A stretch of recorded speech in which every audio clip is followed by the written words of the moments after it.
Alright, ladies and gentlemen, sorry to keep you waiting. I had to finish off a Nutrigrain real quick. Get some juice, get some water. Wash it all down with, so that way my body can be completely ready for today's session. But, ladies and gentlemen, we have made it to Junon. Now, this is the part of the demo where you basically get all this place to explore. However, there, I can level up, which is actually a big difference compared to when I went through the demo and I couldn't level, and I just had to deal with everything at a set level that they put me at. Another chocobo ranch. I wonder where the owner's hiding.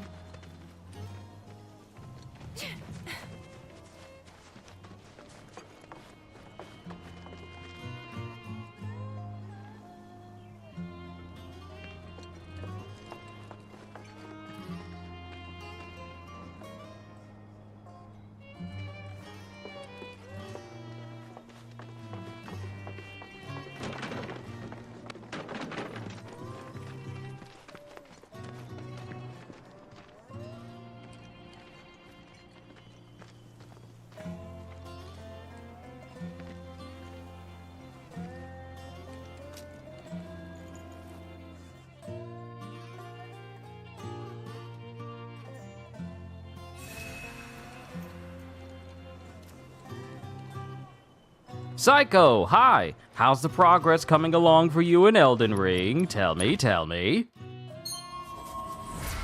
Oh, awesome. Weapon level 3 for Barret. Let's go. Let's actually get a lot of these skills, because some of these skills... You know what? I just realized something. A lot of these skills that give them magic abilities, these are just straight up abilities that also double as, like, magical attacks that could be used to exploit enemy weaknesses without actually putting that set type of materia on them. You know what? I might as well just grab them all.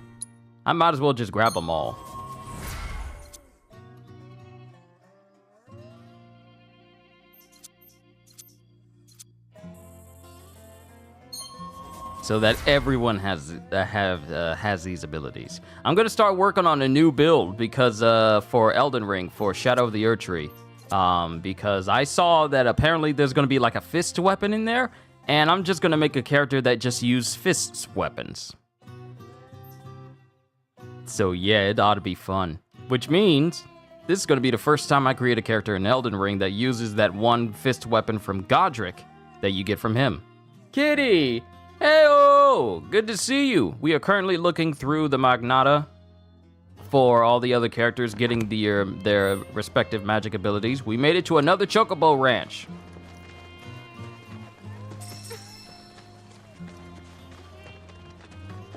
Howdy! Care to give our wares a once-over? All right, I can trade some golden plumes. So we have how many plumes do I have? 9? 9 plumes? That's all I got?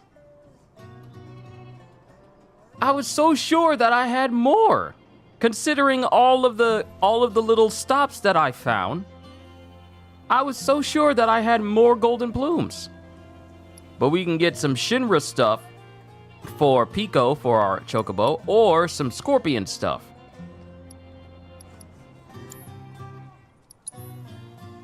But I ain't gonna get none of it, because I don't need it. So yeah, we're... Sure hope Gabe starts pulling his weight soon. Y'all are just throwing stuff all around?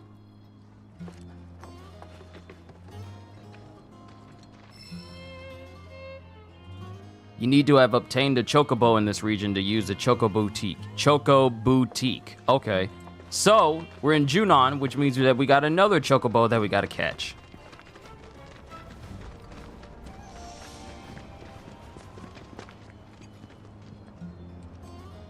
Do you not have a shirt on? Oh, dude, you are tatted up. Wait, you didn't come from the grasslands, did you? Yeah, we did. You know Bill? He helped us cross the swamp and everything. You what? God damn it. I told that idiot to take his signs down. Swamplands are dangerous even on Chocoback. I'm Gabe, by the way, owner of the ranch here. And before you ask, my birds are not for rent. Ain't worth the risk. Used to run deliveries, but Shinra put the kibosh on all that. Still trying to keep it going best I can.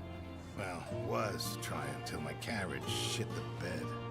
And since I don't have the parts to fix her, both she and my business are as good as dead.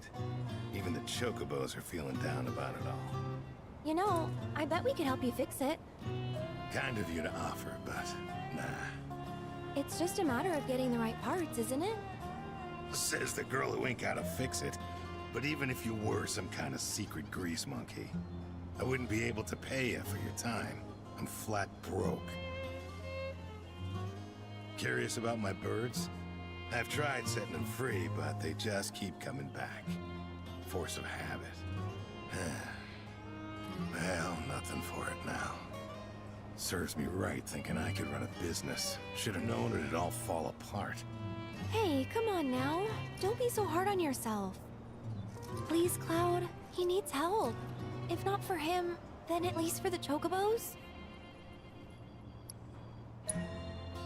Sweet. I wasn't really asking, but I gotta warn you, the parts I need are hard to come by. At least around here, they sure are. So where can we get them? From this craftsman at the top of the mountain. He'll have them. Can't go on foot, though. Only a certain chocobo can make that climb. Bird by the name of Belle. Last I saw, she was over yonder. And she ain't a big fan of people. All right, let's roll.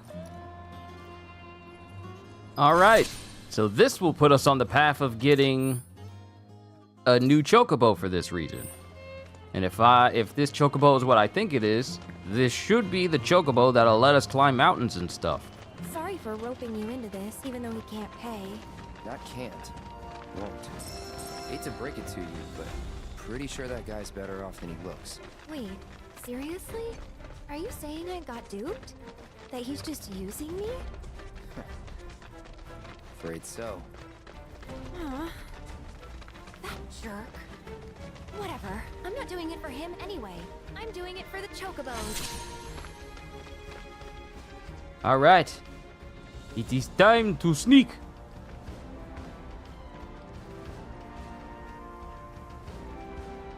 Okay, I see that big chocobo out there. I see that big chocobo over there. There she is. Use the carts to cover your approach.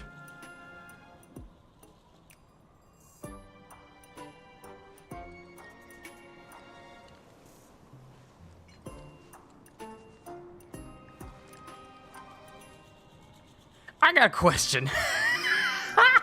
I got a question. My question is, these chocobos can clearly see me. Are they just messing with me, seeing if I can get past them without them knowing? Because they staring at me. Their heads are literally turning.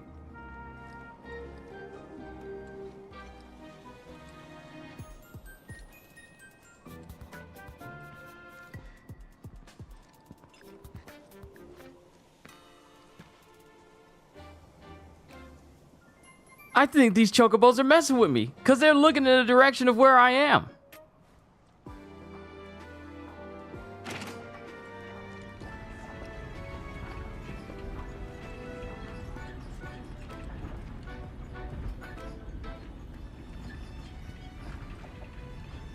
Like, look, they know I'm here.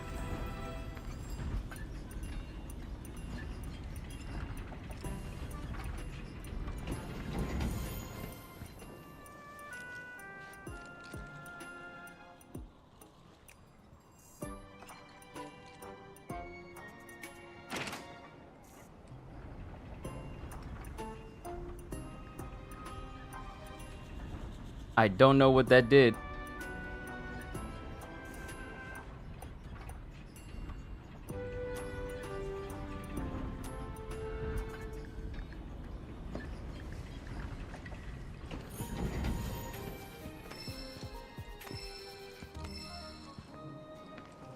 Oh, I think I know. If I hit the switch again, I gotta get over there.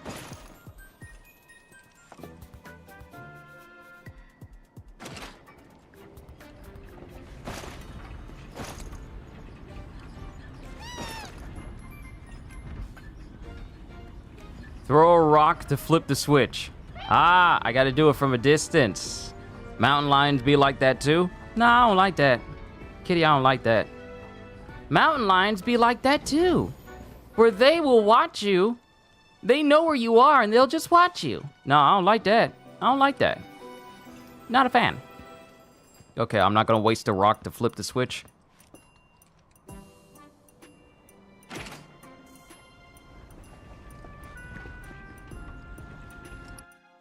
You mean to tell me I could have been moving faster when I'm walking this entire time?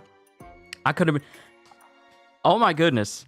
You mean to tell me I could have been holding down R2 to move faster? I didn't know that I could speed up Cloud's crouch. I didn't know this. I didn't even try it. You mean to tell me I could have did that the last time?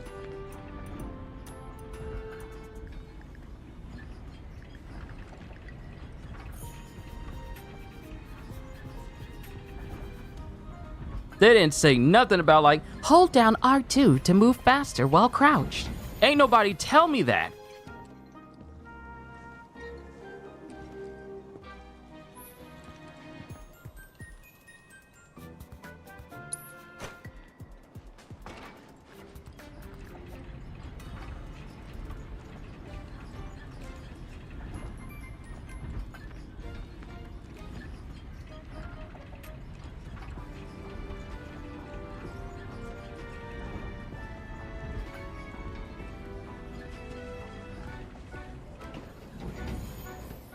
That's right, little chocobos. Go to sleep. Go to sleep. I ain't here. I ain't here.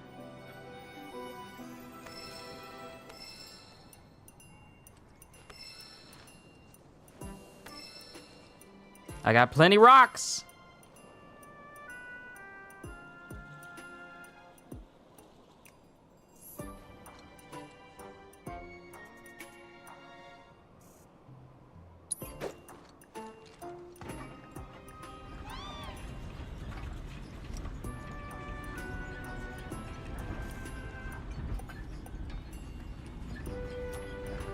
The chocobo knows I'm here. This is something. How smart is your chocobo?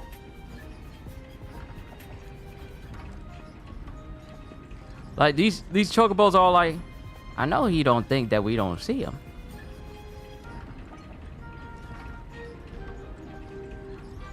We all can see him. Excuse me, sir. Why are you hiding? Why are you hiding?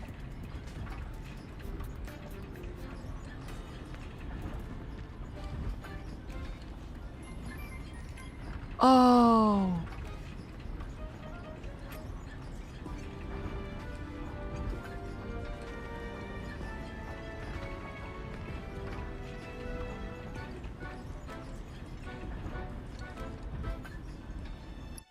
I gotta check something.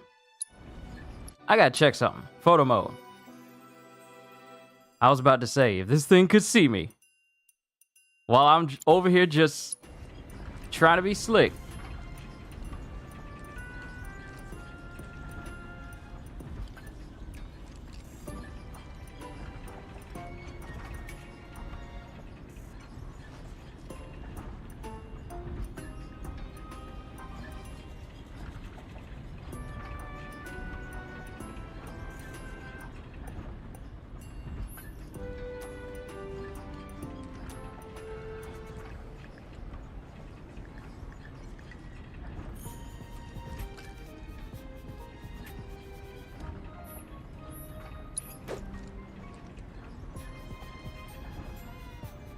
The chocobo shows no interest in the rock. Well, that's good to know.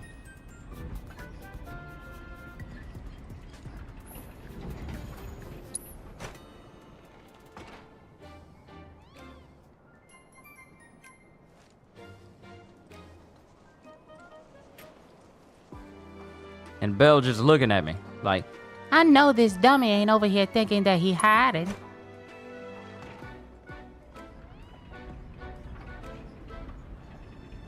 Like they're not looking at the cart when it's moving, but they look at it when I'm next to it.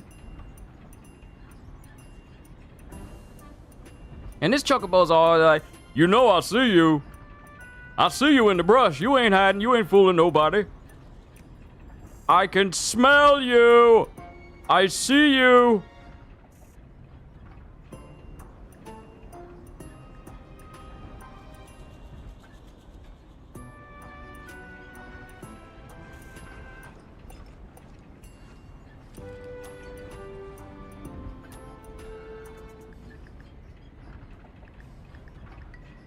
So my idea is to get behind this cart when it starts to get around the corner and then go to its other side.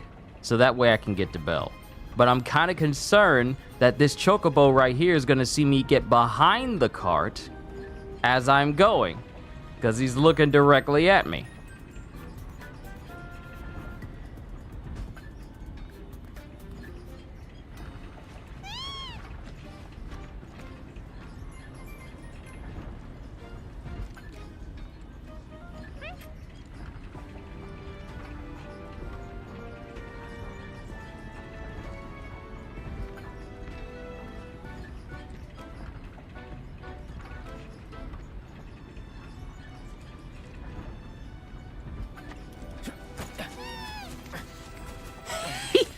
Hee-ha!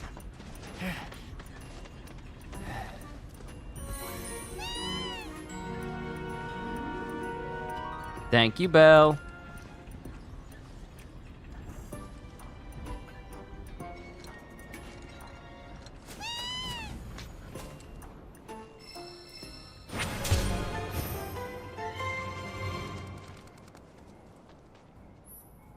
Alright, Junon Mountain Chocobos. The chocobos of this region have legs and talons strong enough to scale certain cliff faces. If you spot a surface marked with garish graffiti, approach the, I'm gonna say Mountain Chocobo symbol while on Chocoback to scale it. You can also climb down these surfaces. Nice, a chocobo that can go up and down cliff faces. Should be nice while we're continuing on. Psycho, you say, wait, how many Void Warframes do we have so far? Feels like 2 because there's Zaku and then there's Sephiroth. Count Limbo as well, because of his ability to enter and exit the Void at any given time and trap people in it if he wants to. So Limbo is another Void frame, and I can't say that Revenant is a Void frame. He's essentially just using the power of an Eidolon, but you can't count him as a void frame.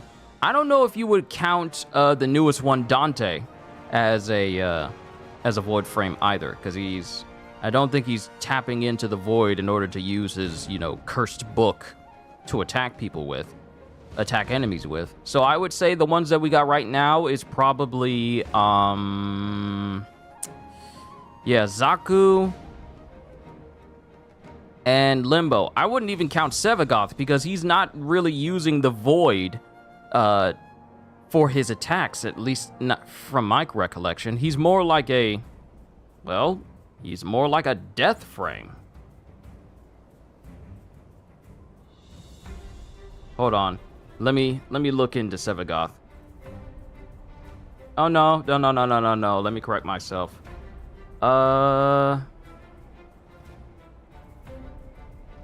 Yeah, he's a void frame.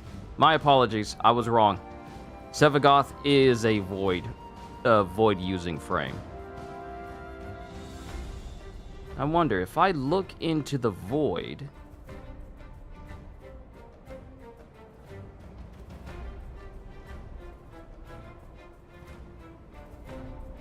Will it list which frames actually use the void?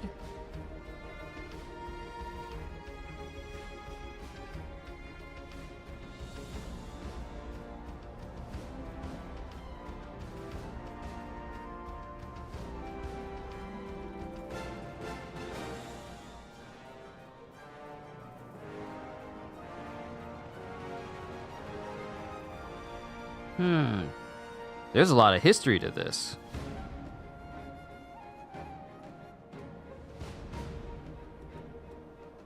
They got the Deep Void, the First Void Voyage.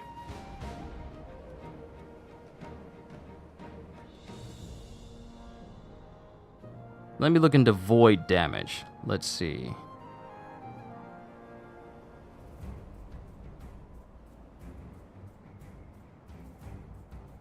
Okay, void is a part of the damage from Zaku. If you stare into the void, it stares back. That's actually a true thing for Warframe, because there are things in the void.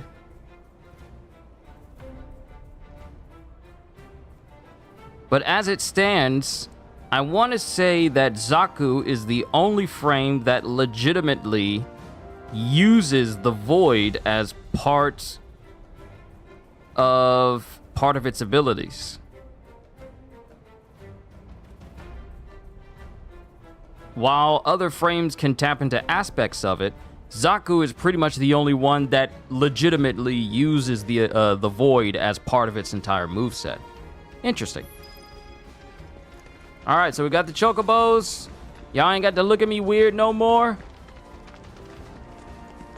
We can go ahead and let Gabe know that we got his chocobo back.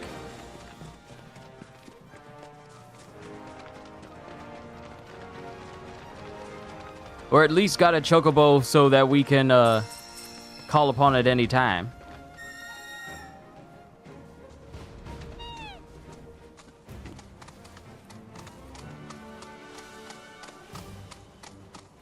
This ought to help with traversal a whole lot.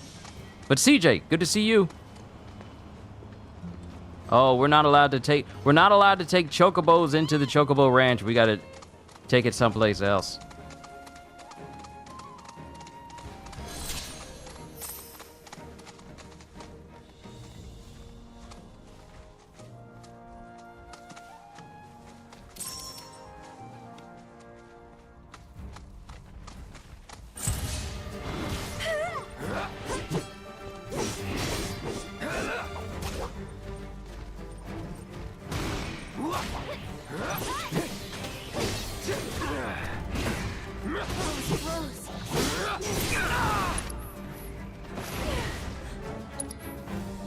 All right, assess all of them.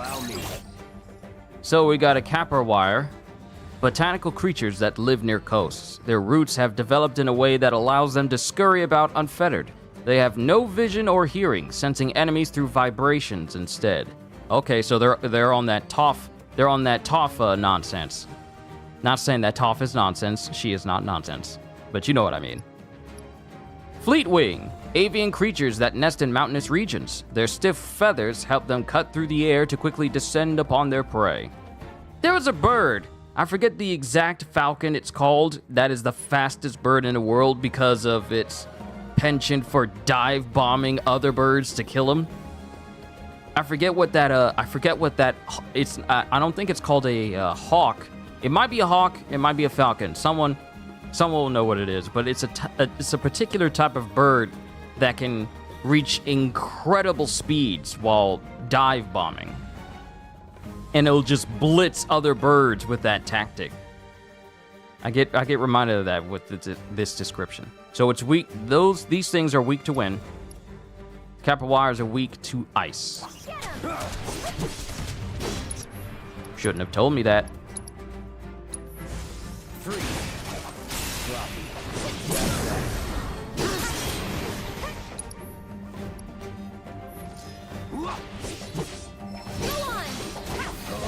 Peregrine Falcon. Thank you, CJ. I knew it was going to be the Peregrine.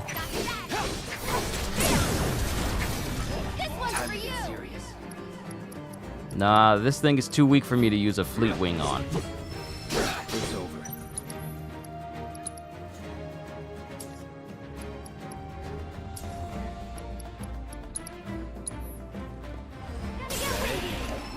Yep, just what I thought.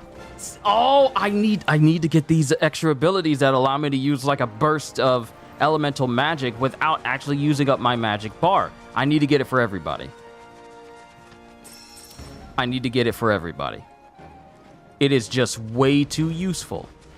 Because that means I'll be able to hit an for everyone. They don't cost too much. They only cost like 5 SP a piece. I think it might be smart for me to get it for everybody.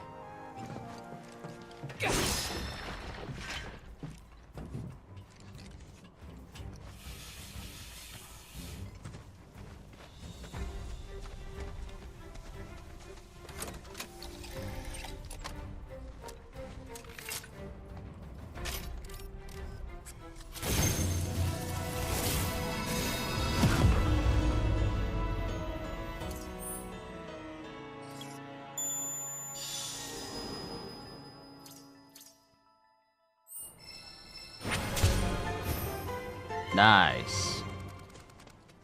Keep boosting that party level. I've confirmed proto-rel energy signals in your vicinity. Would you mind investigating?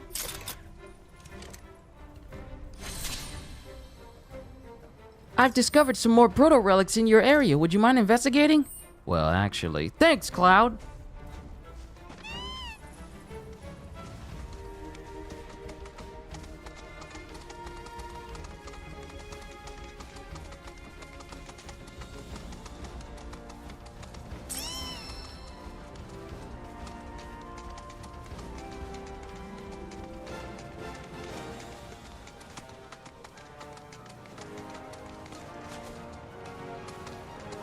Make way, coming through.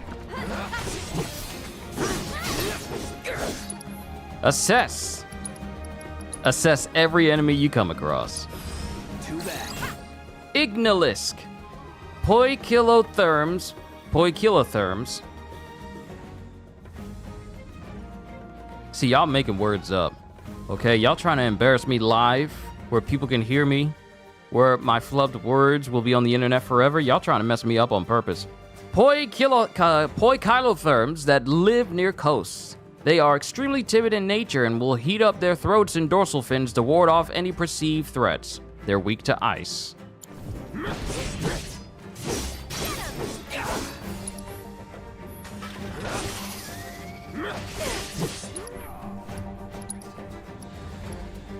I don't think I have an ability for Cloud where he can use the, magic like everyone else. I don't think I got that for him.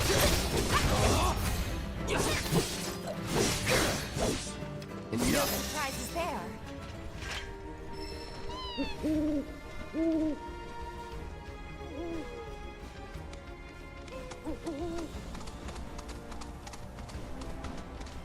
Got one of those hooded guys again.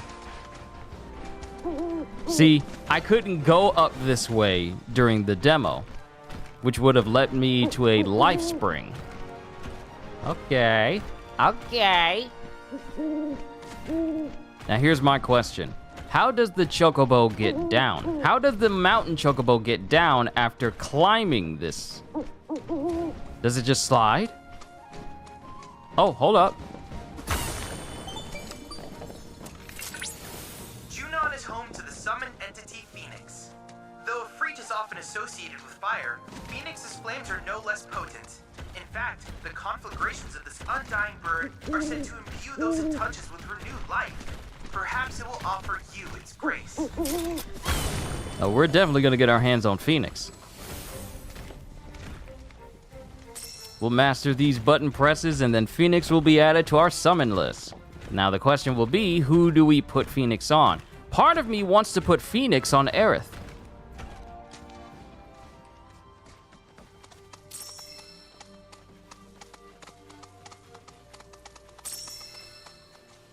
Yeah, that's the person we need to speak to, but there's a life spring right here.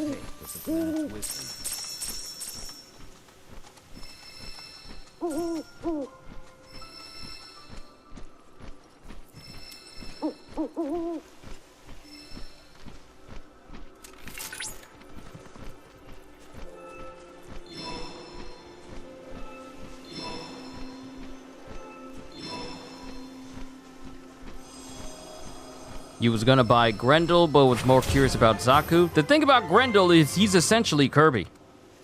He's essentially Kirby. You can eat enemies that can also give you a buff he has an ability, and he also has his fourth ability is basically him turning into like a giant ball and just rolling into people.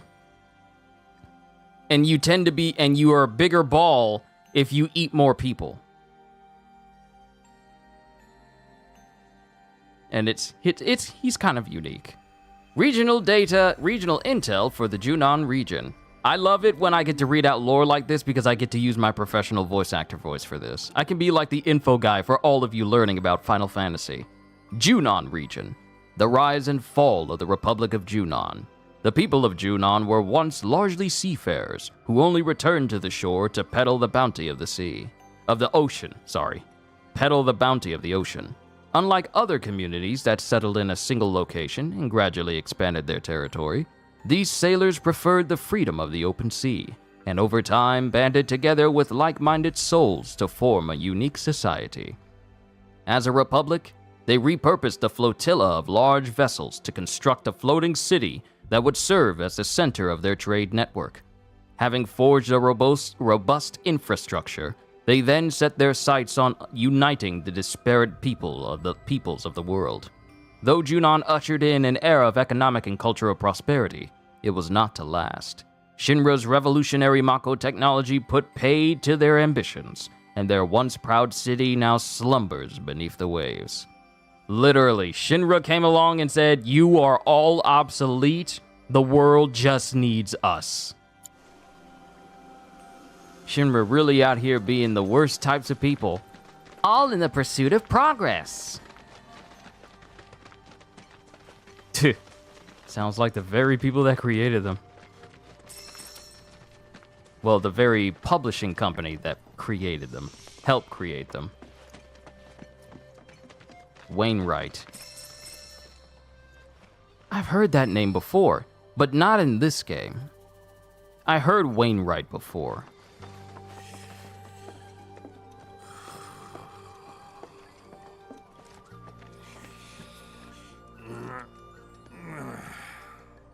Can I help you?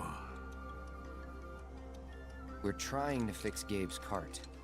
Oh, so you're looking for parts. Well, you'll have to come back tomorrow, or the day after. I'm too tired to help you right now. Think a swift kick could get him up?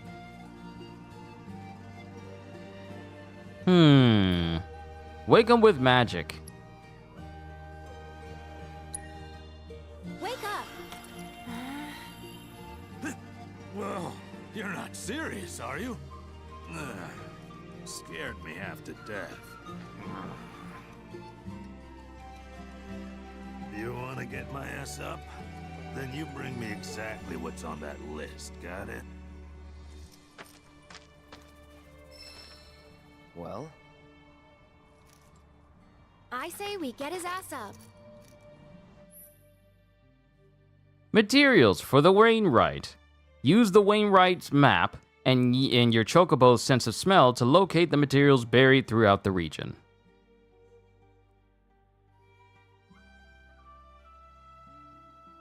Press left to view its map. To examine it more closely, press L1.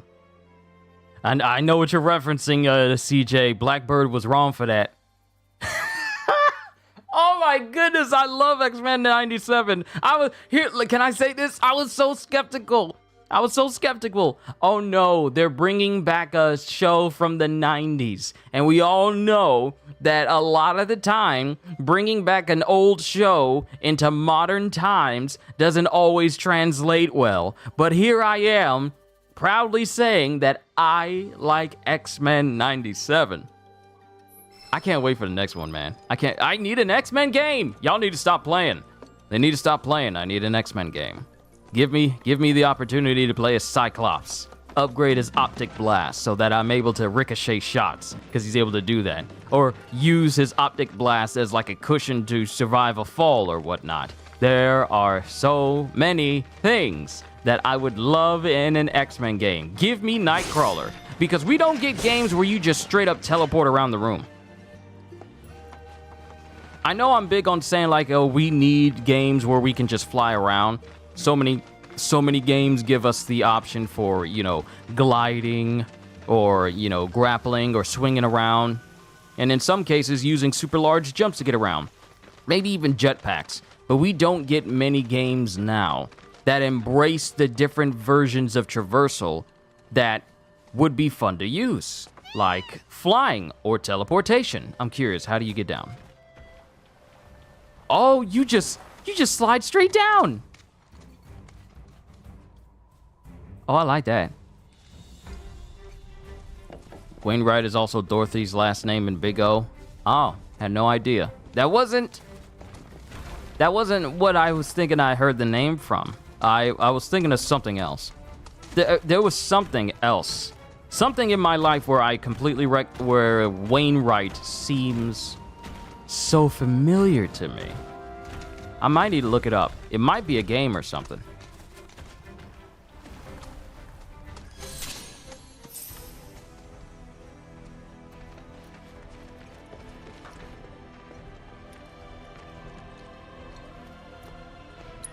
Yes, analyze the Phoenix Crystal. So that way, when I take down Phoenix, it'll be completely weakened, and it'll be added to everyone else. Bop, bop, bop, bop. Square, square, triangle, triangle.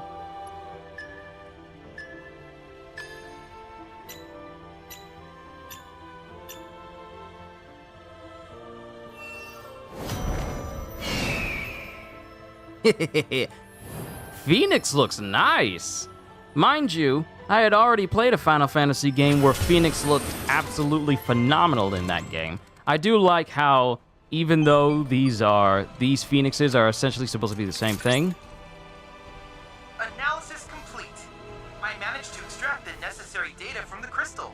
This should allow me to strengthen your materia. But their designs are varied enough where it's not like, oh, well, the Phoenix design in Final Fantasy 16 looked better. No, the Phoenix design in Final Fantasy 7 looked better. No, they both look good.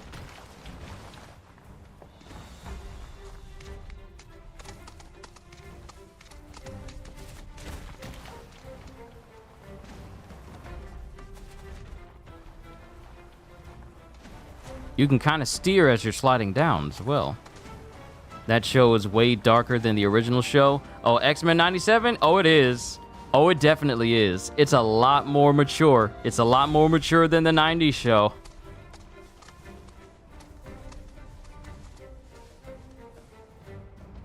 All right, so we got one section next to like a steel girder.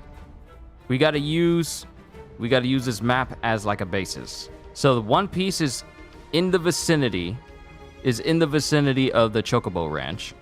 Then there's one next to like a dilapidated building.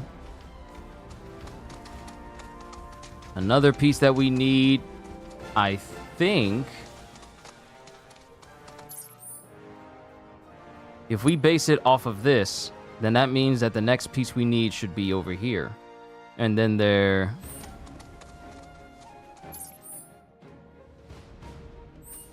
Yeah, if we're following the wiring, there should be another one that's over in this vicinity over here. A piece over here, a piece over here, and then a piece down here.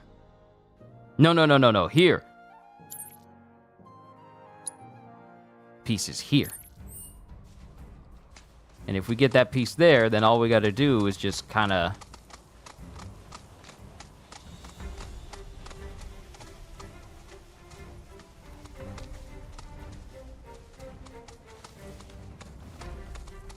take steps over to the... Yeah, there's a...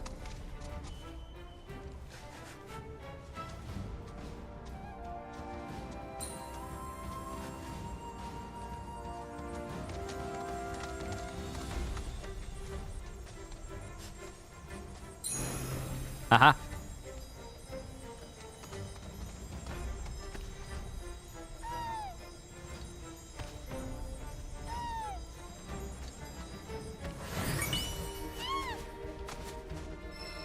Rabbit's always hiding stuff.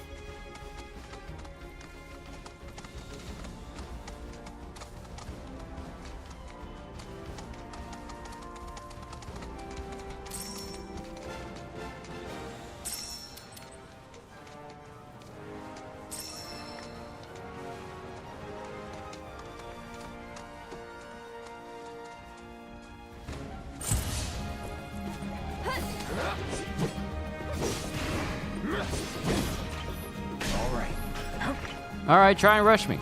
Try and rush me.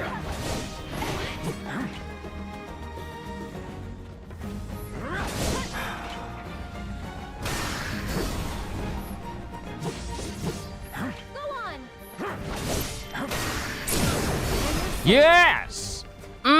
When that stagger hits, it hits.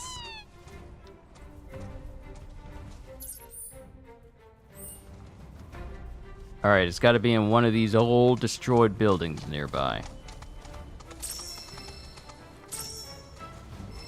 Aha, aha.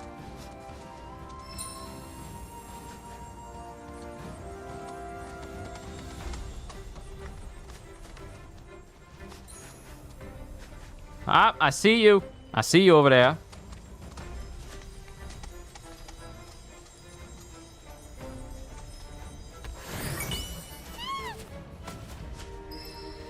All right, that's the first piece down. So now we just need to go over to the steel girder location and get that other piece we need. Bring it on. I'm about to say, he got really dark all of a sudden. Bingo.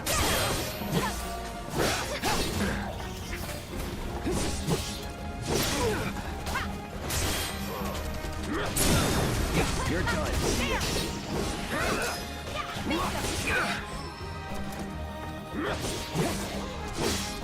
Here we go.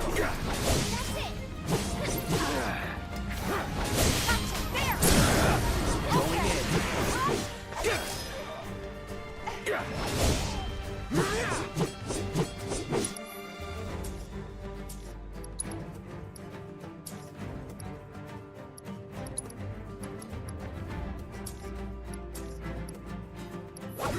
Take the lead. I got it.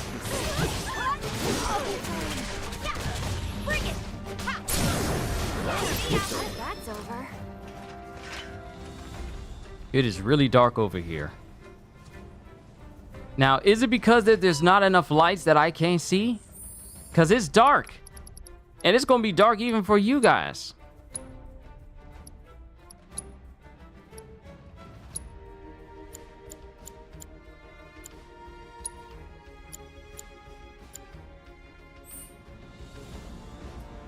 It's slightly brighter, but not by much.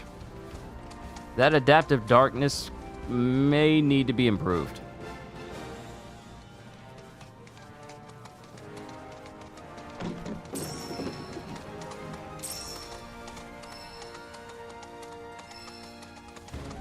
Yep.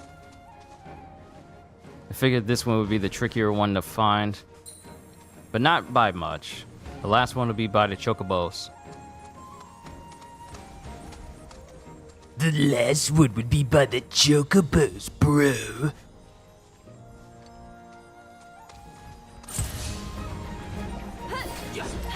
No holding back.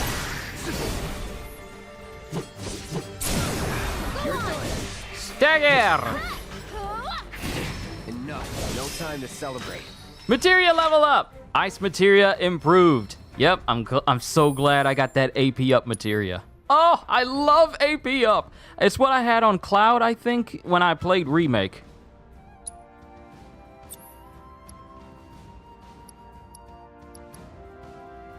All right, awesome. So we're at the Blizzara stage. Muscle Man. Yes, yes, bro. You know who else likes ice materia? My mom! Huh. I miss regular show. Healing materia, it's getting better. It's getting better. Then we'll get access to regen and then Curaga. Or Curaga, if you're the cultured variety.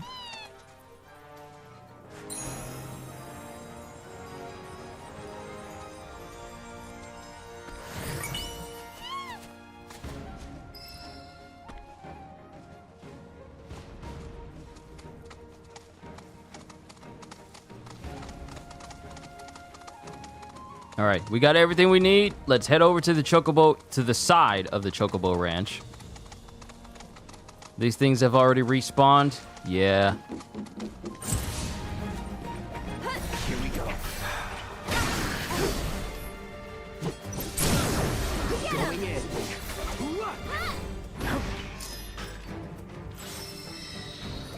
Oh, nice. We leveled up.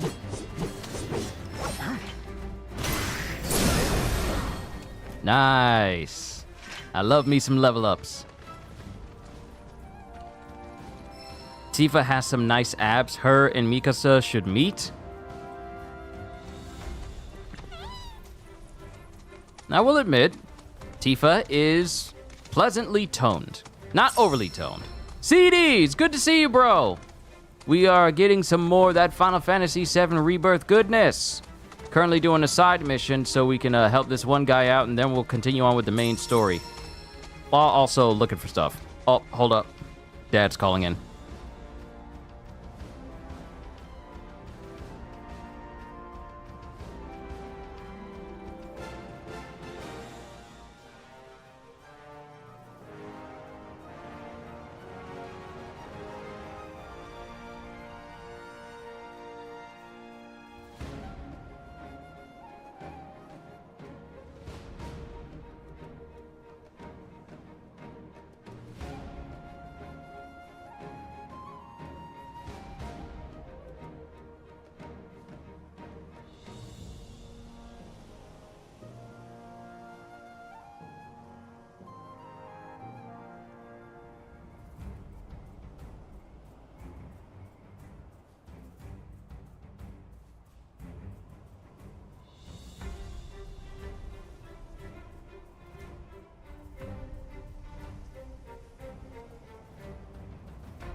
Ah.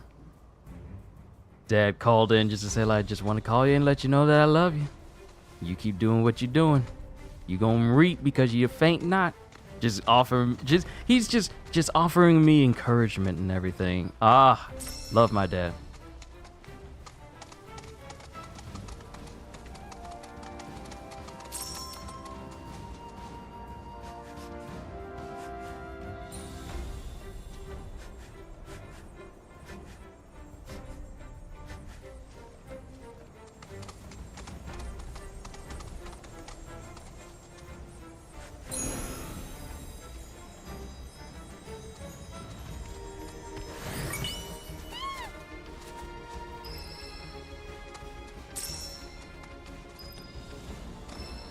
All right, now we can go back to the Wainwright.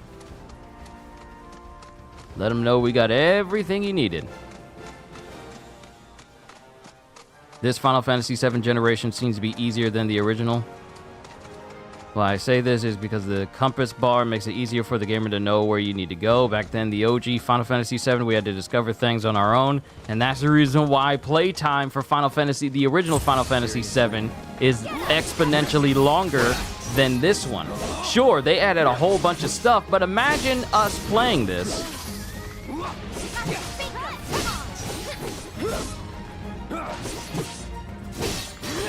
That was grand of him. What a nice gesture. My dad is always encouraging me.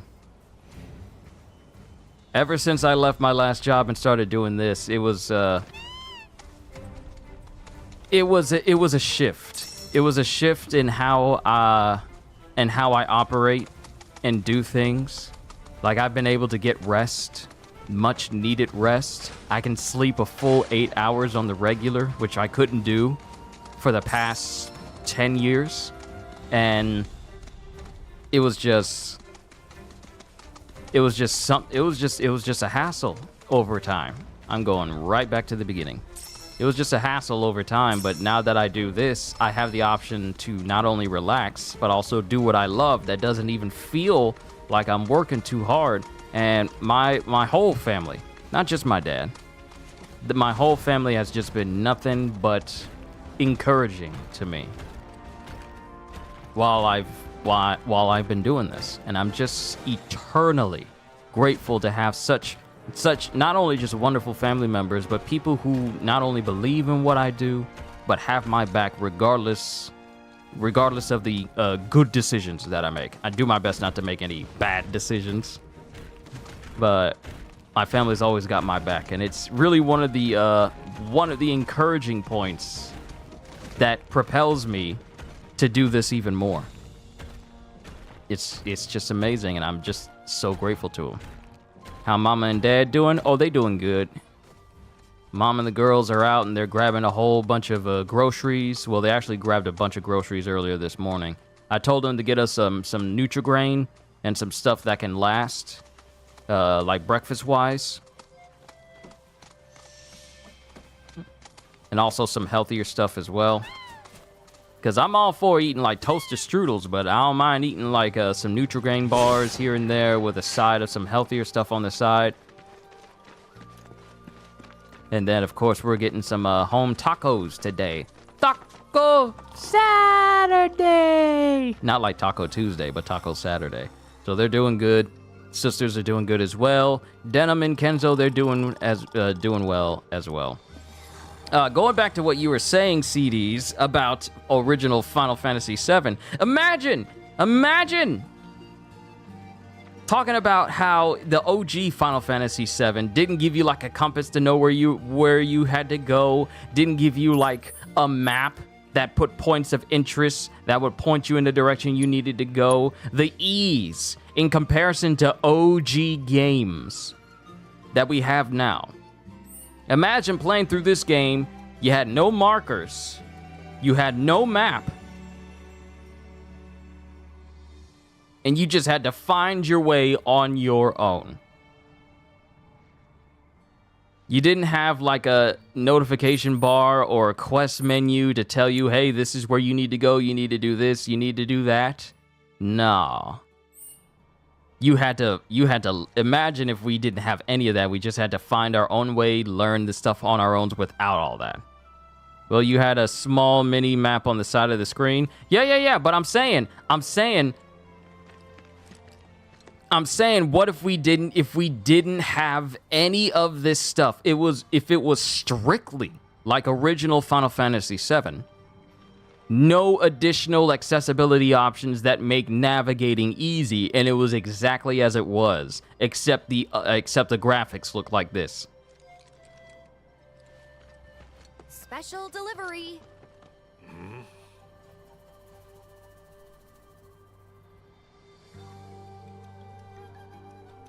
Oh, we got the piece I need. Oh, and the amount I get determines how well off we are. If I got 1 star, 2 star, 3, we're good. Oh, now that's what I'm talking about. Anyway, name's Freddy. So what was it you needed again?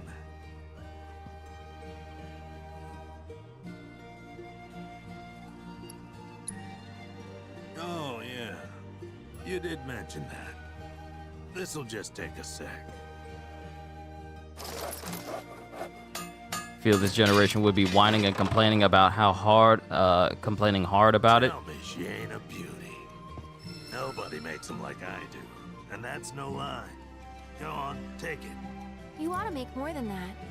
Gabe's definitely gonna need him at some point. I don't know about that. Besides, I've got things to do.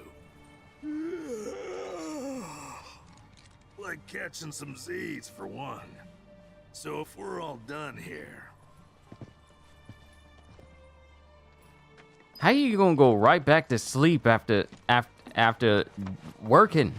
You didn't work that long to make it. How you tired? But yeah, going to it. I mean, this generation of gamers nowadays, especially the ones that are used to games holding their hands a lot, they'll probably be the first ones complaining about like, oh, why is it taking so long to do this? Why is it taking so long to do that? Now, if the game is by design built to make you spend tons of time with it, and not you spend tons of time with it because it's fun, but because the game is a slog and it's long and it's built that way, that's one thing. But another, for a game to be built to be fun and you spend so much time with it, there's going to be people who complain about like, oh, this game is hard, this game is difficult. I mean, we have people like that now. We have people like that now concerning games like Elden Ring or Souls-like games.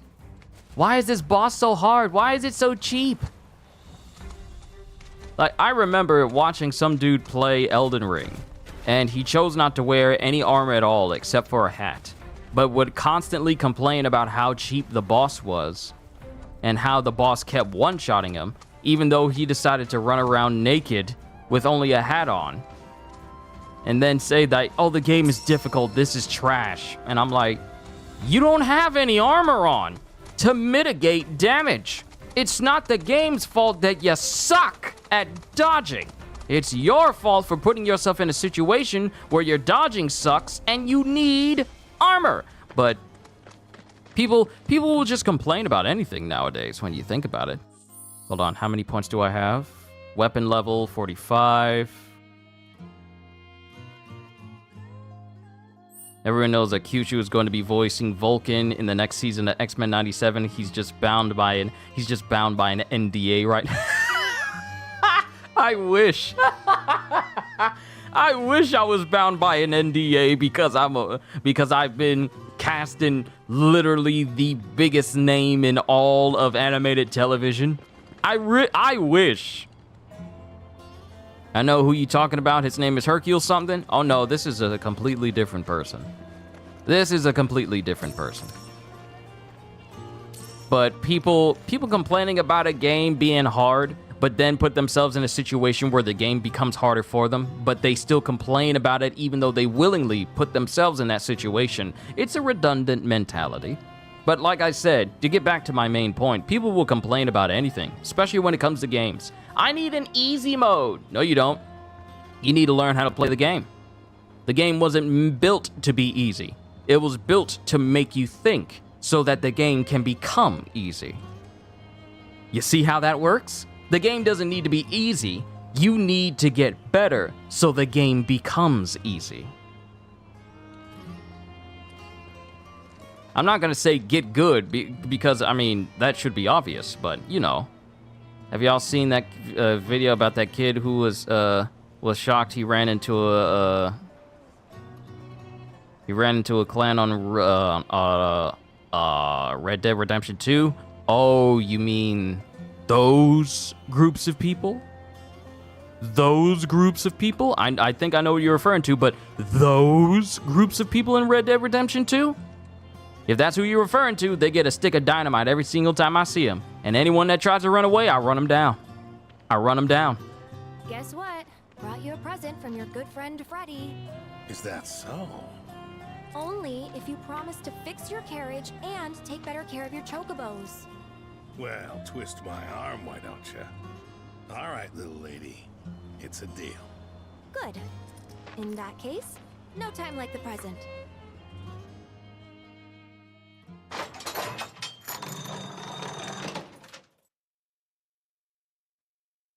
There hasn't been a single... Good as new.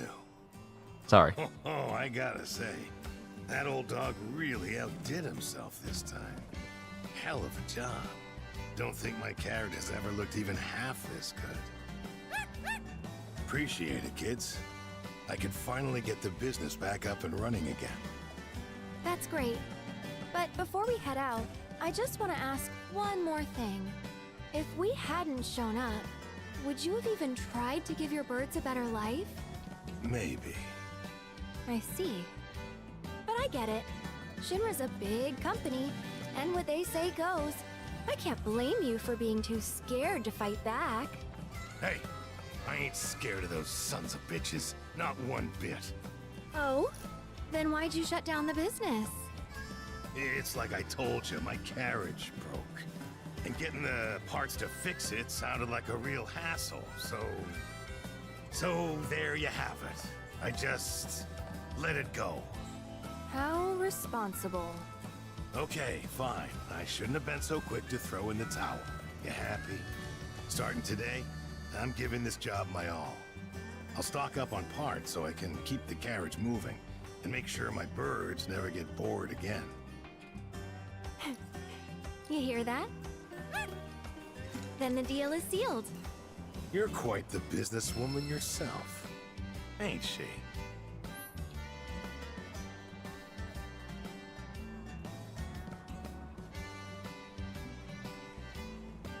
CDs, you're saying, have I ran into them? When I played, I think I got a video of me running into them.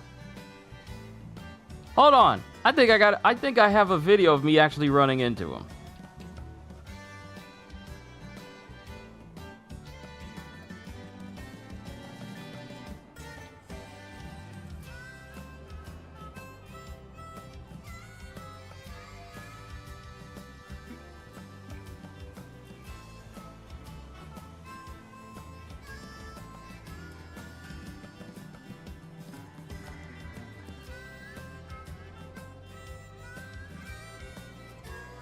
Hold on, I'm looking, I'm trying to see.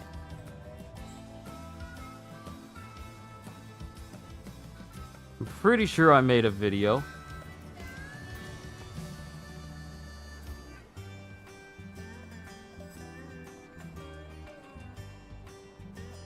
I'm pretty sure I made a video. No, I didn't. I don't think I did. I don't think I did.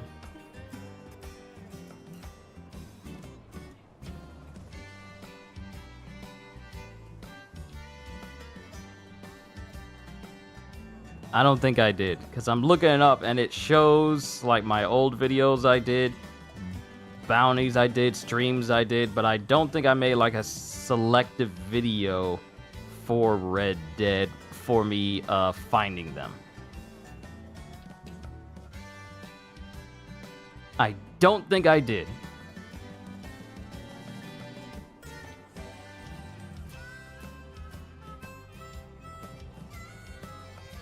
Oh yeah, I did. I did. I did. 5 years ago.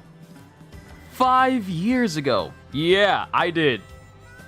Just look up Kyushu92 Red Dead and then switch the filter to videos. Yeah. Yeah, I did make a video on it.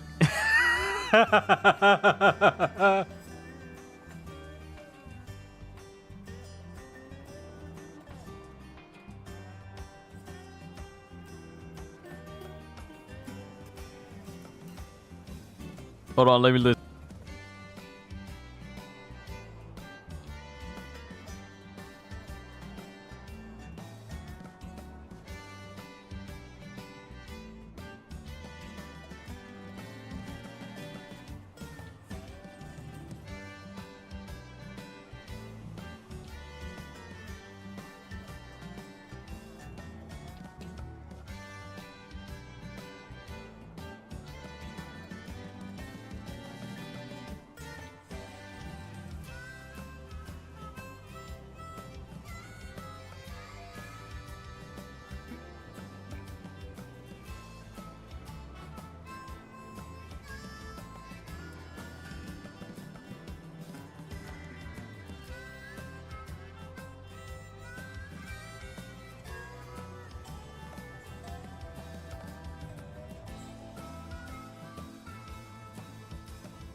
Yeah, I did make a video on it. I was so adamant about running the dude down. Because they were in the forest. And then I threw a stick of dynamite in their group. And 2 of them got away. One of them was like keeling over because I shot him in the stomach. The animations, the hit animations of where you hit people and shoot them at in Red Dead is quite exceptional. But I got them, and then I started running them down. They tried to run through some cornfields, all like, nah, y'all ain't getting away from me. I don't even think I even spoke during the video. I just took them out. I can't believe that was 5 years ago when Red Dead 2 was a thing. 5 years ago. I'm sorry. I'm getting distracted here. Traveling by chocobo carriage. Now that Gabe is back in business, you can travel between the Junon region and the grasslands without entering the mines. Speak with the stable hands at either Gabe's or Bill's Chocobo Ranch to use its service. Essentially, we can fast travel now. Your relationship with Aerith has changed. Your relationship with Aerith has deepened. And we leveled up.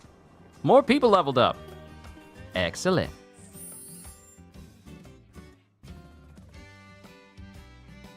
Weapon level's getting better for Aerith. Aerith's weapon level is doing better than everyone else's. Interesting about that. So, if we pull out of the region and go to the world map,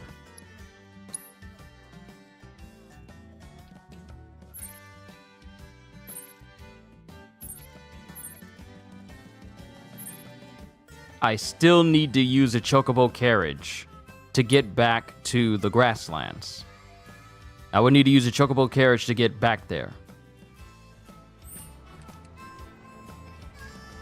But at least we know. So let's see what we got here. We can remove that. There's a whole section down here. There is a phenomenon over here. There's a tower over here. A tower over here. There's a lot of things over on this side.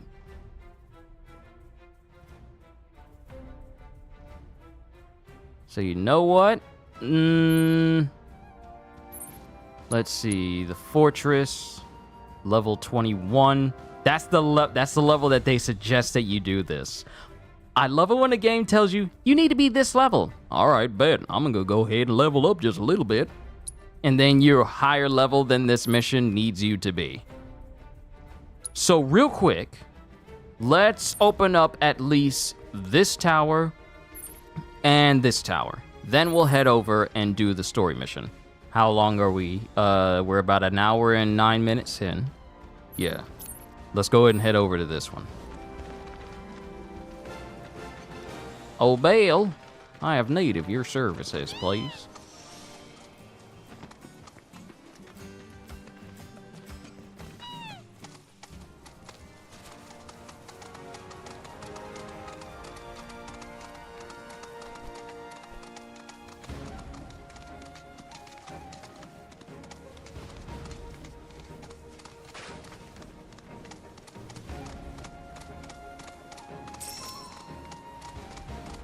And we couldn't go further than this because the demo stopped us before we can get to a certain point. Look for rabbits.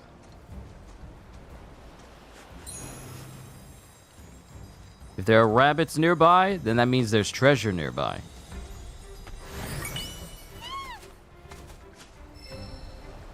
A play arts sweeper?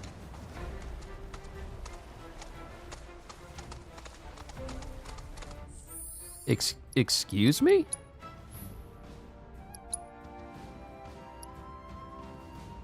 Collector's item, a toy replica of a sweeper whose production was overseen by advanced weaponry.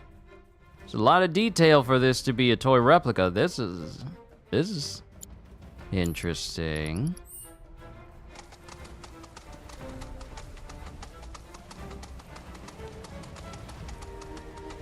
Okay then. Get him! Get ready.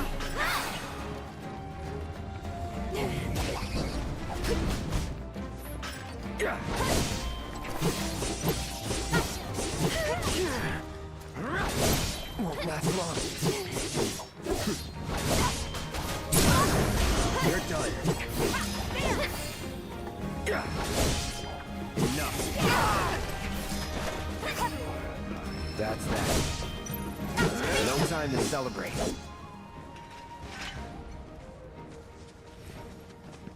It's funny and hypocritical that some of the same journalists and critics that critics lust for the characters in the upcoming Hades 2, but hate on Stellar Blade's characters and fans. That's what you would call being selectively mad. Instead of generalizing everything that's associated with, like, for example, you are selectively mad if you have characters who are in Hades, and a lot of them are attractive, especially the lady characters in the first Hades game, like Megara. I don't know, something about Megara and her deep voice is all like Thagris or Zagreus. The way she talks to him, I'm like, okay, all right. How can one make this work? But there's a lot of beautiful characters in Hades. But then you're not, and say for example, you're not mad at the way the characters look in Hades at all. Especially Aphrodite, who's basically wearing no clothes whatsoever. Her hair is just basically covering up parts that could get a person demonetized if they showed it on YouTube, or if they weren't really careful, or, you know, since she's technically covered, I don't think it goes up against any TOS. But you like and love the character design in Hades. Then you get someone like Eve from the upcoming Stellar Blade, which I will be playing after all. I thought I wasn't going to be able to play it, but thanks to Dragon's Dogma, I will be able to play Stellar Blade, so that's great. But then you get a character who's like Eve, who is essentially, you know, her entire body is literally one-to-one the body shape of an actual live person. Mind you, the characters from Hades and Hades 2, their bodies are not based on anybody. So they're just made up. So they're just, you know, beautiful by default. But then you have someone whose whole body is made up and copied from an actual living person, and that person in real life is absolutely gorgeous. Yet people are mad at how attractive Eve looks when her body is based on a real person. So it makes you wonder, and I won't stay on this subject for too long because we do need to be focusing on this game, and I tend to go off a whole lot on a whole tangent, but it's very odd how the looks of a fictionalized character for one individual will get them all hot and bothered to them in a good way. And then they have a 3D image of a person whose body shape was mocapped from an actual living person, and suddenly that person's body is too beautiful. It's setting an unrealistic standard. You're overdoing it with the looks of Eve when the person Eve is modeled after, at least body-wise, is a living person that exists. See, it'd be different if the character was over-exaggerated in their features, in their body shape and stuff. Like we see it all the time in anime, in games, where exaggerated body features are the norm. But we get a character whose body shape is literally real, and it's a problem?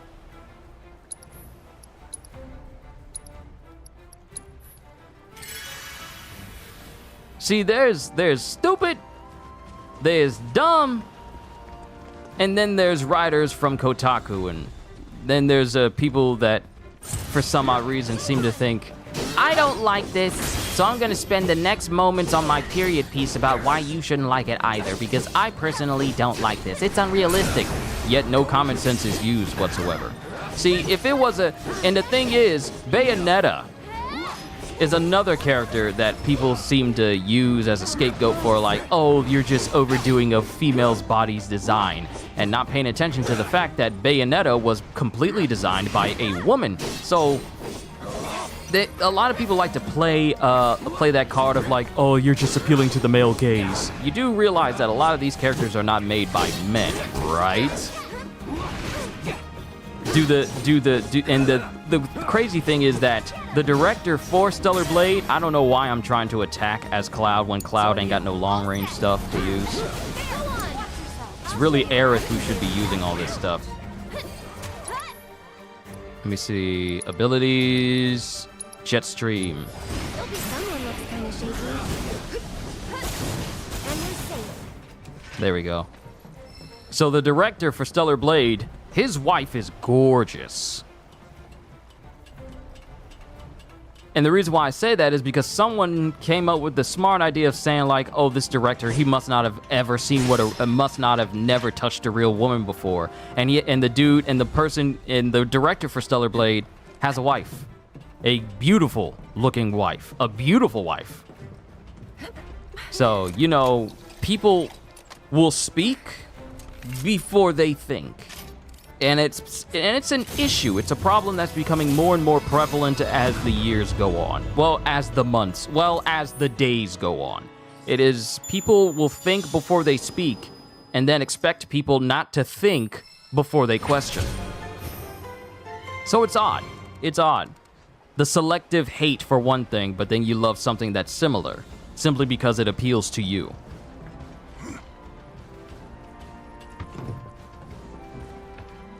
So it's that weird double standard. Stellar Blade's main designer is a gorgeous woman and the director's wife. Okay, so that's some good news. So the main designer. So you mean to tell me that the main designer of the reason why Eve looks good in the clothes that she wears and the reason why all the characters look good is because the director of Stellar Blade's wife is the designer. That lets you know that's quality. Because a dude, let me just be honest. We dudes, we all right with some things, but when it comes to fashion, we ain't got it all together. I'm the type of individual, if my jeans are clean, then I'ma use them. Should I iron them every single time I go out? The thought would be nice, but I don't think of that all the time. But then, what are we talking about? We're just talking about how hypocritical people are towards the character design in video games. How some will love one aspect of it and then hate the other, even though they both pretty much accomplish the same end. So there's people out there that praise the designs of characters from Hades and Hades 2, but look at characters from the upcoming Stellar Blade game and think it's unrealistic, and it's harmful to women, and think that it's ridiculous in how this character looks, even though the character design is based off of a real person's body. So that's what we're going off. That's what we're talking about.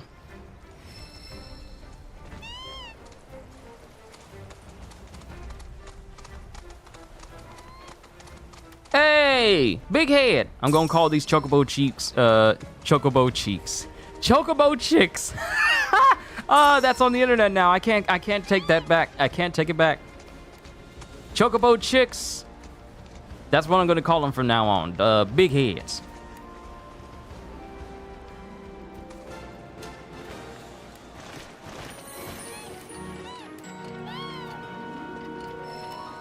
Free plume.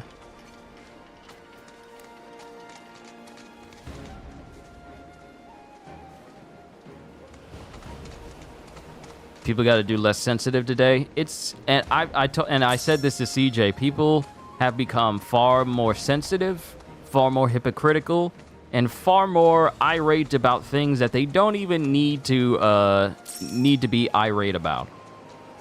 But given how one can garner so much attention when they are belligerent in a crowd, you know what I just... Oh my God, I just realized. The people who try to get attention on the internet and social media are essentially the class clowns of the world. Remember the class clowns? They didn't care what people thought of them. They just did things for attention. Even if it didn't make sense, they just liked the attention that them doing stupid stuff would give them. Class clowns have made a resurgence. You don't see them in schools anymore. They're online. I just realized Twitter and social media is made up of people who will not let go of being class clowns from when they were kids. And that sounds like family with my cookout meal.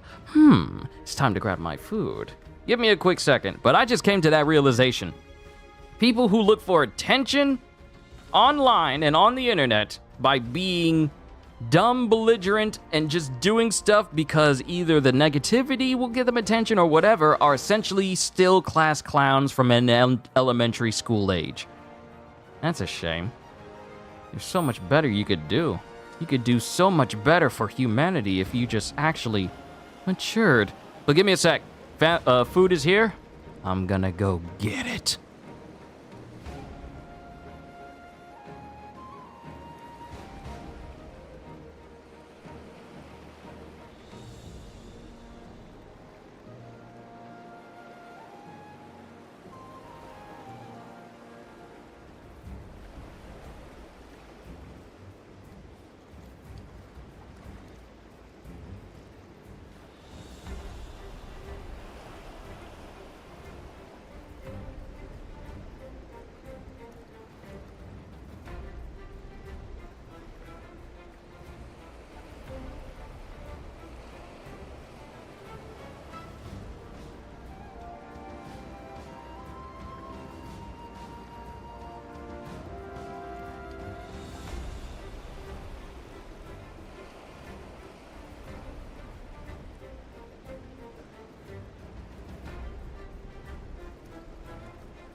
Kept you waiting, huh? Hey, Kitty, you just got back at the same time I did. CJ, when I get back on Discord, CJ says, when I get back on Discord, oh yeah, since both you and Kitty love to cook so much, y'all should have plenty to talk about as far as cooking is concerned.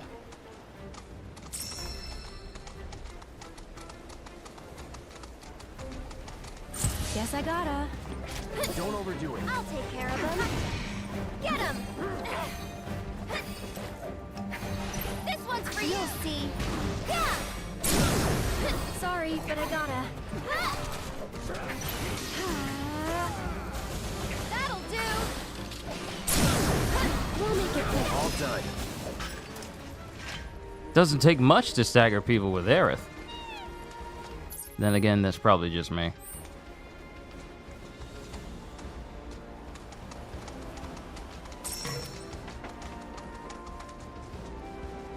Thought I saw something over there.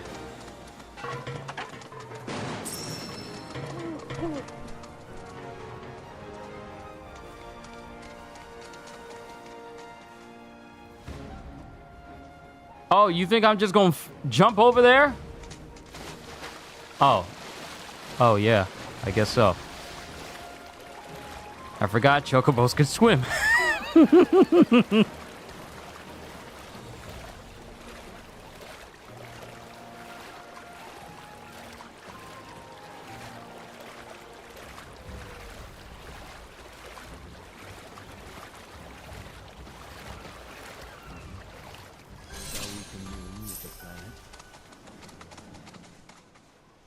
Ah, there it is. Ever use those recipes I sent you? Oh, there was one. There was one. What was the other one called? What was it called? What was it called? What was the name of it? Because I forgot the name of it. The one that you sent me. Hold on. What is it called? What is it? It's on the list.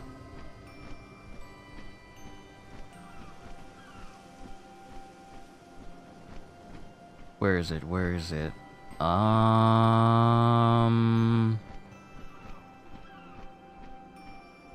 Not the chili crisp pork chops.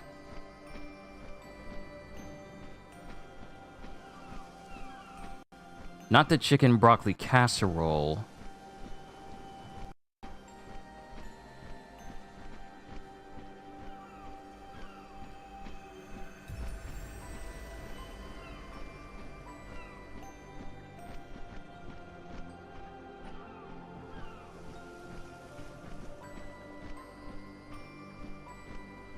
Not that one.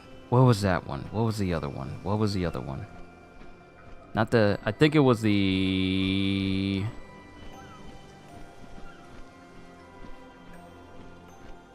Ah! Yeah. This is a no-bake dessert. Yeah, the one with the cookies. The cookie ones. My sister also likes to cook as well, so she has a penchant for making cookies like this too. Let me see. Pour into the mixing bowl, oatmeal, and spices.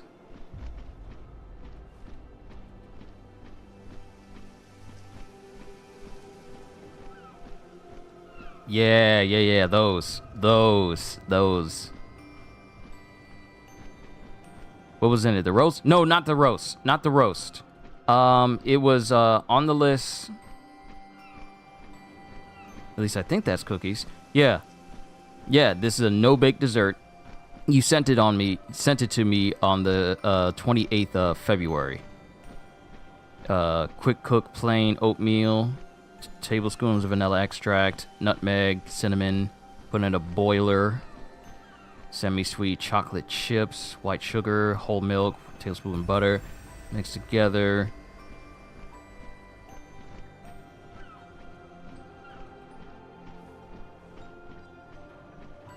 Yeah, that was the cookie recipe. Yeah, the oatmeal cookie recipe. Yes, the kitty cookies. We might as well call it that now. See, I'm gonna be honest with you. I'm big on cookies. I'm not a big sweets person, but I'm big on cookies with chocolate chips in them. There's just they're just like God's gift to culinary. just cookies are just good, okay? So those were actually quite good.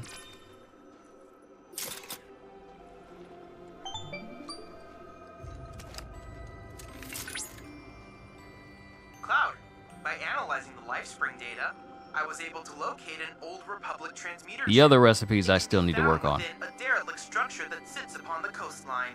This area is modeled with Look, craters resulting Kitty, from if I intense could just... warfare between the Republic and Shinra. Do mind your step as you proceed. Sorry. I'm talking over them when I shouldn't be. But I love cookies. Cookies are good. Cookies are my Achilles heel. And I need to stay away from too many cookies because cookies will turn me into a cookie. So I need to be extremely careful.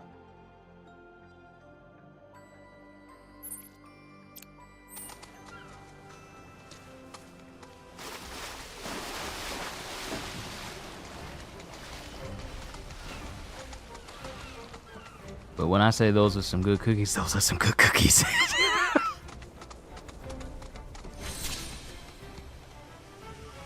Oh, Republic shipwreck.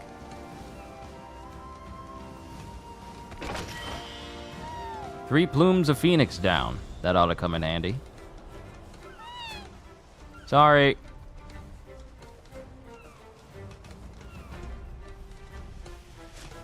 Oh, there's a chest right here. Oh, I guess the Republic shipwreck is done already. Alright, cool.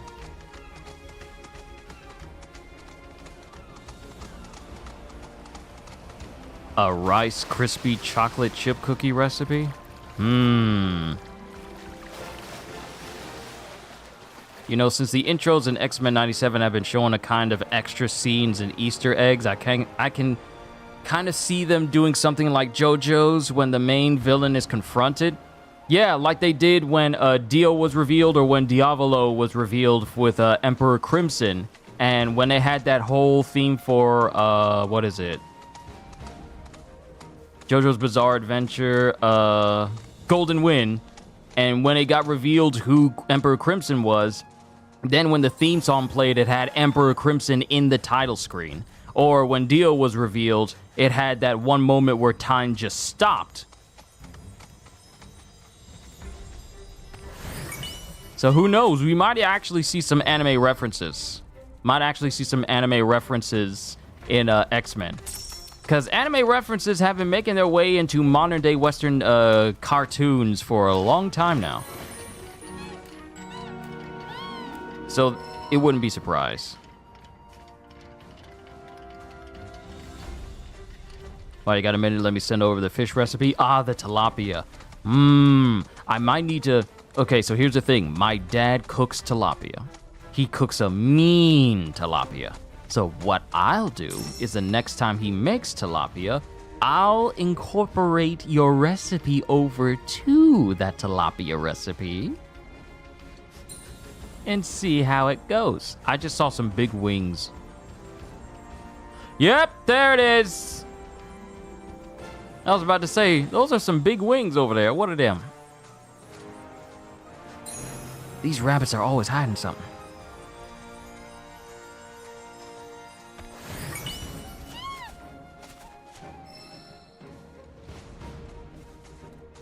We've got beast bones.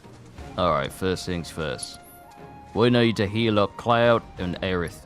They're not doing too hot. Potions are very cheap to buy.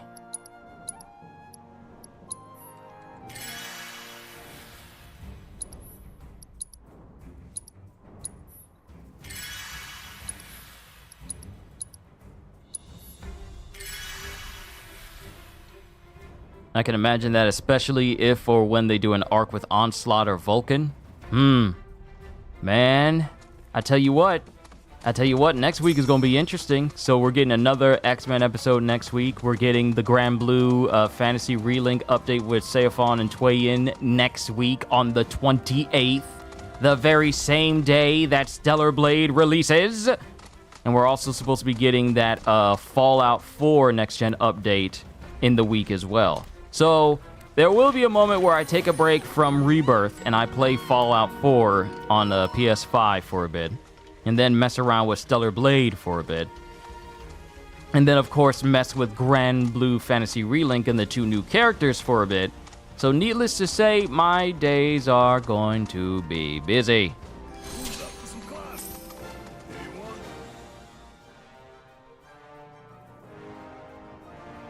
Oh, there it is.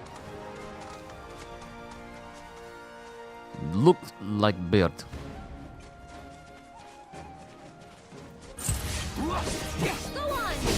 Zemzalet! Let's do this.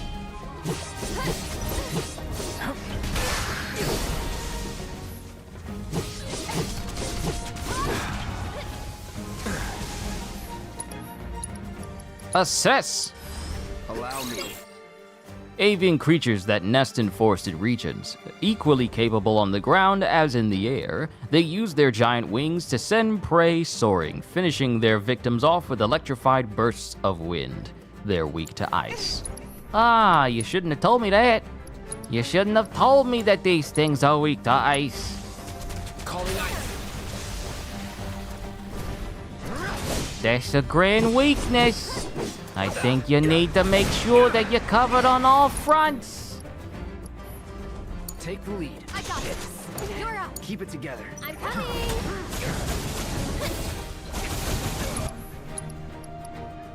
Okay, Arcane Ward, Rolling Thunder, Jetstream. That's lightning, that's wind. I need ice.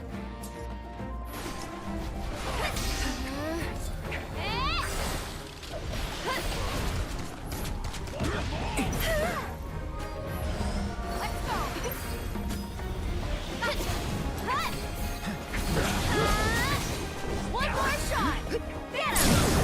Gotta go glad that's over. Materia level up, healing materia improved. Nice. Now we got regen for Cloud.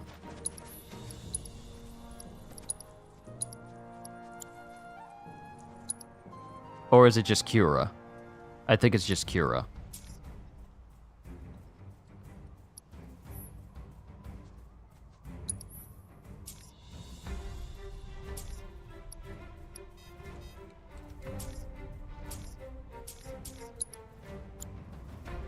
Yeah, I think it's just Cura.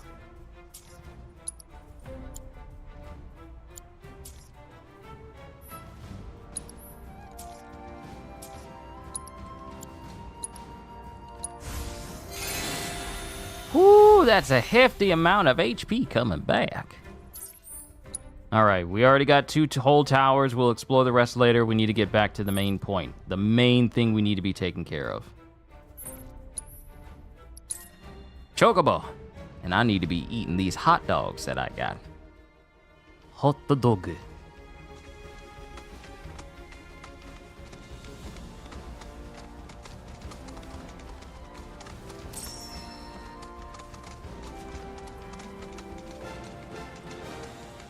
Everyone, from my members to my moderators to everyone else who's watching, thank you. Thank you for being here. Thank you for just enjoying what I do on a regular basis. It's a blessing and a joy to, you know, essentially boot up a stream and prepare to just sit here at my desk and just play these games and talk to all of you on a consistent basis. And I'm just grateful for the opportunity that you've given me. It's so much fun to do this. Stop knocking me in the air when I'm trying to be sentimental.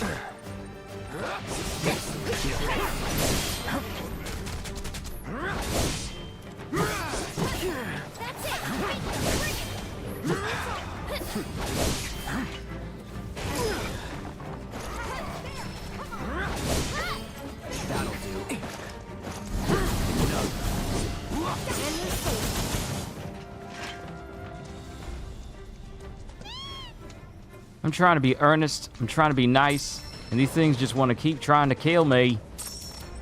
Oh, there's Shinra. We definitely don't want to run into them. So all of this is Junon? Everything above us. Below is under Junon. Little more than an impoverished fishing village. Figures. Shinra's always gotta have someone to stomp on. It's their friggin' MO. Is it okay for me to bring these chocobos through here?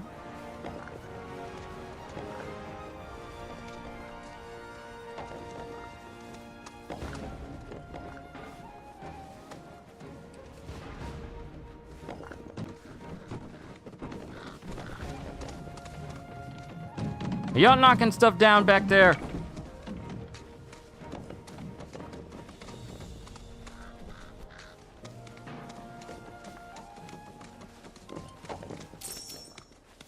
This loot, unable to obtain, unable to obtain. Pretty much got a whole bunch of this stuff maxed out already.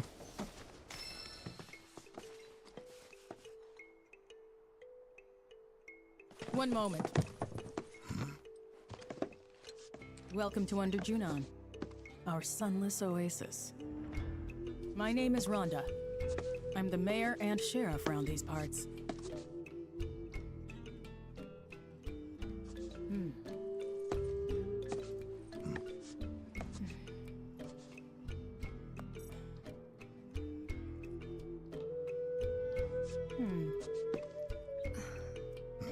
What?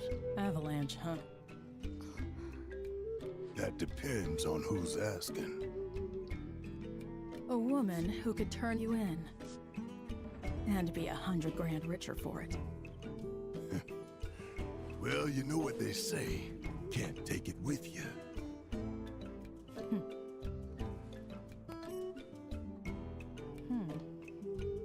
And aerith to boot, huh? That's another $500,000 on top. $500,000? Down here, though, we know when to turn a blind eye.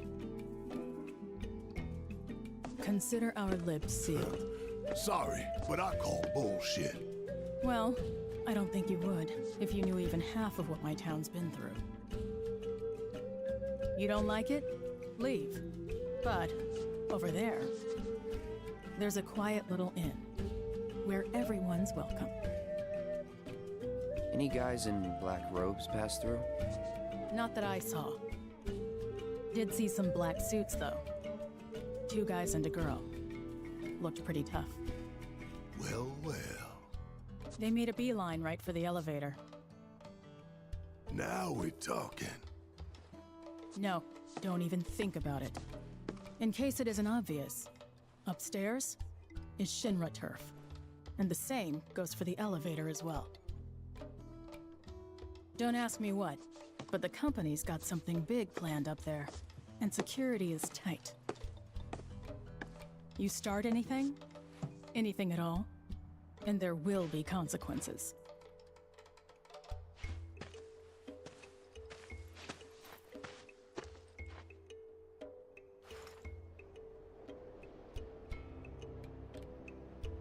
So it looks like Song and the Turks have already been through here. Rude and Elena.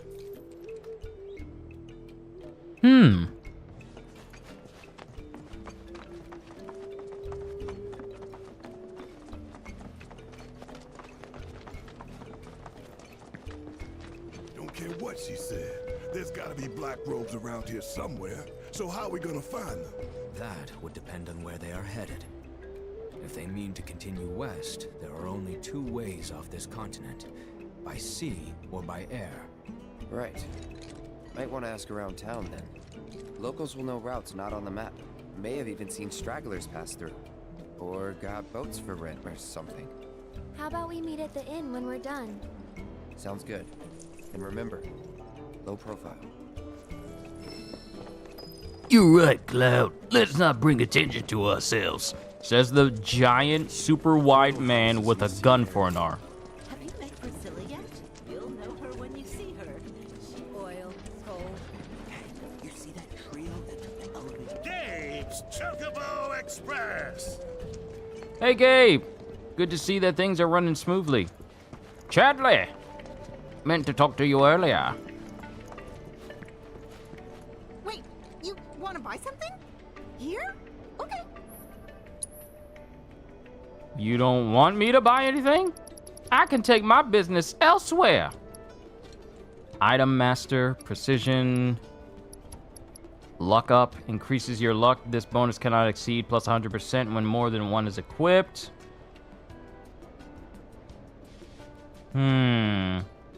Cost 2,000. How many gil do I have?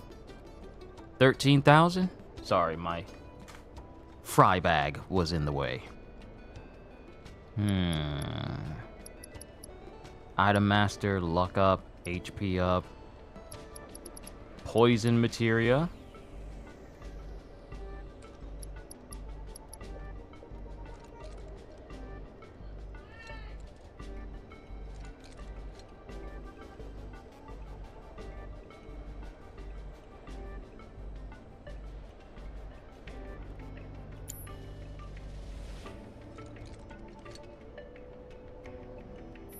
Come back again, please?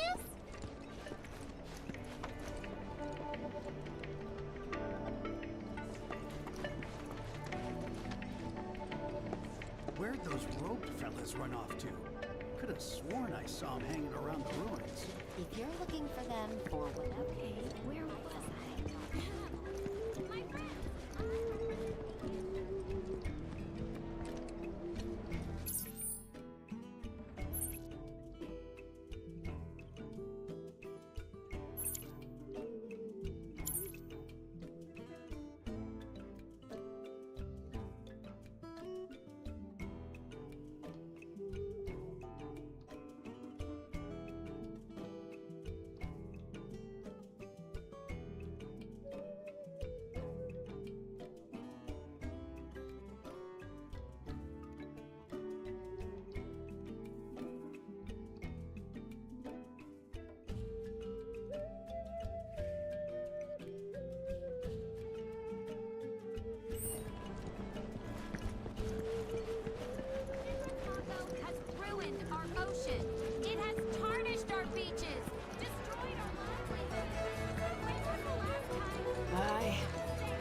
Elevators are only way up, but Rhonda won't thank us if we storm it.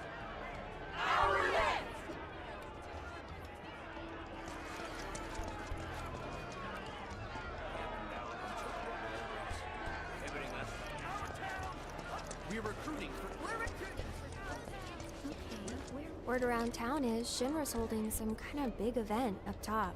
Wonder what? Do you believe the company has gone too far? Then they must be stopped?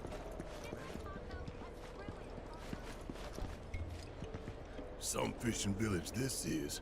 Ain't even allowed to take a rowboat out. Shinra's saying it's only a temporary prohibition. But people gotta eat. Anyway, short of stealing a boat and causing a scene, both us and our black-robed friends are SOL.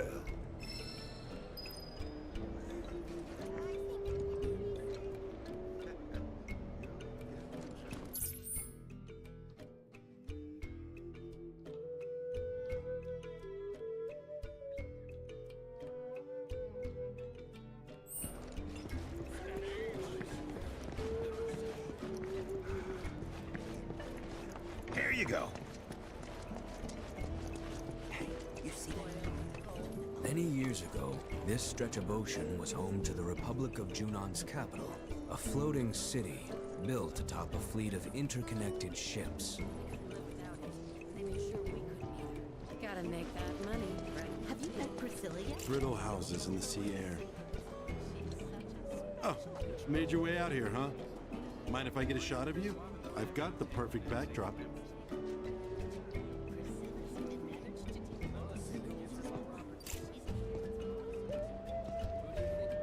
Under Junon's a fascinating little town. Their water is especially so. I mean the color. This beauty comes at a dangerously high price, though. It's worth documenting before it's gone. Anyway, if you know any other camera-worthy subjects... Which means no more seasickness.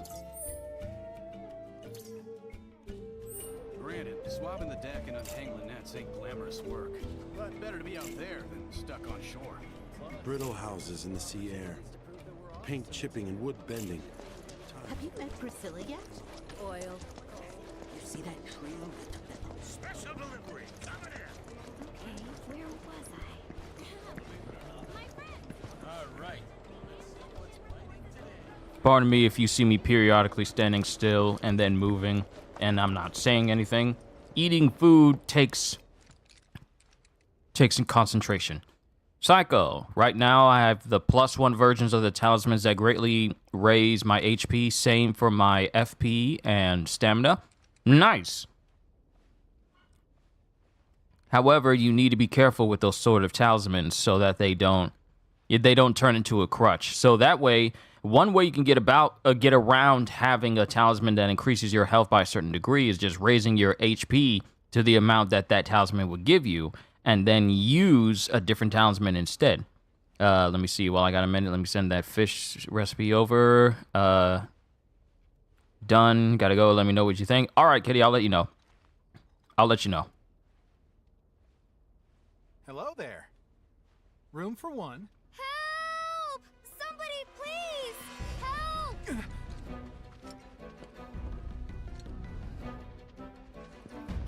See, in other games, Sword. You're some kind of fighter, aren't you? That was Priscilla. And from the sound of it, she needs a tough guy like you to lend a hand. See, in other games, when big deals and big things were happening, the person at the desk would be all like, "Oh no, what's going on?" But their facial expression and their body language wouldn't be replicating it. But here it's all like, "Oh, the clerk is actually concerned. He's actually moving like he's concerned." Yuffie!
Shinra's most wanted.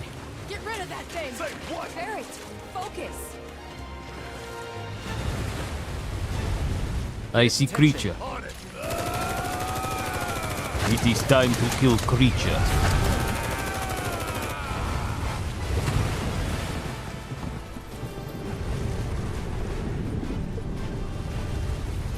And I have far more abilities up my sleeve than I did when I was playing the demo. Come on. Get him!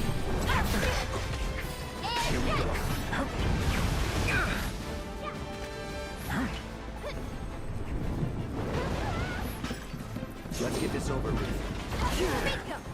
We'll get you out of there. All set. Spells will get the job done quicker. There. Freeze! Not throwing in the towel. Taking over. Dang. Not looking good.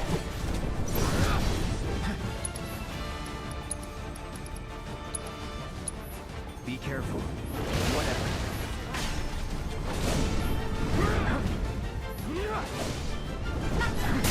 Got it. Should have seen that. I gotta do something. I can't.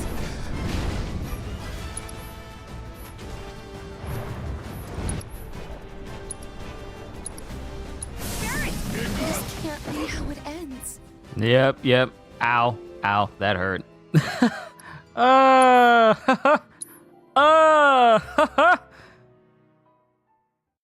Man, okay. They really want to get me this go around, I see. I see, you want to embarrass me in front of my friends. She gonna be okay?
I got your note.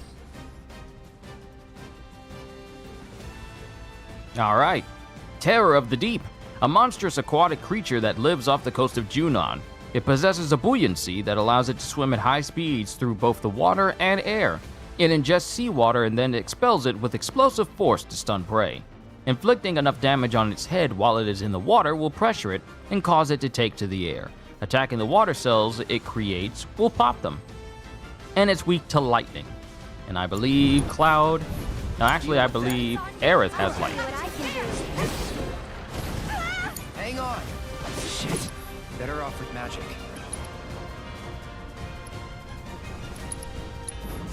No escape.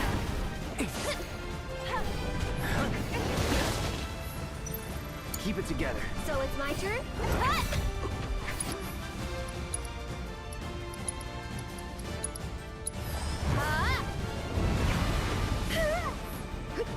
Go on!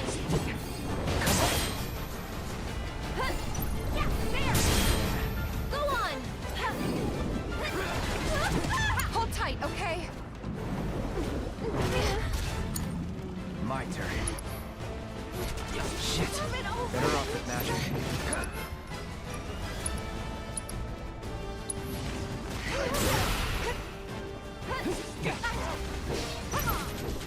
that. Here goes.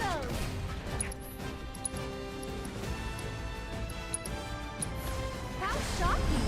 Okay. This one!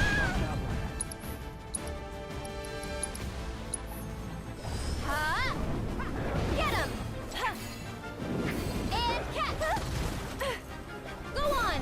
That's it!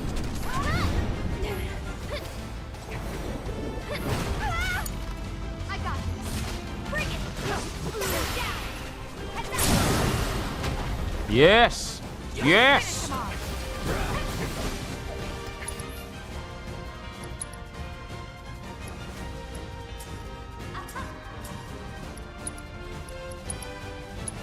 One more shot! You jittery? There! Ha! Bring it! What now?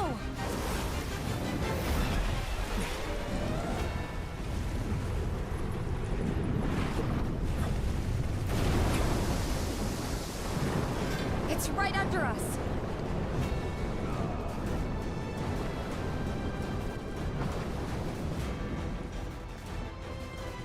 Watch yourself! Taking over. Take the lead. I'm coming! No more games. It's over.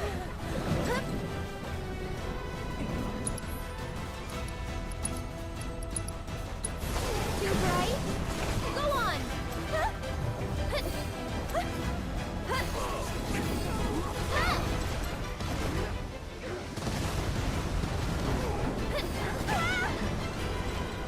Everything's swimming.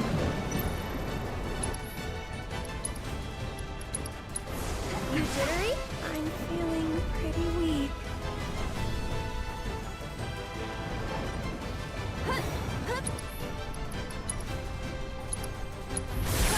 On it. Come on. That was great. Let me handle it.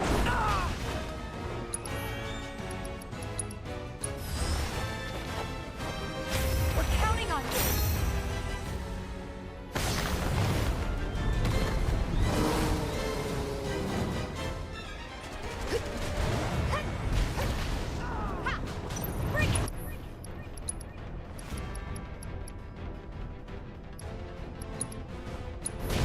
Shake it off, okay? Right. You're hurt. This might be it.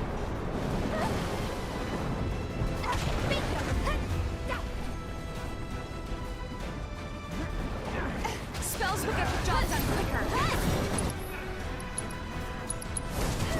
Chill out. Come on. There. My turn. Let me go.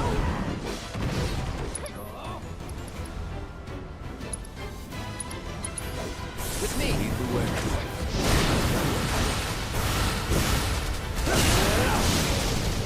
Yeah! Now's our chance.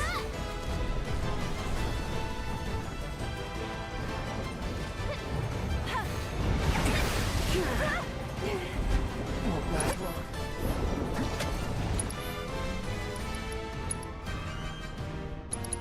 I'm in. Finish this. Slick. Ooh, let's go Titan, let's go Titan.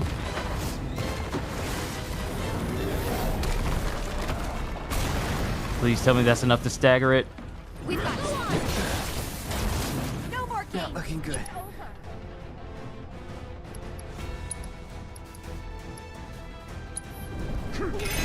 Fine. I'm okay.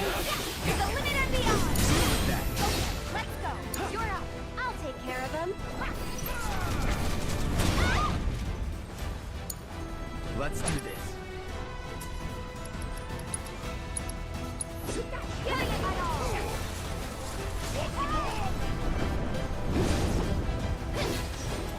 It's on you. So it's my turn?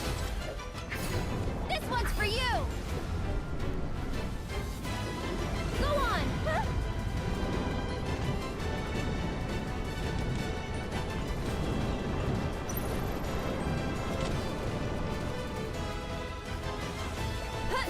That's it!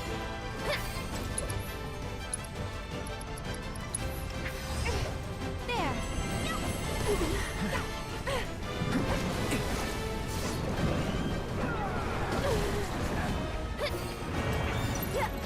Get him!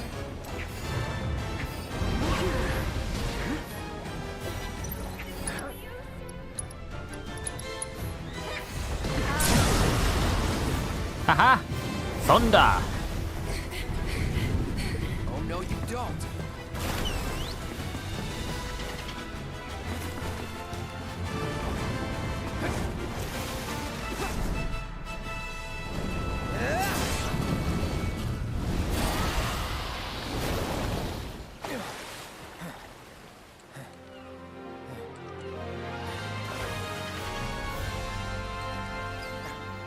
Nice work.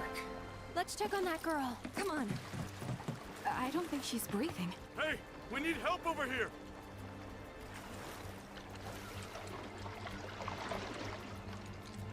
God, she's so cold.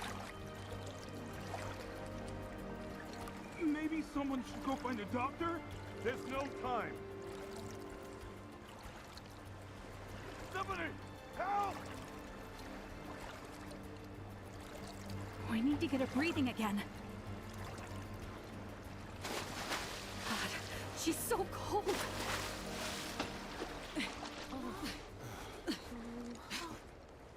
Don't just stand there, help me! You're on chest compressions. Got it.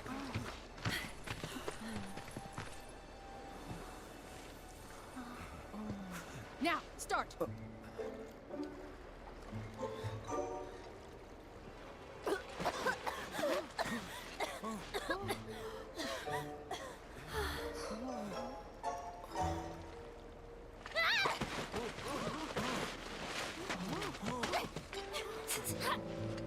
It's the wrong girl, creep! What?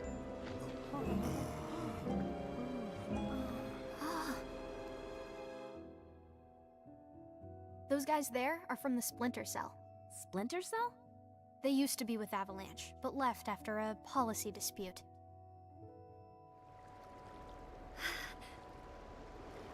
Easy. They're guests of mine. And this one was trying to save your life. He was? Ugh, nice going, Yuffie. Call the guy a creep, why don't ya? You big moron! Dum dum dum dum dum dum dum dum dum.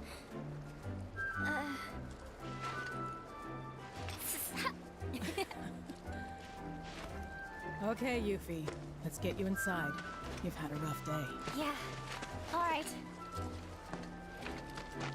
Thank you very much. You're welcome. Not to be that guy, but kids these days, I swear. Now. Who's that? Another one of my guests. I seem to get a lot of them when the world's on fire.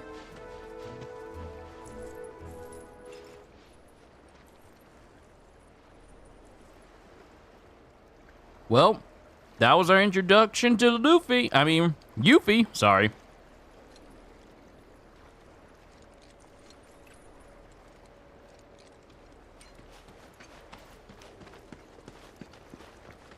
I'm back, had to buy some food. I'm eating it right now. While these cutscenes are going, I'm munching. That's usually why I haven't been commentating on the scenes themselves. Actually, you know what? When it comes to the cutscenes, my commentary is not necessary. When we get back to regular gameplay, sure. Hey, you guys are that Avalanche Splinter Cell, right? Now, how the hell did you... I just gotta say, I'm a big, huge fan of yours. HQ wishes they could be as cool as you guys. Well, we are pretty cool, but... Think we could sit down for a chat later? Got a teensy favor to ask. And gotta thank you for before. I suppose you could come by the inn tomorrow? Sweet! You won't be sorry, promise. Later!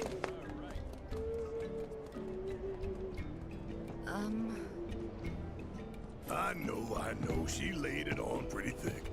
But hey, she's just a kid. What's the harm in hearing her out? Maybe she wants your autograph. Come on, Let's get ourselves some rooms.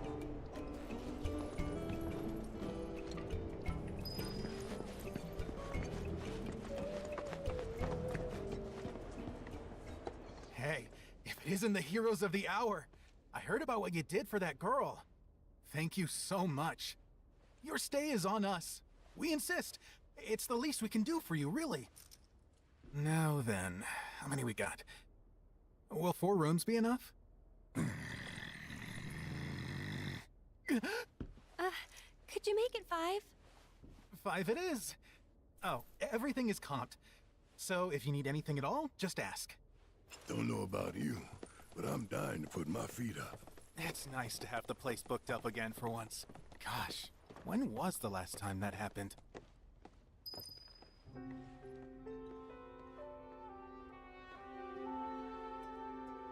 You said check your pockets. She a thief? See, I never played Intergrade for a remake, so my introduction to Yuffie is, basically this, for all intents and purposes.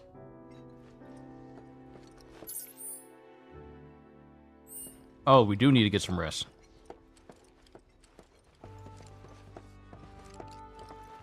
I could feel them slipping away, one by one, and the tighter I held on, the more I lost. I know. I felt the same. It was like they were sucking them straight out of my head. And the worst part is that I don't even know what's missing. Only that something is. Like it's on the tip of my tongue, but I just can't remember. Damn whispers. Speaking of, you seen them lately?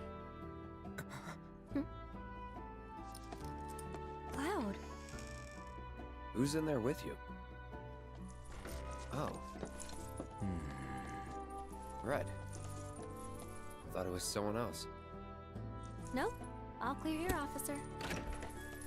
Well, hope the rest of your patrol is just as uneventful. Ozzy! It's good to see you. I'm on the move right now, but I hope you're still streaming by the time I get back. By the way, greetings, fellow peoples. Greetings to you as well!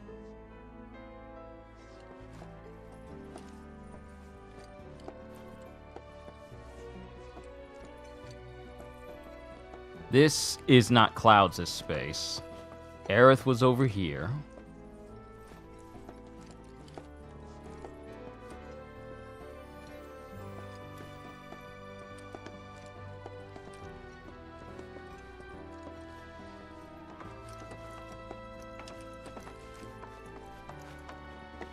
You got any space for Tifa?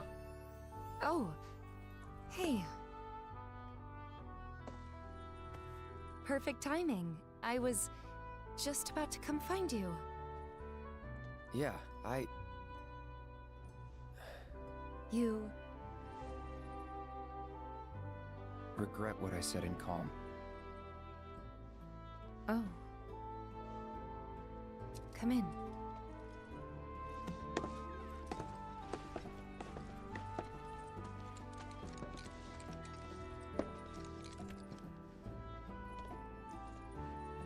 I should have never doubted you. It's fine. I never should have doubted you either. Say, do you remember a guy named Emilio from Nibelheim?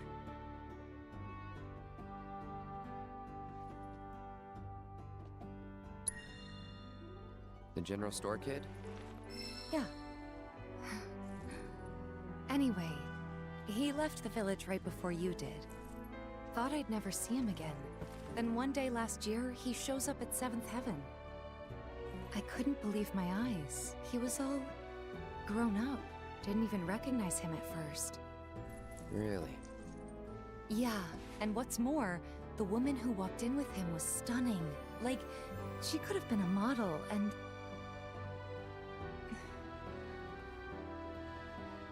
You're not interested, are you? Not really. But I'm happy to listen, so go ahead. It's okay. Forget it. Was this another test? No, it wasn't.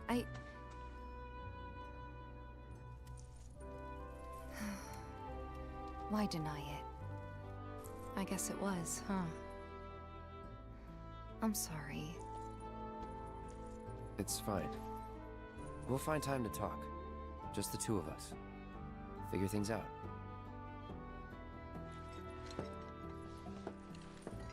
Just be ready to spill your guts, huh?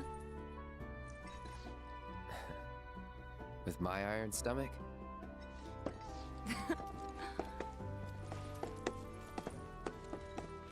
Night.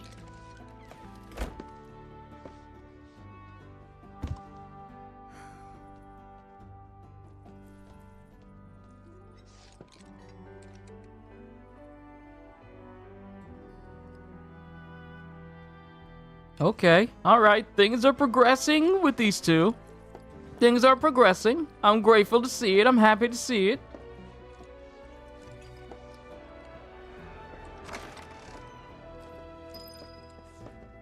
Well-earned rest. Rest for the night? Yes.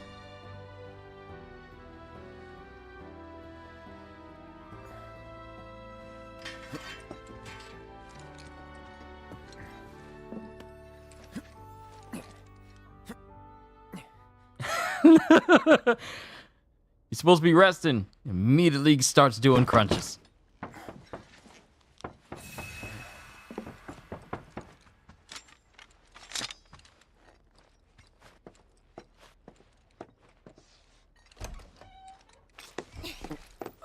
Come on in, guys. Hey.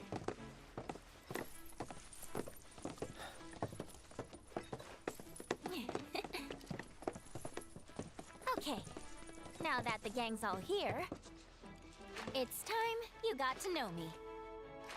My name is Yuffie, materia hunter and elite ninja operative for the interim Wu-Tai government. I left my beloved homeland behind to bring an end to Shinra's reign of terror and prove that Wu-Tai's not to be trifled with.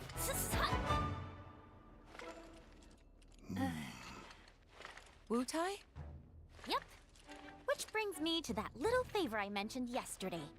Long story short, I want you to join me. HQ, they just didn't understand. But you guys get it. Don't ninjas creep around in the dark slitting people's throats. I mean, we've done some shit, but we ain't about to stoop that low. I resent that. Although, that is something we do.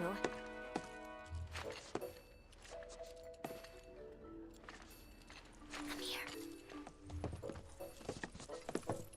Traveling alone so far from home is expensive. So I've been moving from town to town, hustling, scraping together enough scratch to keep sticking it to the man.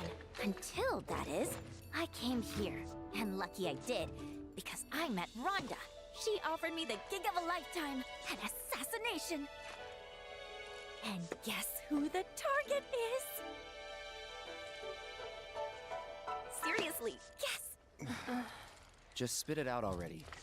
Who else but a certain company's new president, Rufus freaking Shinra?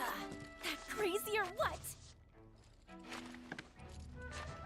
And that douchebag will be here any minute now. Up there here anyway. Enjoying his fancy inauguration parade.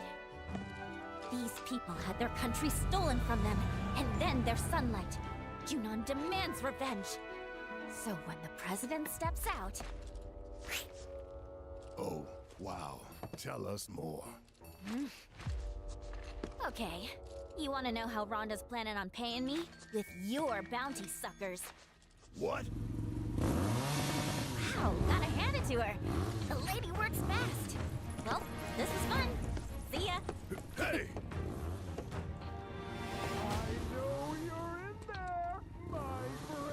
If you manage to get away, you should try to find Priscilla. She'll get you topside. Now, you don't want to make me come in there and fetch you, because I would love to do it! Who's that?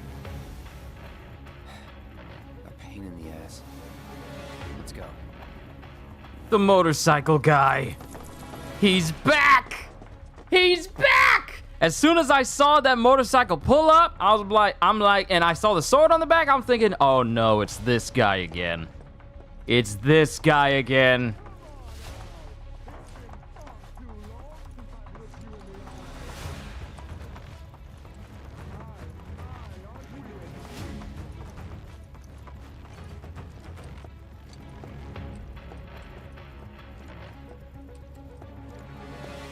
Honestly, how long do you intend to keep me waiting?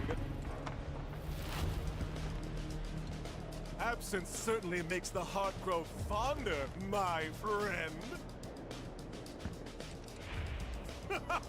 Still playing hard to get, eh?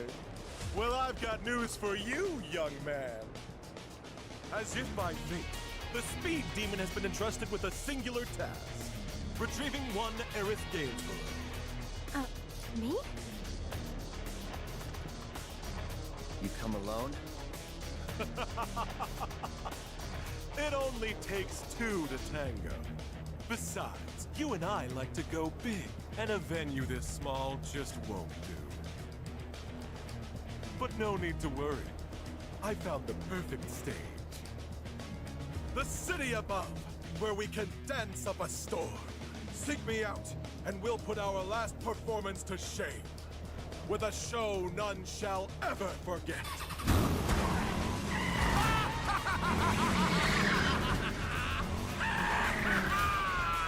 You got some weird friends, man. We might want to think about getting out of here. These people don't need more trouble. Yuffie said to talk to Priscilla if we wanted to get topside, right? Let's go find her. Thanks for dealing with that Shinra nut job. Don't you think for even a second we did that for you? The slime ball who sold us out. Take it. Not much, but it's yours. The hell's this supposed to be? Your bounty. Part of it, anyway. You thought I'd put you through the ringer like that without making it worth your while? We're on the same side. Always have been. And what if Biker Boy had taken us in? Then I would have had to improvise. But I didn't, because it all worked out. Worked out fine. Like I pray it will for Yuffie upstairs. Okay, new Queen's Blood players await your challenge at Crow's Nest. We need to keep progressing. You wouldn't believe how quiet these waters used to be. We need to keep progressing. Let's keep moving forward. So, Motorcycle Guy's back from Remake. Oh, hey you guys! We talked to Yuffie. She said that you could show us a way to get up top. Sure, I'd be happy to. Although, Yuffie's the one who found it. And according to her, that tanker's the quickest and easiest way into the city.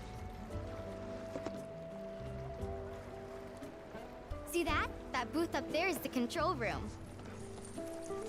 So we can repurpose the ship as an elevator. Someone lowers and sends it back up, along with the others. Problem is, how are we supposed to get to the controls? High voltage? Yep, it should just say, no climbing. So we're stuck. Not with Mr. Dolphin. You wouldn't believe what he can do. Like when we met. See, I was out taking a swim all on my lonesome. At least I thought I was alone. But then, squeak, squeak, I hear this funny noise. That's great and all, but we're in a hurry. Hey! We're sorry, really. But we'll make sure to come back as soon as we're done. You can finish your story then. How does that sound? Okay, promise. Never done it before? My arm, your arm, bam! Oh, gotcha. Awesome. All right then, now what? Now we ask Mr. Dolphin to get you up. With his help, it'll be a cinch. Okay, which one of you wants to go flying? got you written all over it, Merc. Guess it's me. Great. Just let me know when you're ready to go.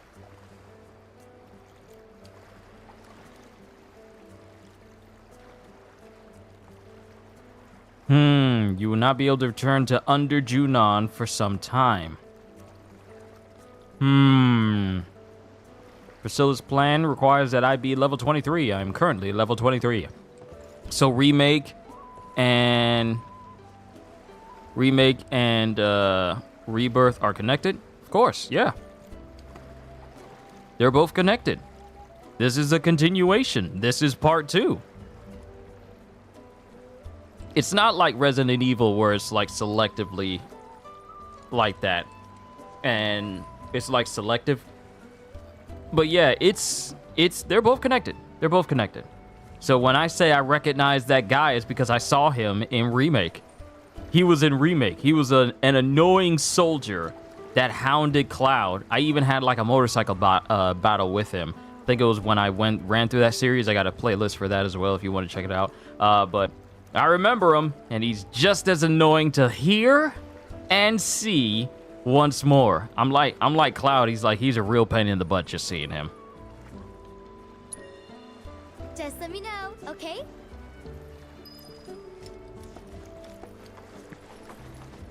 So here's what we're gonna do though. 2 hours, 23 minutes.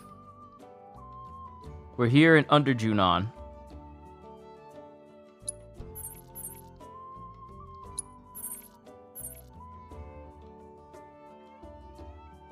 We need to open up more spaces.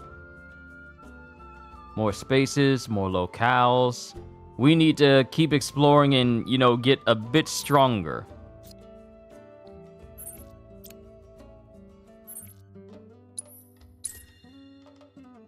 So let's open up the map just a little bit more before we go speak with Mr. Dolphin.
Hey, I see you over here, big head.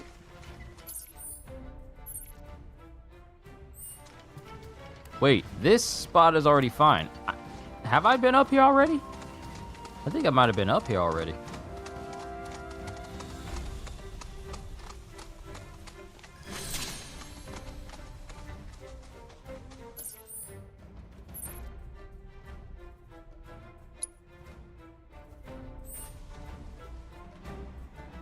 Wait, I ran over here to this tower. I beat up these Zemzalets. And I never activated the tower.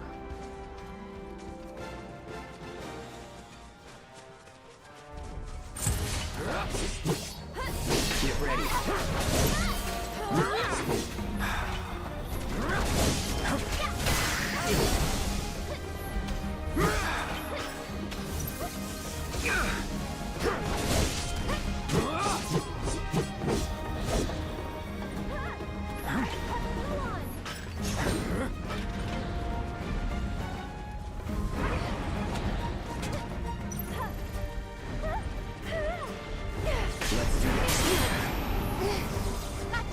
Keep it together. I got this. Come on. That was close.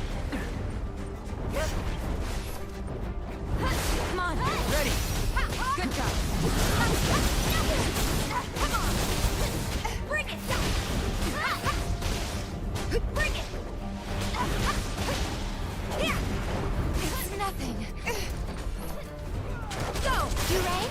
Nice move. Keep it up.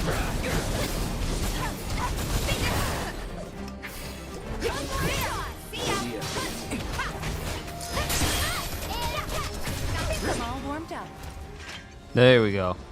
I never went up this tower and I activated it.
More regional history of Junon.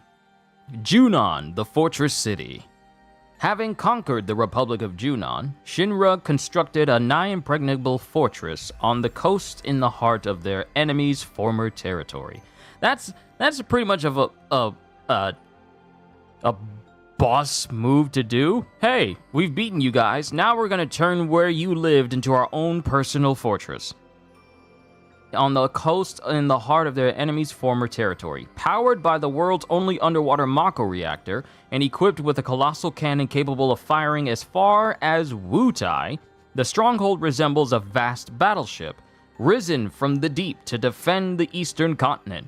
And this is also the place where Sephiroth, Genesis, and Angeal fought on when they were in that training room. Because that's the exact same cannon.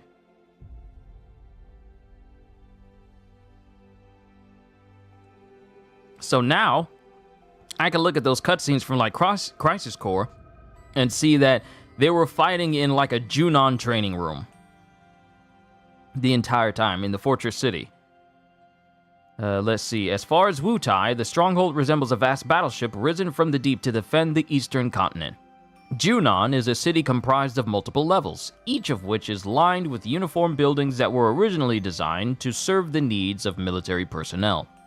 After the war with Wutai, some were converted into hotels and retail outlets, and the harbor and airport now see a constant stream of civilian visitors.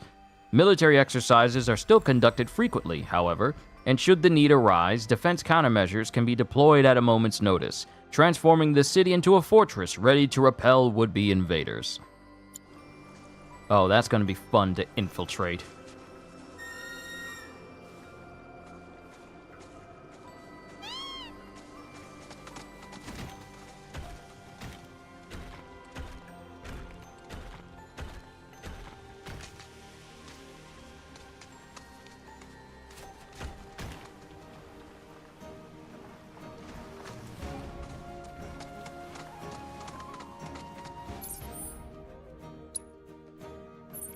Oh, we got another location for Phoenix. Mark that down. We also got some other things in Chadley's combat simulator as well that I can use.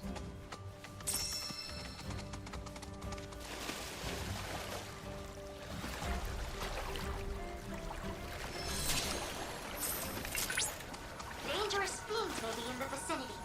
Exercise caution. Rare Ignilisc variant identified. Commencing guidance protocol. As their size puts them at the lower end of the food chain, they're exceptionally skittish creatures. In addition, they can actively regulate their body temperature, thus allowing them to emit heat as a defense against predators. There are theories that these fiery displays may also be employed in mating rituals. After all, nature is said to be a survival of the fittest. May we too pursue our objective with a passion that burns as bright as the Ignilisc scales. Well, we might as well while we're here.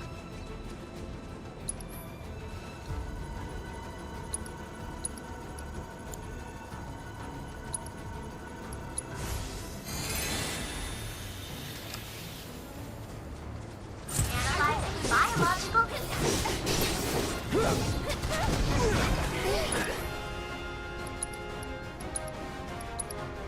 Assess. Allow me. Alright, weak to ice. So, Tifa's gonna be good for this, because I don't think Cloud has ice. A rare Ignilisc variant that has developed the ability to actively regulate its body temperature. It runs hotter than normal Ignilisc and can expel heat as a defensive mechanism.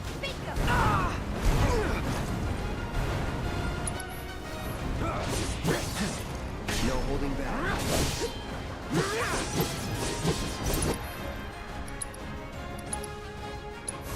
Bundle up.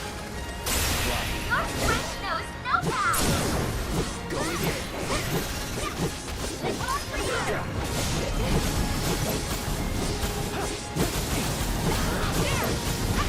Feel right while you can. Gotta be careful. Awesome. The only one we got left is just that one, and we'll be able to get it killed fairly quickly. It's on now.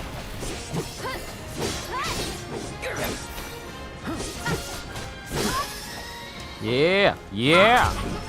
That's what I like to see. Learned a lot of great data, thanks to you.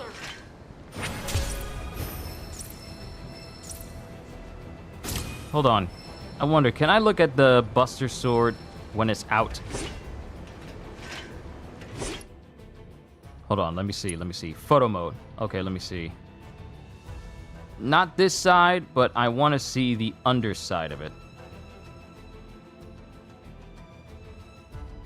Okay. The reason why I'm saying that is because I'm trying to see if there's like a slot or a space on the Buster Sword that hooks up to like that circular part of his gear that allows it to just stay on his back. Or is it just a super magnet that is that metallic part so that the Buster Sword just stays attached to his back regardless? Or does it sit in the area where the materia is inserted into the blade?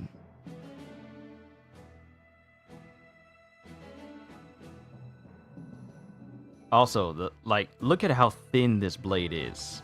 See, a lot of times we look at the Buster Sword and think it's like, oh, it's just this big old slab piece of metal. But this thing is thin. A lot thinner than I originally thought it was. Because I'm so used to seeing the Buster Sword from its blunt side, from its flat side. Very rarely do we see the Buster Sword along its edge and along from the front or from the side of where, from like the tempered side, from like the flat side. I forget the correct terminology. I haven't looked at Made and Forged in a while. But when you look at the Buster Sword, this thing is really, really thin. It's incredibly heavy, yet it's also thin for its size. Because you think this thing would be a little bit thicker, maybe along the lines of like Guts' Dragon Slayer Greatsword. But this thing is thin.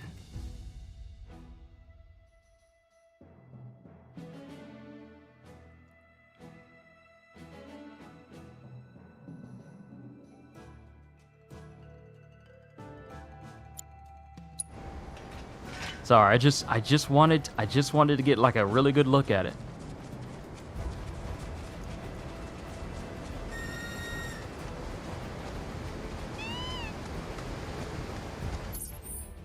Okay, so we're right here. There's going to be a way to get over to it from there.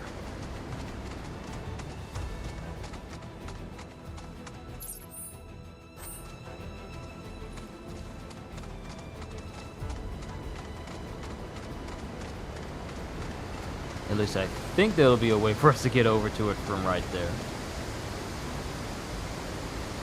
That's a mighty Russian river. Kitty, welcome back.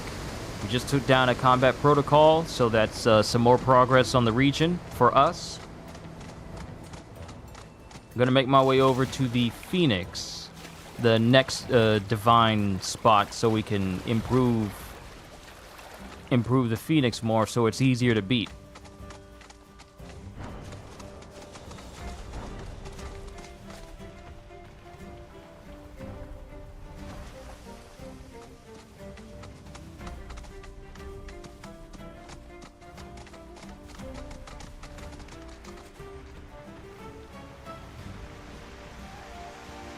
And I'm also exploring a little bit.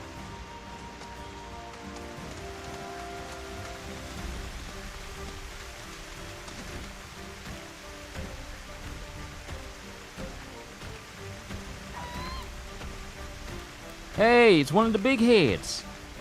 Get back over here, big head. Oh, perfect. A spot where I can sit down. Sun's no joke. Oh, I believe it. I believe it.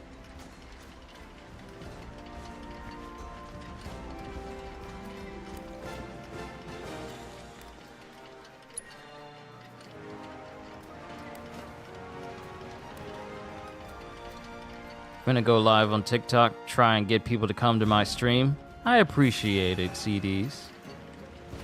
But even if you say you're going live on TikTok, remember to promote your stuff on there as well, because people need to see your drawings, man. While you're over there, because TikTok, there's tons and millions of people on there, but people over there need to know more about your capabilities of drawing. Okay, cool. So I think this is the side I need to go up.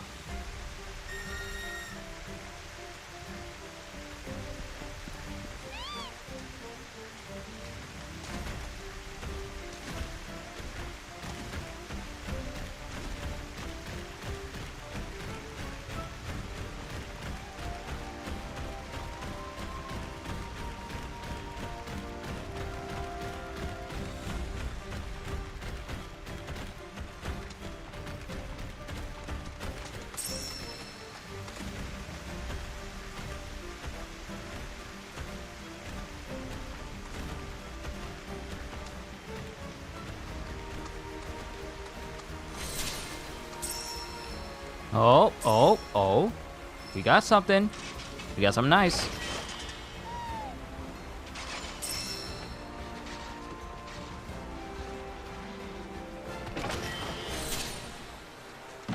Crow's camp complete.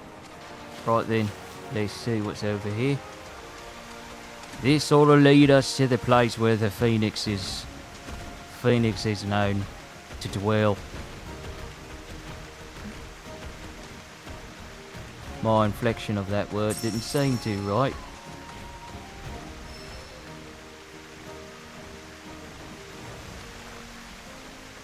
See, if I was playing Dragon's Dogma, the amount of time it would have taken me to get across the bridge would have been so slow. Oh, I'm carrying like 15 ounces of Hydra hide and some feathers. Well, you're over encumbered and you can't move all that fast. I'm so glad I'm done with Dragon's Dogma 2. I don't know what to do. Y'all don't know. Y'all don't know. That moment when I fought the Sphinx again and I still lost, that broke me. That was the breaking point. I couldn't take it anymore. I couldn't take it anymore. I spent all that time going into New Game Plus after that heart-wrenching moment of me failing the first time and having to wait to go through New Game Plus in order to do it. Then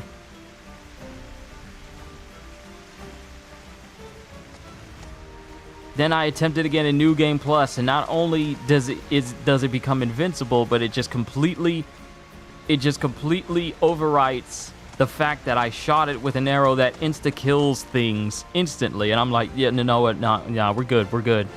For a game to do this to me, it's clear you don't want me to play it all. Did you do the I think so. I might have been so upset that I didn't actually do the you know what? Here's the thing, CDs. I don't know if you've seen the video yet, because it's the most recent video that I put up. Not a stream, but the most recent video I put up. And I was completely speechless after I shot it, and it ignored the shot and still flew off. I was speechless. My brain was trying to contemplate how improbable it was for that moment to happen right then and there. I was beside myself. Then I thought, if I try to reload from my last save, it's not only it's going to reload after the Sphinx flew away. So that was a no-go for me. Then I tried to reload from the most recent inn I saved at, and the most recent inn I saved at was the very first inn you get access to in the game, which essentially means that my save got overwritten by me reloading to an inn save, which I find incredibly dumb. It overwrote my save of all of my progress, hours, days even, of progress, and it put me right back at the beginning of the game with no way to get back to where I was before. So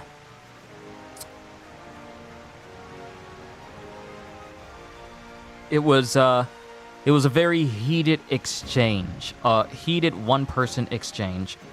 Kitty, imagine Q go to rage mode and slam and throw his controller. Oh no, I will never get that mad. I am too conscientious of the items that I own. Controllers are expensive. That's the reason why you don't see me. If I do slam stuff, it'll be like the arm of my chair, or I'll be clapping my hands. I'll be doing other stuff. Other stuff that doesn't cause collateral damage within my room. If I gotta clap my hands and just scream out, I'll do that, but I'm not about to do no collateral damage over stuff that I done paid for. That's already expensive. I'm sorry. But I'm not at that level where I can be all like, I'm gonna rage and I'm gonna break this controller, and then I can just easily buy hundreds of them at a time. I'm not at that stage.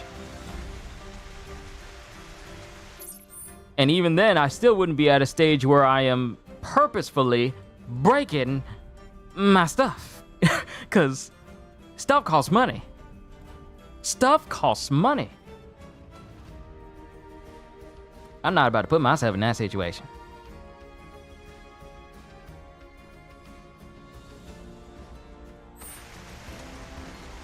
I don't think this is the location I need to be at in order to get to the Phoenix, though. Real, these gaming systems are getting expensive. Yeah, they're getting expensive. Controllers cost the same price as games. Controllers. are costing the same price as games. I can't afford to get upset over a game and then I'm breaking controllers. I've seen people rage. I've seen people get upset and I've seen people rage. And I'm wondering, so you're going to... and the thing that gets me is I see a lot of people who rage while they're streaming, and they will get so mad and upset that they'll break their keyboards, they'll break their monitors, they will punch their monitors, they will literally break their entire system while they are streaming live, and therefore make it pretty much impossible for them to continue to stream because they're breaking stuff all over. And I'm like, it is not that serious for you to be breaking your stuff like that. You must have some good super chatters or people who are subscribing to your Twitch channel for you to be breaking stuff so easily. You must be confident that they're gonna give you the amount you need during your next live stream for you to pay for the stuff that you breaking. Nah, it couldn't be me. It couldn't be me.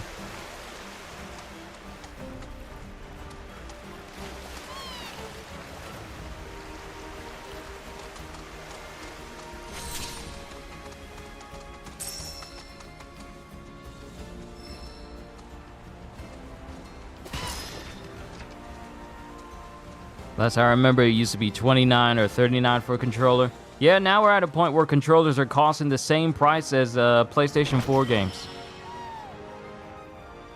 $60 to $70 a pop, and I'm just using regular controllers because I didn't see no need for me to get the DualSense Edge.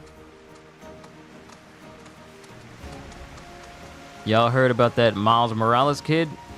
No.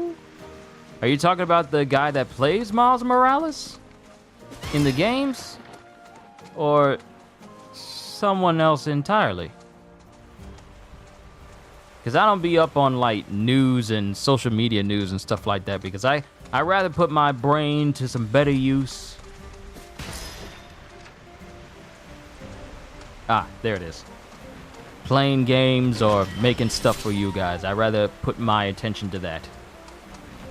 Using my God-given talents the way they were meant to be. I feel like that's probably... he's supposed to be acting like an NPC and TikTok people send him gifts. Wait, are you talking about the actual person who plays Miles Morales in the Spider-Man games, or someone who's who's cosplaying and pretending to be Miles Morales?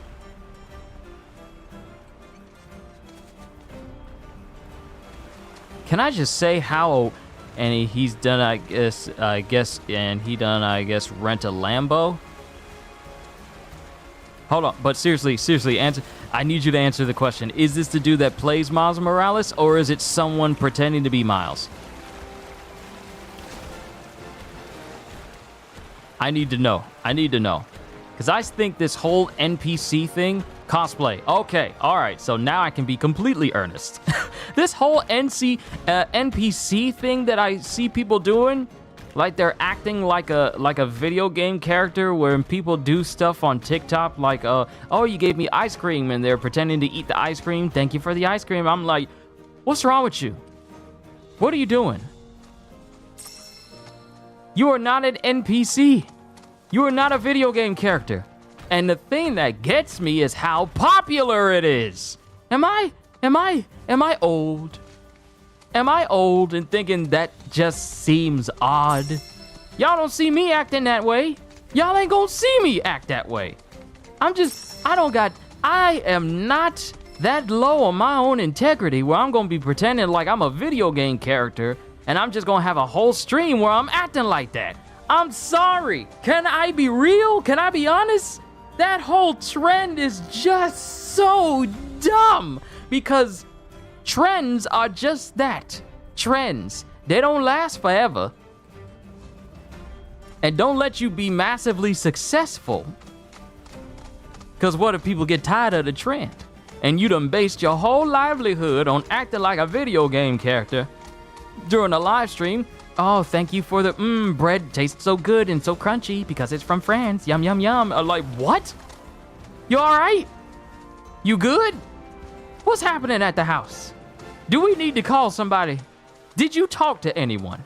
Have you prayed before? Did you pray when you woke up this morning? You all right? That's how I look at it. What is you doing? Are you okay? What has happened in your life? Originally started from this Japanese chick. She does it perfect, and Pinky Doll got it from her, and everyone came along. I have no idea who Pinky Doll is. I have no idea who Pinky Doll is. I'm sorry. I don't know these people. I don't know these people.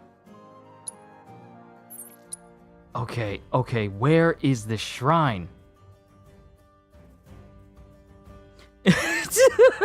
Am I being honest? Because you'll get people who do like ice cream, yum yum yum, and I'm like, what are you doing? What are you doing? Does it pay bills? I'm pretty sure it do. I'm pretty sure it's massively successful. I'm pretty sure it's a great way for people to make some money just pretending to be an NPC. She was at the YouTube award show. I didn't watch it. I still don't know who that is. I don't be watching award shows unless it's the video game awards. That's it. That's the only one I watch.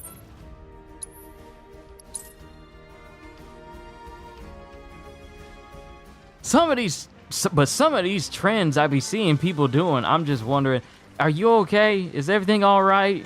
You do realize this is along the same lines as like, oh, we're just gonna plank everywhere in public. And we all know how long that lasted.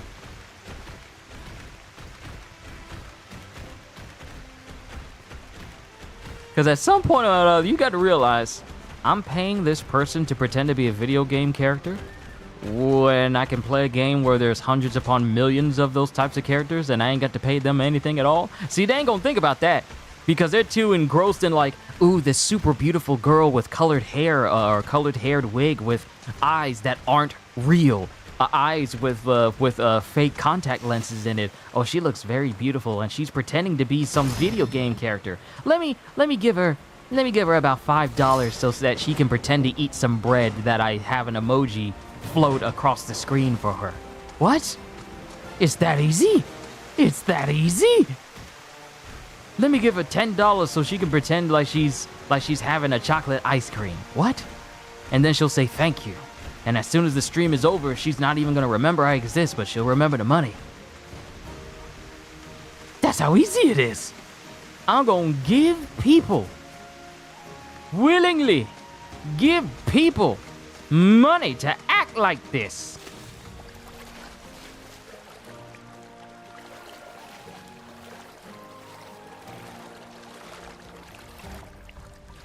Can I be real? Can I be real? And the crazy thing is, it's successful. It is incredibly successful. All it takes is for you to be good looking. And people will hang on you, and for you to have low integrity of looking dumb on the internet. That's all it takes. For you to be good looking and not really care about the social standing of what you're doing. That's all it takes. And then you could just be rolling in dough from people who are like, I'm some sort of Poindexter who's online, and I'm making this very, very attractive woman pretend like she's eating some baguette bread from France. And I say specifically from France because France be making some good baguette bread. All it's gonna cost me is about $5, but at least you'll be able. I have the power. I'm making her eat this bread. And she's on there, she's all like, oh, thank you, yum yum. What? What? What? What? The trends I see online are so dumb. And here's the thing that gets me is that people, and I know I keep going back and forth because I'm trying to find out.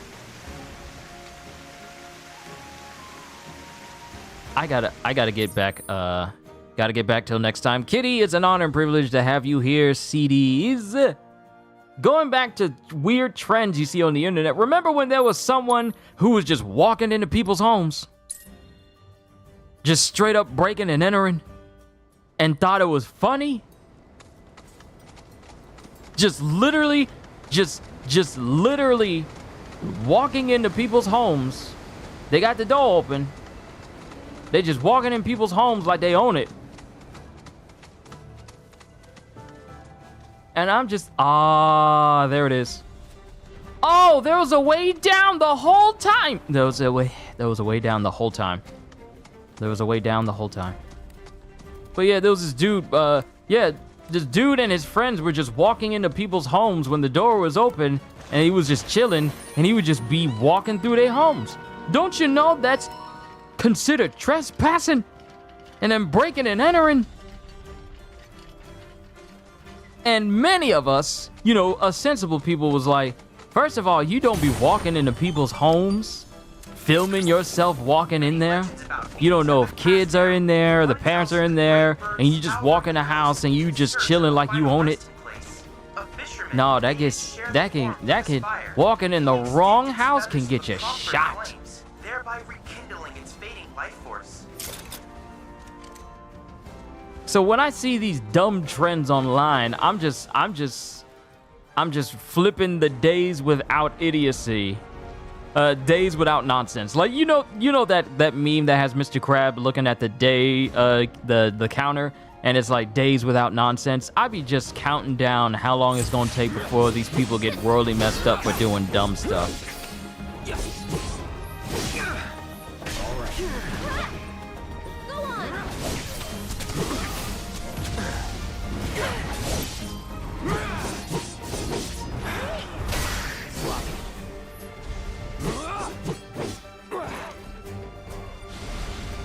Take the lead. Here goes. One more shot. Here it comes. This one's for you. That's it.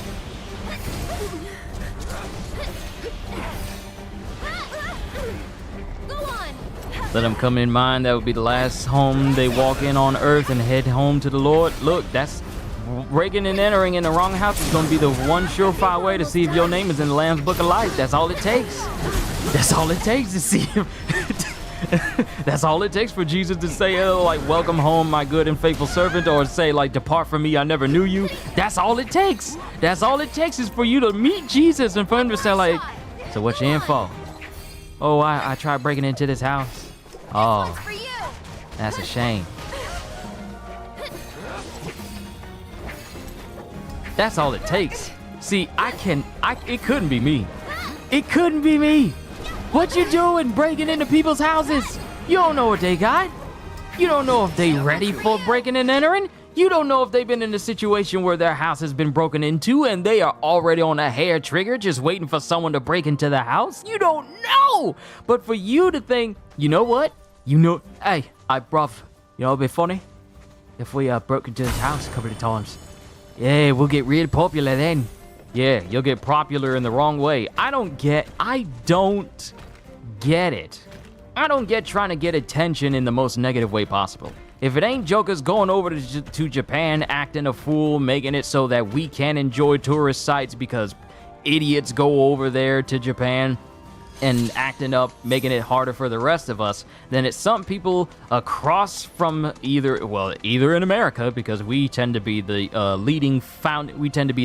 founding fathers on idiocy. If it's not here in America, then it's in other places where people are doing just fundamentally dumb stuff that makes no sense, all for the sake of attention. I don't get it. Is it really worth it? You could wind up on having a police permanent record. Is it worth it? You could wind up on a list, banned from so many different locations in the country that you don't need to be banned from. Is it worth it? You could have people who are just waiting for you to go down the wrong street by yourself and the sun is setting and no one cares if you're screaming down there when they find you. Is it really worth it? Is it so hard to have some home training in public?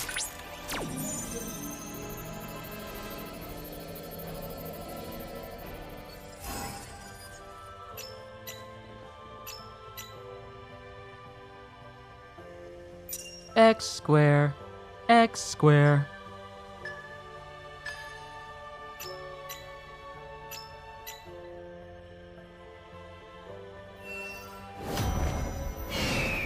Synchronization complete.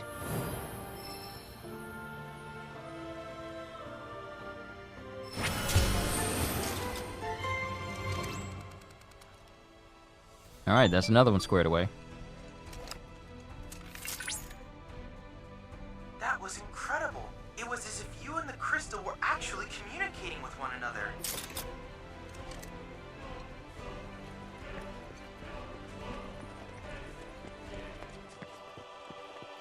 I don't get to see these. It's crazy. And I know that, and that's the reason why I'm saying all these new trends where people are just acting a fool, and then some of them stream it. And then the fact that there are people who will just send money over to these streams and such. I'm like, I'm over here just trying to make an honest living, just being a YouTuber on my own self. I'm enjoying what I'm doing. I would like to think that I have a good community where people enjoy themselves and it's not one of hostility where anyone from any walk of life is welcome. I treat people the way God intended me to treat people, with love and understanding. But you got people out here who act a fool and they get money. And I'm like, I'm honest. I'm just trying to be nice. But it's the rude ones that get like the hundreds and thousands of dollars, and it's like, how does that work?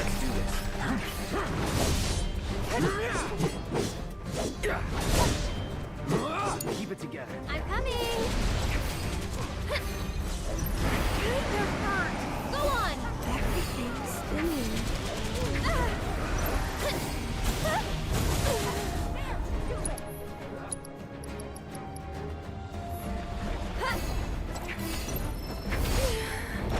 No, I was going to use Prey with Aerith.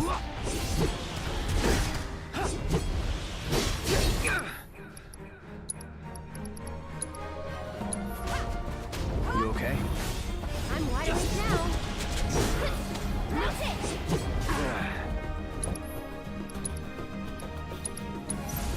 Shatter.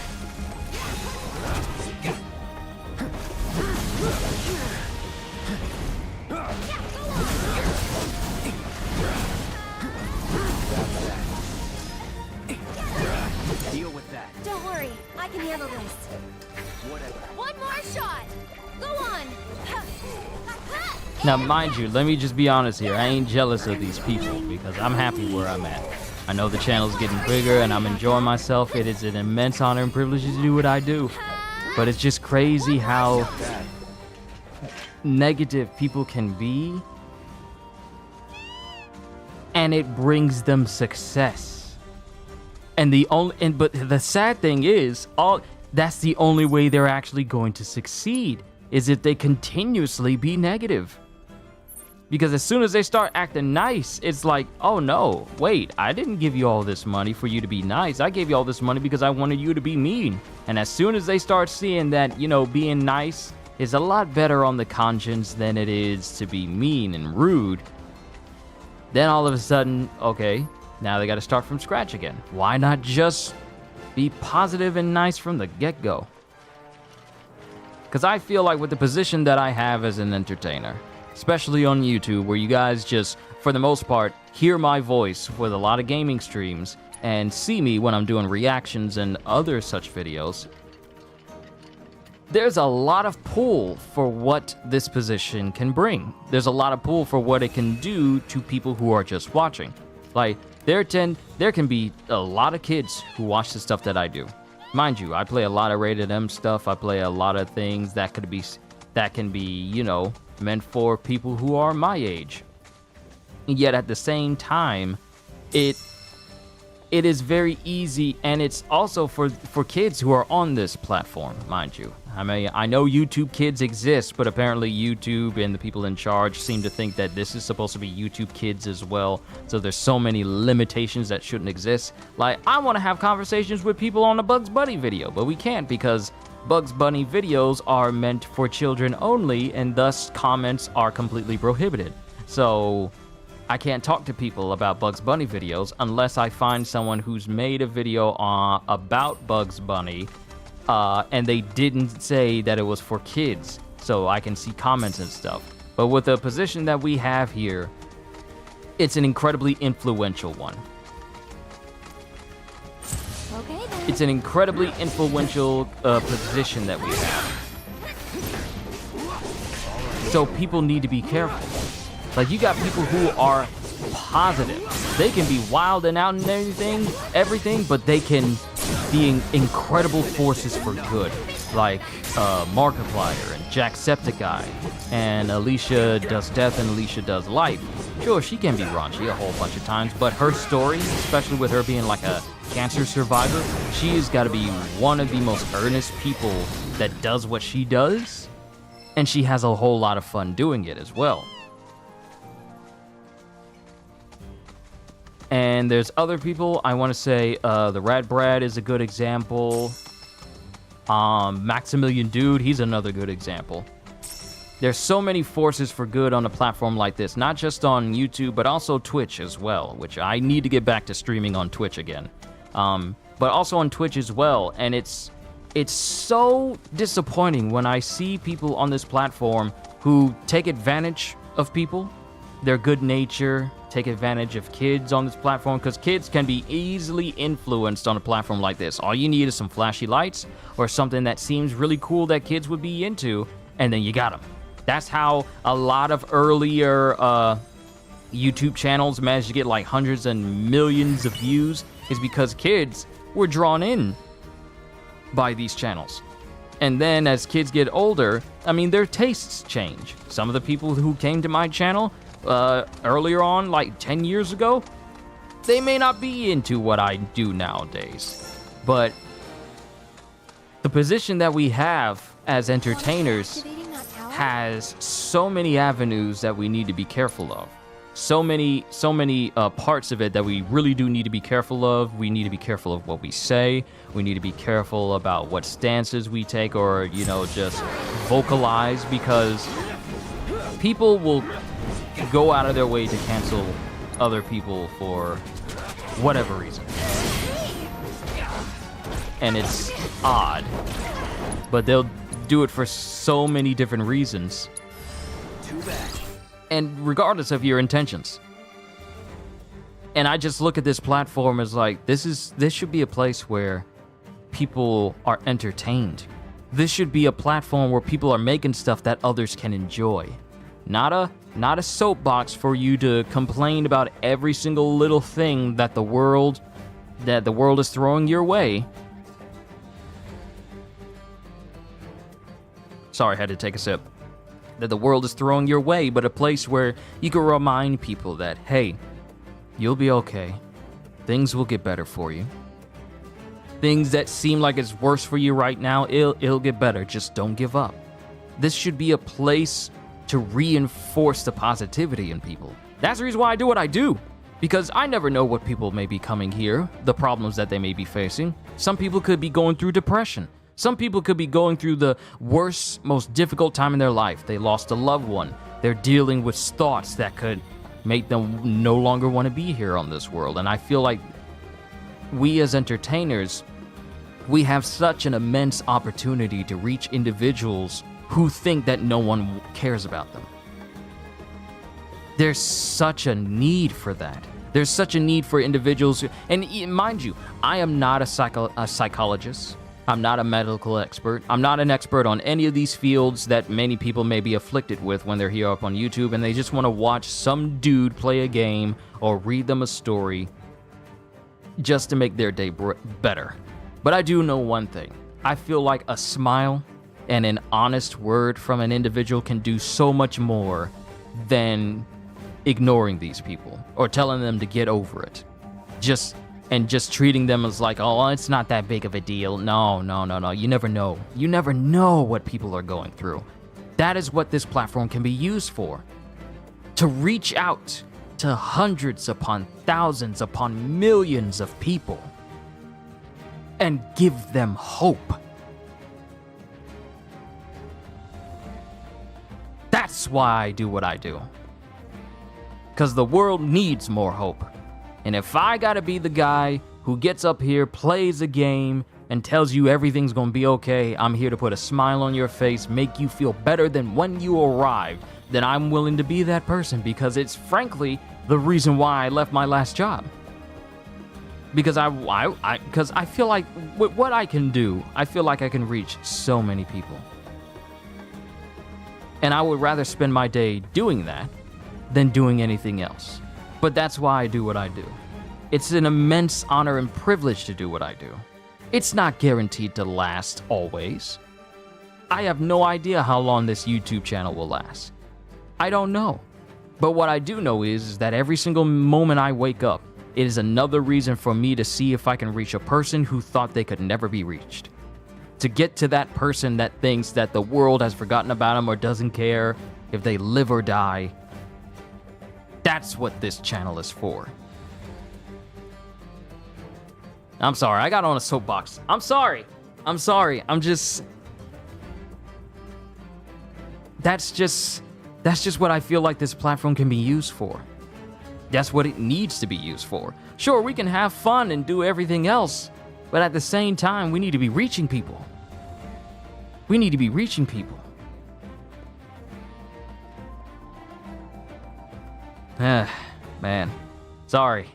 Tonadu, migratory avian creatures that settle in fertile lands when it comes time to breed. They constantly keep an eye out for prey as they fly. Inflicting enough damage will cause them to retaliate with a violent attack, but evading this attack will pressure them.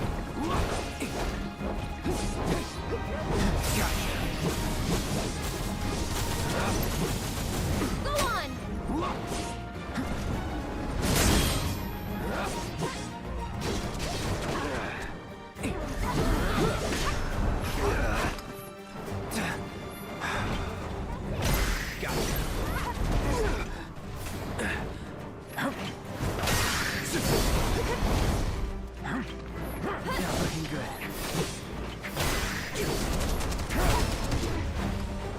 No! Cloud!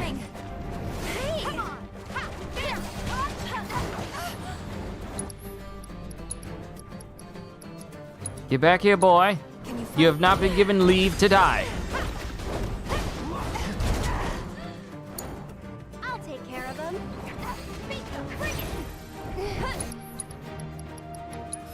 Pray. Okay. Pray. Get him! Here he comes! Go on! That was something. Gotta go for it now. This one's for you! Watch out for high winds!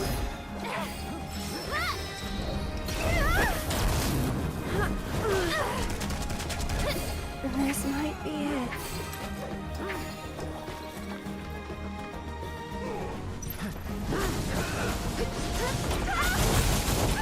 Guess it wasn't meant to be. Stop! How are you hitting this hard?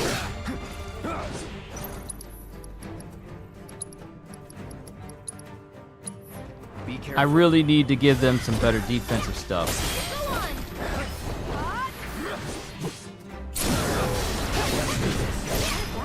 Kill him.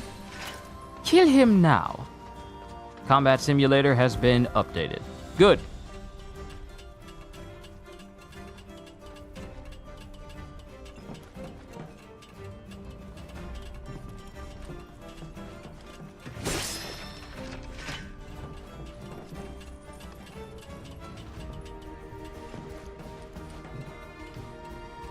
Once again, I apologize if it sounded like I was getting on a soapbox, but I'm just like, this is important. This is important to talk about.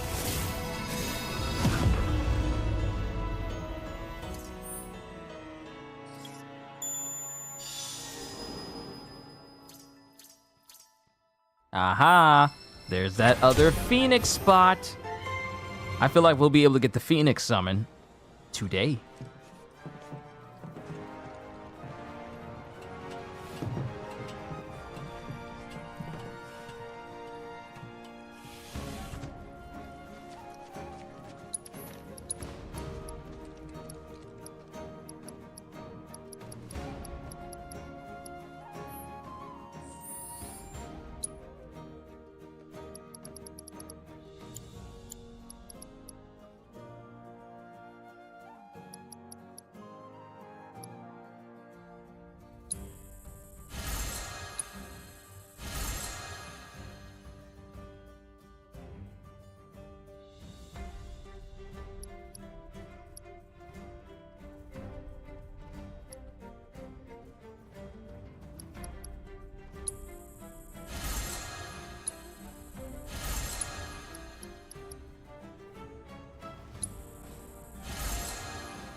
I need everyone healed up.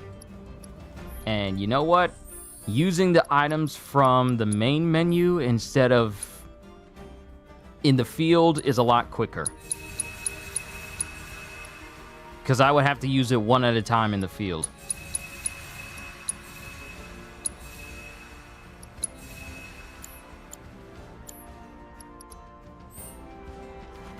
Much better.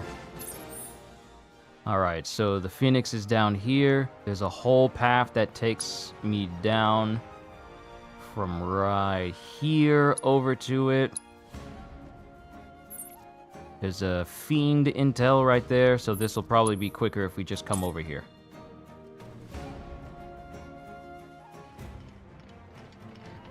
CDs, I'm excited for next week. I'm excited! Because tonight we have the newest episode of One Piece. Tomorrow, the One Piece manga returns, along with Jujutsu Kaisen, I believe. Then, throughout the week, I'm still gonna be continuing Final Fantasy VII Rebirth. And then, leading up to Fallout 4's next-gen update, we'll have a session where I play through that. I haven't played Fallout 4 in years. Like a whole brand new playthrough, I haven't played it in years. So for a next gen update, yeah, I've been looking forward to it ever since last year in October when they announced it.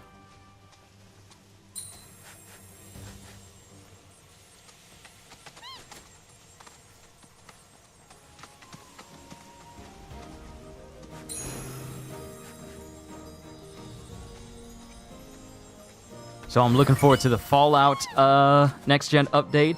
Then on the 25th, I believe there's supposed to be a live stream that is going to be talking about and showing off the newest update for Grand Blue Fantasy Relink. I know me and Gaja, we're going to go over that whole stream with a fine-tooth comb when we get the chance. There will be a session where we talk about it. I know it because we do it all the time. Then, of course, the update itself for Grand Blue. I cannot wait to play Seophon and Toyin. CDs, I hope you've been looking into more of the imagery for characters on the Grand Blue Fantasy wiki. Because the artistry is so gorgeous. This here's the Crow's Nest. Base of operations for our anti-Shinra activities. Sorry, but we're keeping things locked down after the trouble in Under Junon. Oh, what? So the only way in here, I can't get to the Phoenix yet. Is that what you're telling me?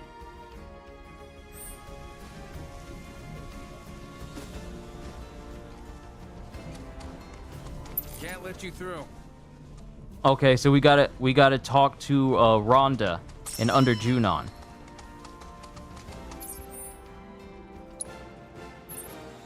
But I'm excited. The thing about, yes, I'd be going back and forth looking at the art. Seophon is by far gonna be an awesome character to play. Simply because Relink really does a good job of giving you characters that wind up being absurdly powerful, absurdly strong. And I'm grateful that they have such a game. The thing about Seophon, though, is, and I've explained his backstory a little bit, or at least from the lore that I could get, he's basically called the strongest human in the world. Might as well just say strongest human across the skies. And there literally is no one across the skies that is stronger than him. He's essentially one of the strongest people in the entirety of Grand Blue. One of his feats is he essentially beat all the members of the Eternals. And that's the group that he's a part of. He's the leader of the Eternals. And there are 10 other members for the Eternals. And he beat all of them all at once. Mind you, every single member of the Eternals is the strongest when it comes to the weapons that they are using. There's a person that uses dual katanas, another one that uses like a harp for a weapon, another one that uses a staff, like a mage's staff, another one uses other aspects of different types of weapons that encompass all of Grand Blue, they're all the strongest towards that, and there is no one stronger than them that pertains to using that particular weapon. And Sephiroth is so strong that he took all of them down by himself all at once. So that is 9 other people that are essentially the strongest individuals across the skies that tried to run hands with him, and he beat them all. And the thing is, he has access to an aspect of reality called, an aspect of power called the boundary, which is essentially this boundless type of energy that only a handful of people can actually tap into. And he tapped into it, and he's capable of using it with absolutely no problems. Now, the thing is, the boundary has a habit of trying to take over the minds of those that try to access it. Now, at the time with Sephiroth, it appeared like he was, he was going crazy and going berserk because of the boundary, but no, he was faking it the entire time, which means that this dude not only kept himself sane, but he was in full control of his own faculties while he was using the power of the boundary, and he still whooped everyone. This Joker's strong. Not only that, but whenever he comes across a sword, he creates a spirit version of it. He creates his own spiritual copy of that sword that he can call upon and use at any given time. And this man likes to collect swords of all kinds. And as far as I know, this dude has well over 3,000 different types of swords at his disposal that he can use at any time. So you know how Gilgamesh from Fate Order has that one attack where he's capable of... Didn't think you'd still be hanging around. Well, since you clearly don't have anything better to do, think I could put you to work? The remainder of your bounty. I need it delivered to someone. I've already got a porter picked out too. This here's Salmon. Since he'll be the one making the drop, it's your job to get him there safe. Doesn't seem like too much of a hassle, but who exactly is this money for? My son. Haven't seen him in a spell. Not since he left town. And never looked back. This gills me washing my hands of him. He's a grown man. Can't be clinging to his mom's skirts. Or her pocketbook.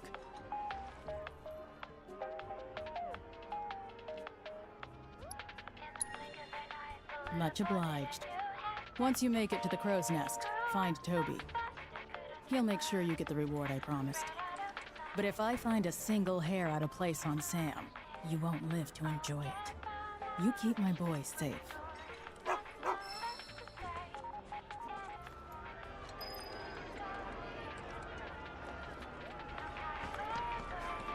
inauguration parade is gonna be a real feast. Do you need something delivered? Oil, coal. Brittle houses in the sea air.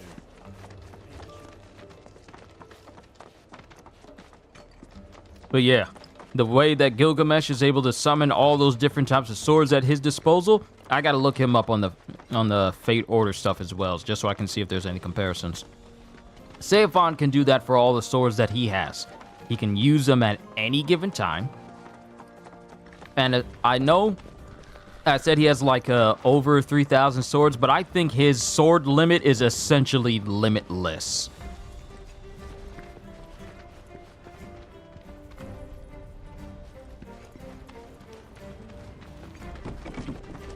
He's just mad strong. So I'm incredibly excited to play him.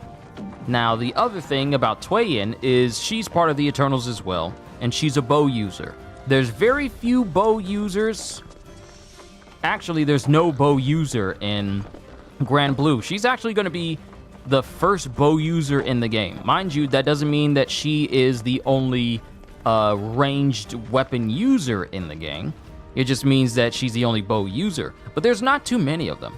The thing about her, however, is that her ability to use a bow, there's no one better at it than her.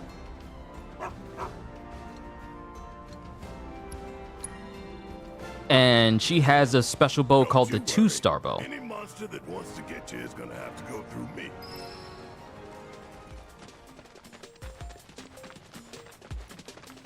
Her eyesight, no one has better eyesight than her. She can aim from thousands of leagues out, and she'll still be able to hit her mark perfectly. Her aim is perfect. The way she uses her powers is she's going to be, as far as gameplay goes, Nothing unusual about it, but 2,000 gil. She offered me that to make a fresh start. Guess moms are the same all over. I turned the money down though. Didn't need it, since I was planning to enlist straight away.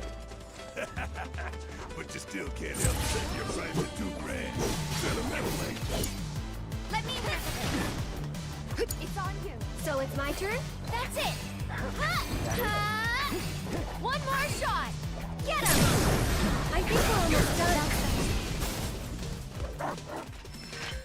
but yeah, her ability to use a weapon is, to use a bow is second to none. Her aim is perfect. She will always hit her mark, no matter what.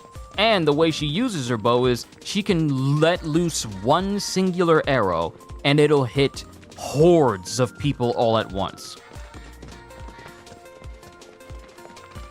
All it takes is one arrow and she can take out squads with just one arrow. A lot of her attacks make it so that they essentially seek out the target, regardless of where they are. So think Yondu's arrow, but she has more than one.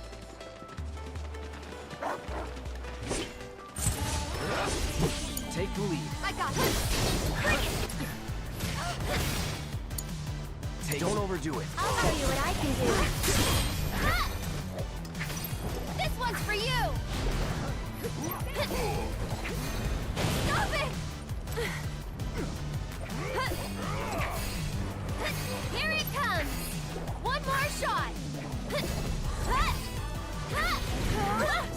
Go on.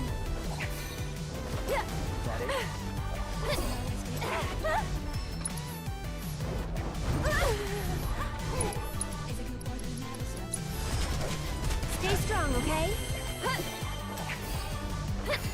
Too bad prey doesn't work on salmon. This one's for you.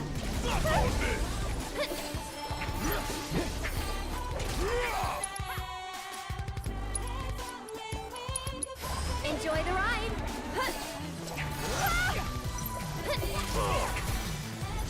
Here it comes. One more. You jittery? Alright, good. The dog's still okay. And I'm very hyped to play as Twayun. I know for me, Gajil, he's probably going to be messing with Seophon first. So, in retrospect and opposite of him, I'll probably be spending a lot of time with Twayun, because she is... Know how some parents stop their kids from leaving the nest, claiming it's too soon or they're not ready. Any excuse to keep them at home. What about it?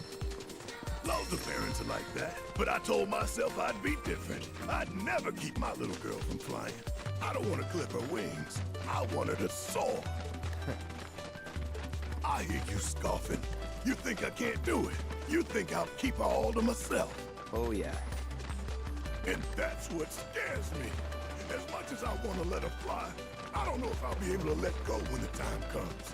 Maybe I'll panic, get in the way, hold her down, all to keep her safe. Oh, Marlene, I wish you could be my baby girl forever. Go on. She's also very, very good at being a debilitation master as well. So one of her attacks, which is called, I think it's called Clincher? No, Depravity. It's called Depravity. Where essentially, she hits a foe one time, but then they immediately get hit with a ton of debuffs. Like several all at once. Paralyze, burning, attack down, defense down, special attack down, poison, all at once. They're all affected by this debilitation all at once. And she can do this multiple times. Deal with that. I'll take care of them. Kinda hurt. Go on.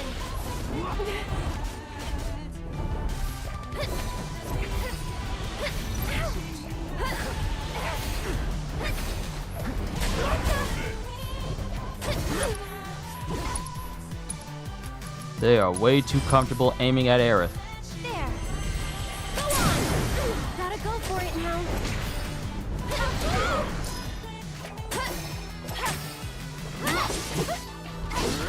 Bring it. Get him.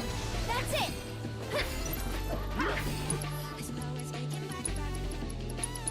You'll be blown away.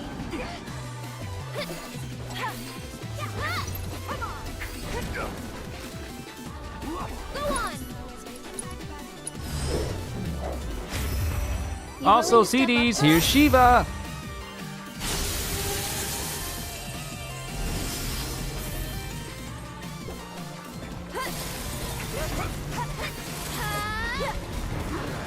Go on. This one's for you. That's it. You'll see. What you doing all the way up there? Huh? What you doing all the way up there?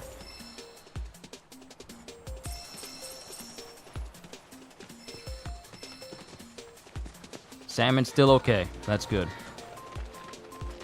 Can I heal Salmon? Can I give a potion to Salmon? I can't. Now, if she didn't unleash your ultimate attack, you would have gotten a better view of Shiva. The next time I manage to get Shiva out, I'll go into photo mode to see if I can show you what Shiva looks like from a better angle. Wait a minute. Is there a way for me to... Is there a way for me to look in the field? No. World Intel? No. Is there a way for me to look at summons? Ooh. Enemy intel. Okay, that's Titan. Dang, I was trying to look at it. I'm trying to look at it. Let me see. Materia, Aerith, Set Materia, Shiva.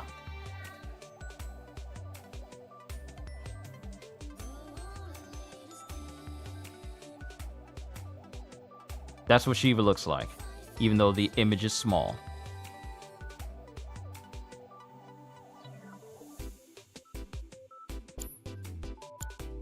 If only there was a way I could look at Shiva. But it puts everything in like a small spot.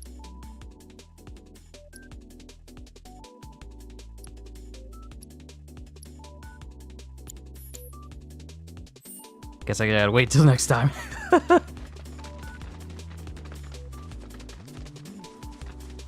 But yeah, I'm very excited to see how Seifon and Tueyin play, what their skills are.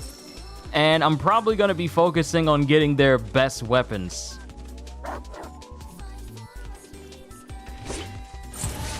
Keep it together. I'm coming. One more shot.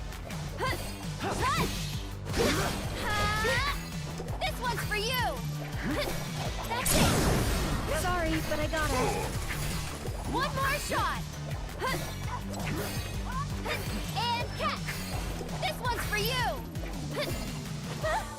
Get him. That'll do.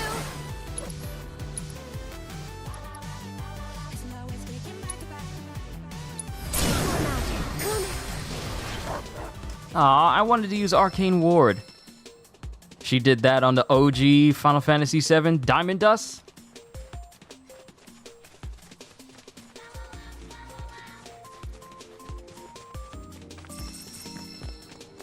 A lot of materials you got me running over there, Salmon. I'm glad your health is still good. I'm definitely going to be farming. Because I need to get stronger. I need these materials to be stronger. And I need to get some better pieces of gear on them, too. What now? Your daddy. You silly daddy. He's gonna fail you. Oh, I can't let you go. I just can't. Barret, get your shit together. Marlene's barely out of diapers. You've got time. Right. I'm just getting worked up over nothing. Yeah. She won't be leaving me for a while. Then again... Hey! See, Cloud over here, he trying to be funny. He just messing with Barret right now. At this point, he's just messing with him.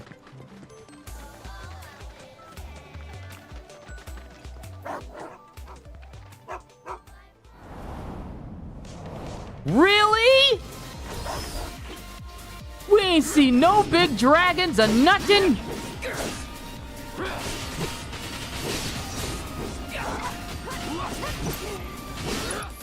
Assess! Detrimental status effects, petrify and stone. You have been petrified. Taking a certain amount of damage while in this state will turn you to stone, rendering you incapacitated.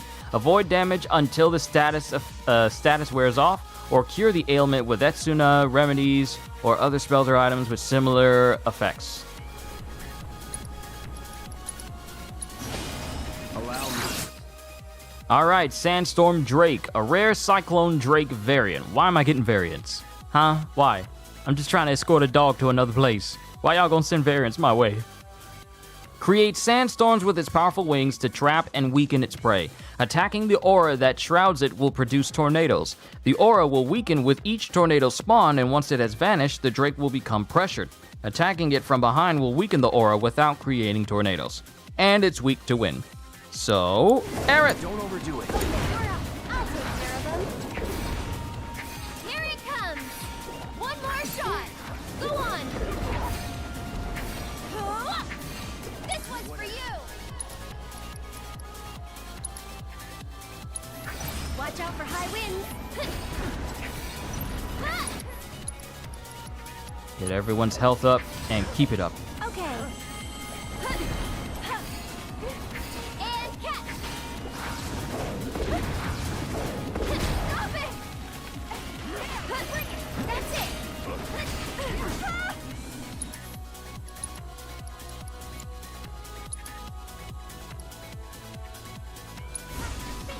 You'll be blown away. Go on. Here it comes. One more shot. Whatever. Let's get serious. Get him.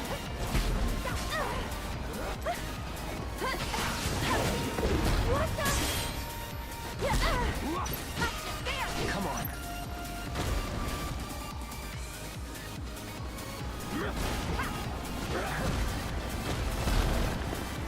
No! Petrified!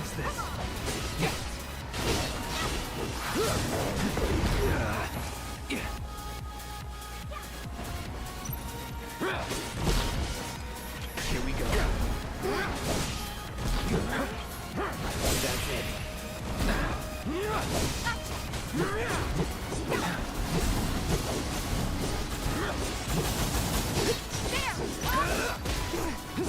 No more games.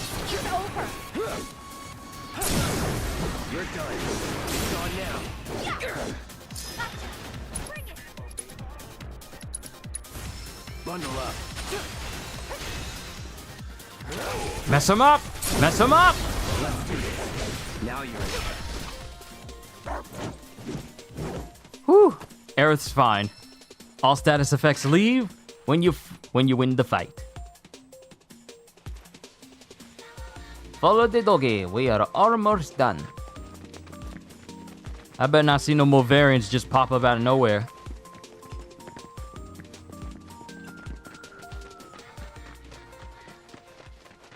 Okay, good. We are right here.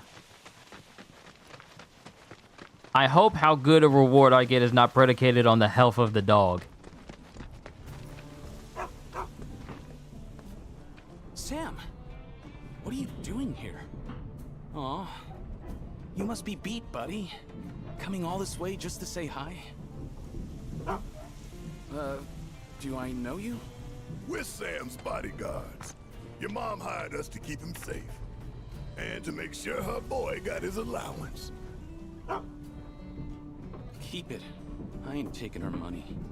I can make ends meet on my own. Who are they, Dylan? Friends of yours? Claire, what are you doing out of bed? You know you need to stay off your feet. I know you came all this way, but I can't accept that. Just make sure Sam gets home safe for me. You really are your mother's kid. Got her stubbornness and everything. Have it your way. Why don't you hang on to it? This is a fortune. If you really don't want it, I'll take it off your hands. But as a parent, I'm sure you want to give your kid the best life you can. And in my experience, that don't come cheap. Think it over. That's true. We'll take it. Dilster, was looking for you, dude. Toby. Sorry, got a little tied up. Hang on, aren't these guys with Avalanche? Rhonda said I might run into you. Avalanche? Wait, you mean they're the ones who blew up those reactors? The superstars themselves. I just want to say it is such an honor to meet you. Actually, while you're here, think I could ask you for a favor? Seeing as Dylan's situation seems to be taken care of? Yep, it's all good. Excellent. In that case, why don't we step into my office for a chat? Right this way.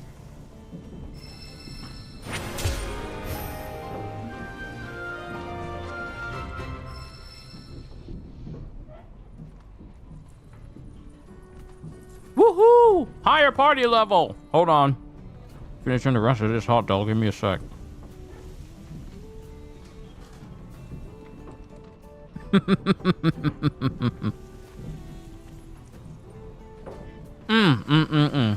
I gotta get my farming down for both this game and Grand Blue. So that way I'm ready for Sephiroth and Toya when they show up. I gotta get ready.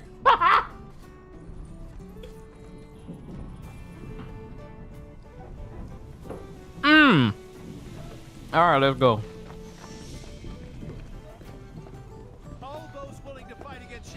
Man, you Mid-Carinos are something else. When I saw you on the news, I was blown away. Violence isn't the answer. And here you are, lending me a hand. It's literally a dream come true.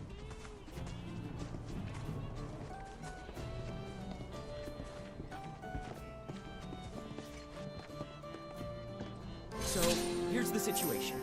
There's this big lighthouse down by the cape, and someone calling themselves the Merc of Junon has turned it into their hideout or something. Kyrie. Oh, are they an acquaintance of yours? Sorta. What are the chances? I don't know about you, but I think fate brought us together. Anyway, that place has got a killer view. We used to go up there all the time and just chill. But it's too dangerous with all the monsters around, and that merc hasn't done a thing about him. So I was hoping you could do me a solid and convince that merc to help us out. Yo, you're the best! You know, I just knew I could count on you. So, you gonna help, or... Me? You can sniff out trouble.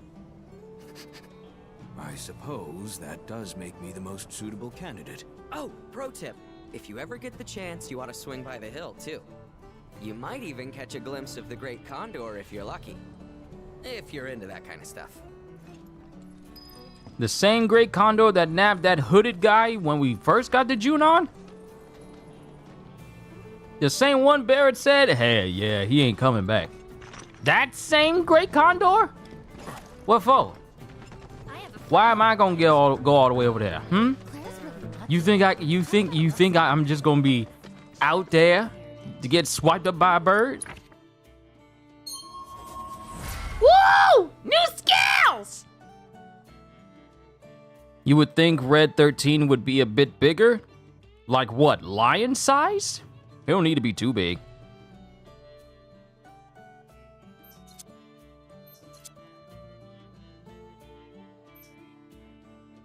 Okay, we got one new skill.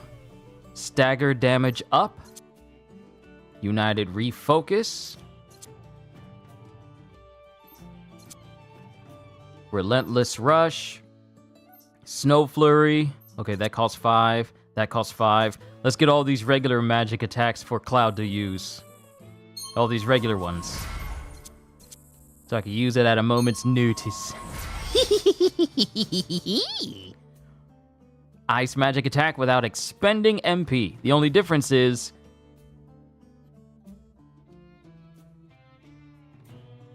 bigger than what he is now, looking like a teen version of Simba, looking like a thin teen version of Simba.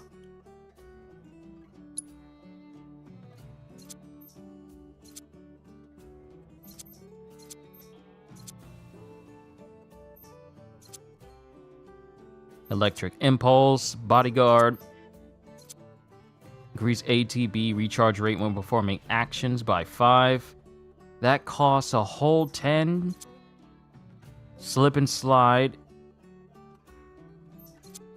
That'll give me access to more max HP. So you know what? It's probably best if I unlock this.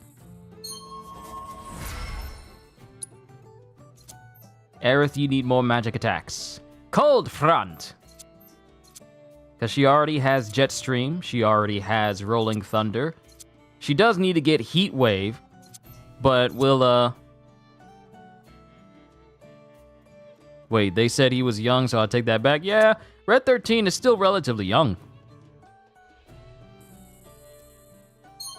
Let's get all these ambient magic attacks for her. The more magic attacks Aerith has, the better. And Barret got a whole 20. What you sitting on that 20 for? You can give me that 20. I'll show you what to do with 20. Friendly Fire, United Refocus, Icy Impulse. We'll get Mad Dash. That'll open up some more stuff for us. And 10 more points. That can go to... Oh, still insufficient level. Increases HP recovery by 10% when receiving healing. Reduces the charge time for overcharge. I love these ambient passives that are better.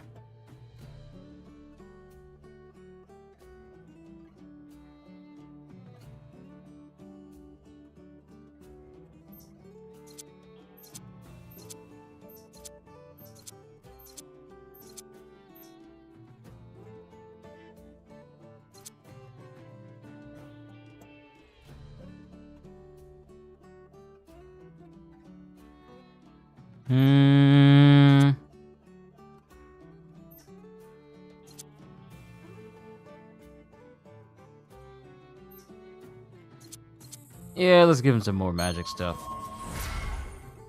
Wouldn't even worry about putting stuff in Aerith stuff. No, I'm putting stuff in everybody. If you on my team, you're getting stuff.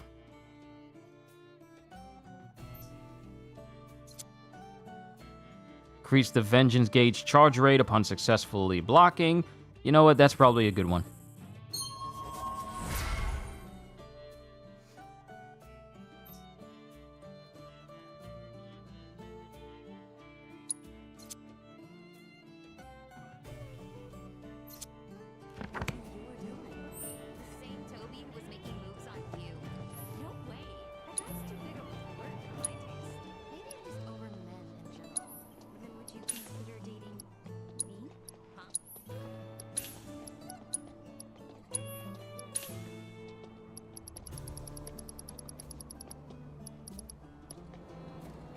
Alpha Dunk Bangle. That would be good for Barret, and it would be good for Tifa.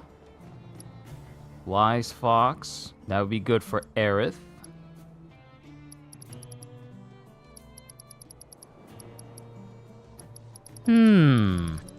Precision Defense. Oh, improves the functionality of blocking with perfect timing. Extend input timing window for Precision Defense. Okay, so this is just straight up improves your perfect block materia. Increases stagger damage after blocking with perfect timing. Prevent binding attacks by blocking with perfect timing. Used to buy the heck out of those Phoenix Downs. I'd imagine so. I mean, I need to make everyone stronger because I'm suffering time to time. I'm suffering some damage.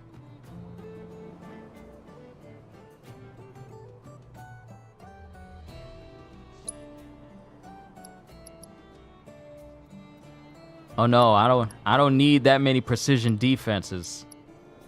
I should probably just get, okay, Cloud, Tifa, Aerith, Barret, Red 13. So I already got 1. I should just get 4 more. And put it on everybody else. And rank it up. Prevents binding attacks by blocking with perfect timing. So yeah. These will be good over time.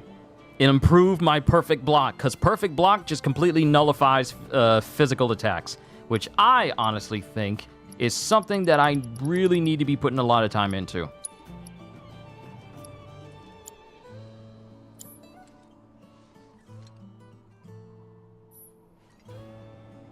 You know how long ago you played the original Final Fantasy VII? Years? A whole bunch of years?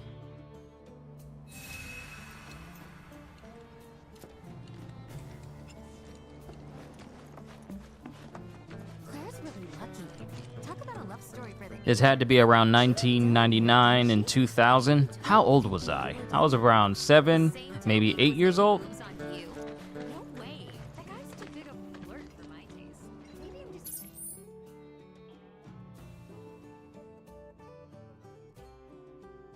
Here's the thing, though. I am here.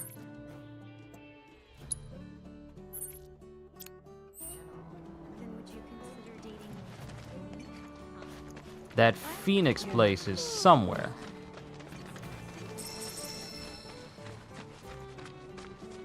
Oh, it's nearby. So, what's the plan once we take back our waters? First, we occupy the offshore reactor. Bring it under our control.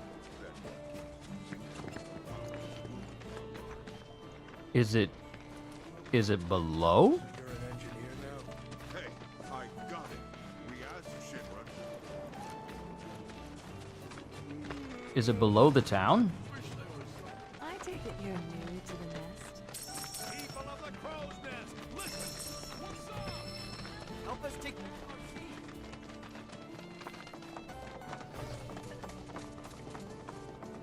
Is there like a secret passageway that'll get us there? Yo, y'all just got like a straight drop off right here, and y'all got kids playing around the area? Y'all need to put up some guardrails. This is precarious. Y'all don't need to be having this like this. This is dangerous. Think about the cheering. All it takes is for me to look over that edge one good time, and then I will be on land for an exceedingly long period of time. That's all it takes. Oh, you ain't got no guardrails? And it's a long drop? Brave enough to challenge me. It's a long way down to the bottom? No, I'm gonna stay in. I'm gonna stay inland. I'm gonna stay away from any edges.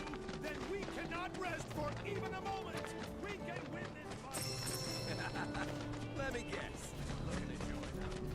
Farewell, fellow spider. Aha!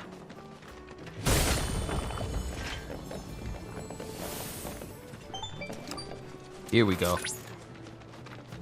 The legend also tells of the gifts Phoenix bestowed on the kind angler. As thanks for his fire, the great bird brought forth myriad fish into the world. So when next you partake of the region's seafood, remember to praise Phoenix.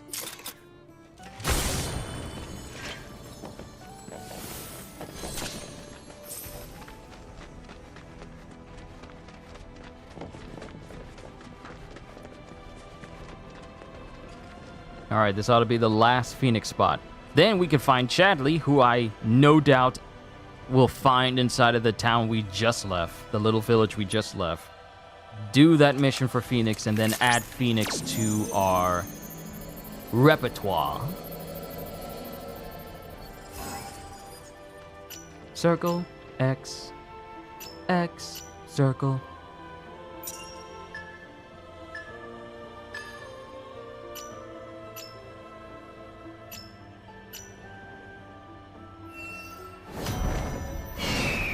Woo! See, the way I succeed at this is I look at it from a musician standpoint and I get the timing down.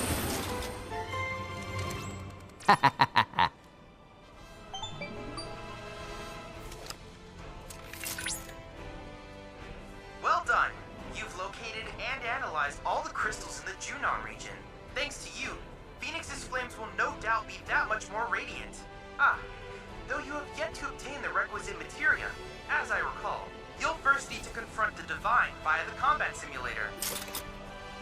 There's a reason why I haven't confronted Phoenix yet, bruh. Because I intend to find all of these shrines to weaken the materia so I can take them down at their weakest so they can just be added to my ranks and they're automatically strong. Work smart, not hard, you know?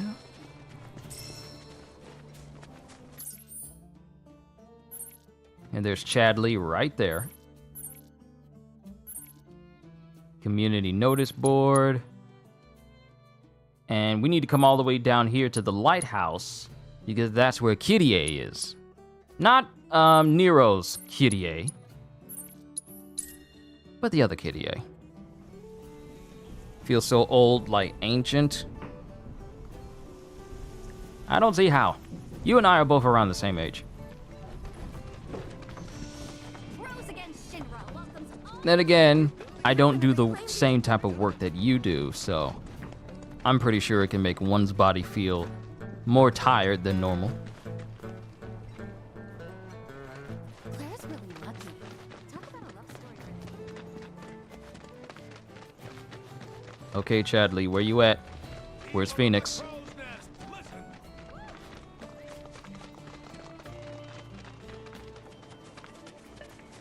You are literally everywhere. You don't think it's a bad idea for you to be at the edge like this? Just taking in the sights?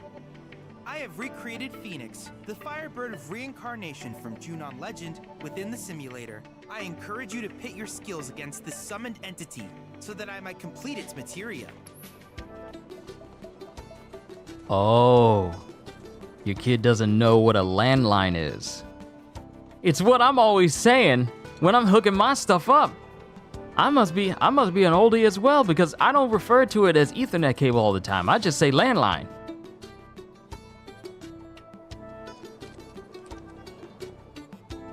Wait, does your kid know about the phones you have to put a finger in and then push it along and then it goes like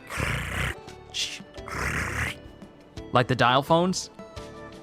Do they know about those phones? Do they know about phone books? Man, to think that years from now we're gonna have a generation that has absolutely no idea how we managed to live with the stuff we had from the 90s all the way to the early 2000s. We are literally gonna have a generation that doesn't know what a Toys R Us is. Some may still be in circulation, but none at the height of its popularity. Is Chuck E. Cheese still a thing? All these festivities, all these things that we were able to enjoy when we were kids growing up. We're gonna have a generation that will never know that. Because technology has gotten to the point where all the entertainment you need is either on an iPad, iPhone, or on your Roku. Found an old rotary phone and are playing with it like it's some new toy. Oh, wow. Oh, we're at that age. Oh, okay. Ooh. Ooh, okay. And I got plenty of points. 30, 60, 90. Lightning and wind materia. Allows you to use lightning and wind magic at the same time. Okay, alright, okay. Item economizer materia. Allows you to use items without having to consume ATB after performing a number of actions. This effect will automatically trigger during battle, and then ATB stagger. Increases ATB when staggering an enemy. Now you see I'm so old. Yeah, I understand you now. I understand it now. I'll get the magic efficiency.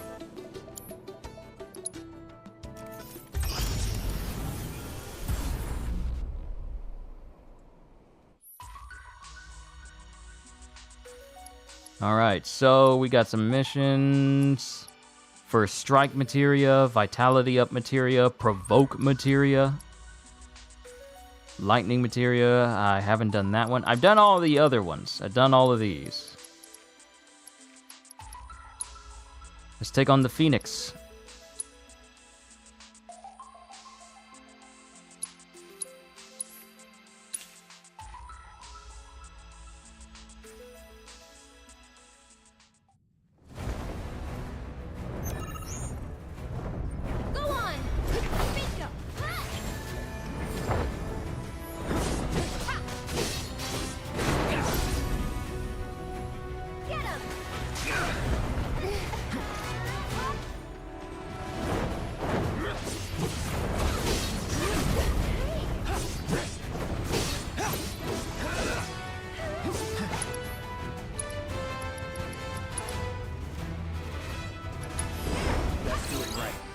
Okay, what are we dealing with here? Phoenix, a fiery summon recreated in virtual reality. This sacred bird of legend has completely transcended the concept of death, resurrecting itself when fallen and even birthing new life from the flames surrounding it. It will be impervious to damage while its creations are tethered to it, inflicting enough damage while it is casting. Empowering Flame will both interrupt and pressure it. If Empowering Flame is cast twice without interruption, it will follow up by using Rebirth Flame. Fire is a no-go, for obvious reasons.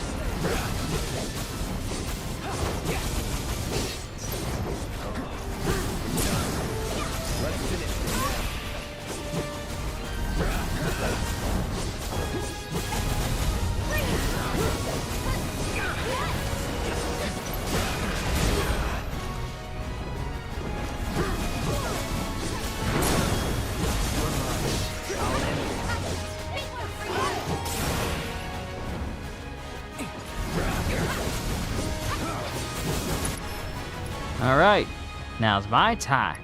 Oh, wait. No, let's wait. Let's wait. Chocobo and Moogle! Chocobo, bobo, bobo, bobo, bobo.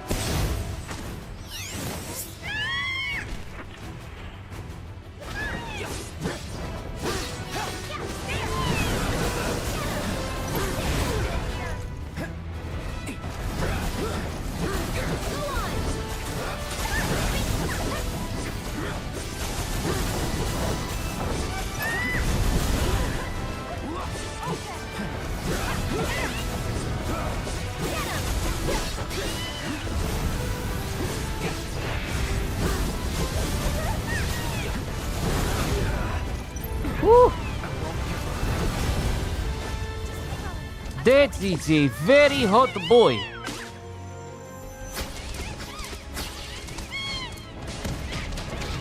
Please hit it enough times for it to be staggered.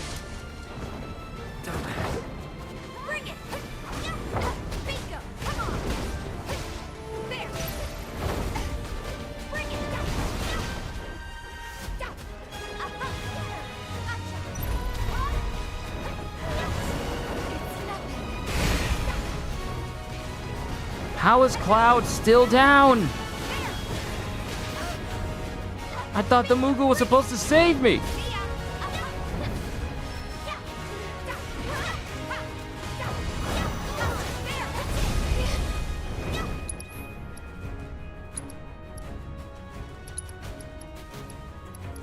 Oh, and I can't use items.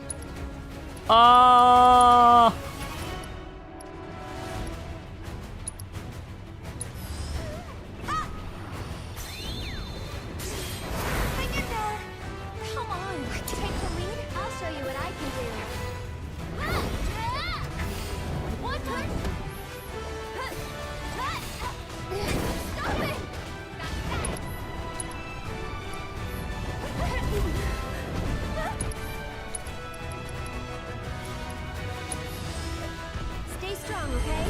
Go on!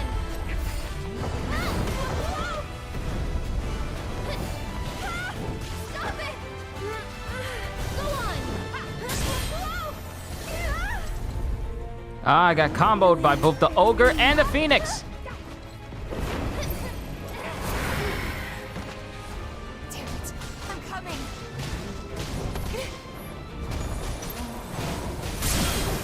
Give him your all! Don't think you'll walk away from this!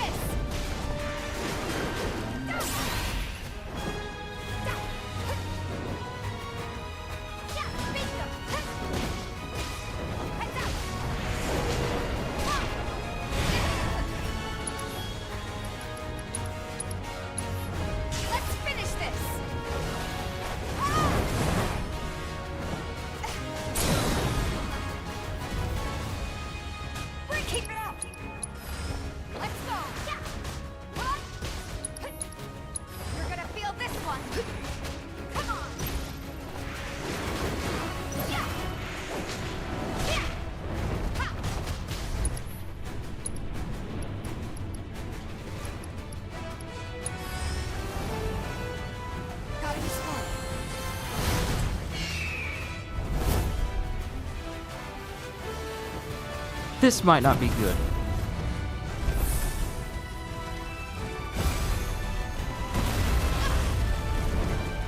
Not throwing in the towel. Oh! Oh! Stronger than this. Okay. Okay, it got me. Okay, it got me. It got me. We failed. We failed. Nah, I'm gonna get this Phoenix. I'm gonna get this Phoenix. That power will be mine. And this is the Phoenix at its most weakest.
Get this summon out here right now. I wonder if you can have multiples out at once, if it's possible.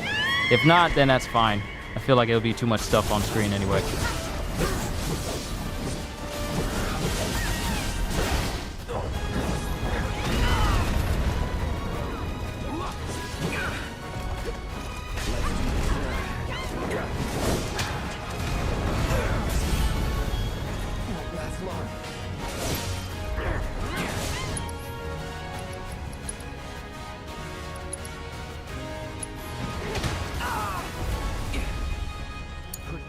Here goes. That's it.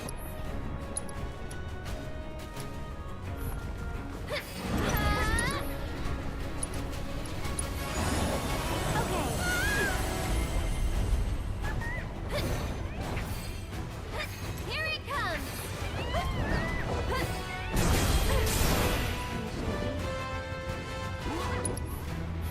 Go on.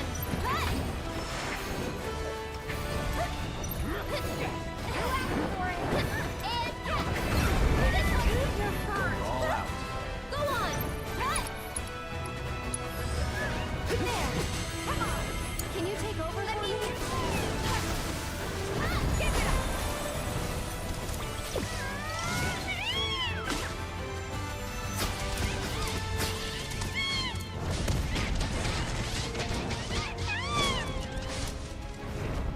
Get some rest.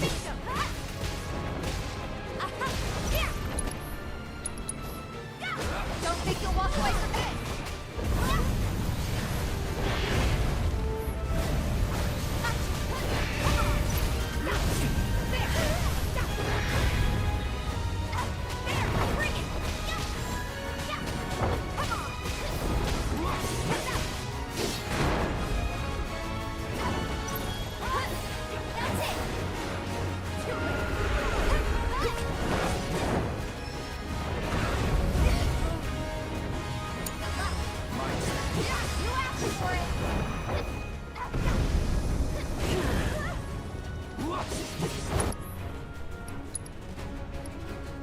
Nope, can't use the limit break yet. Keep it together. You're up. I'll take care of them. One more shot. This one's for you. That's it. And catch. Stop it.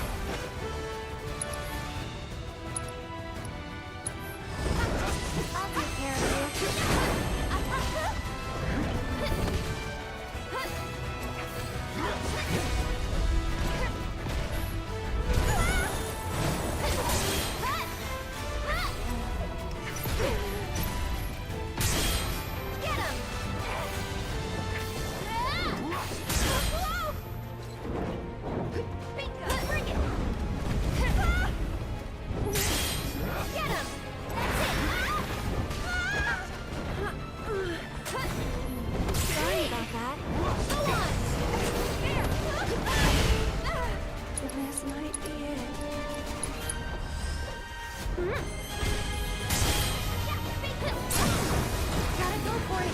dig deep for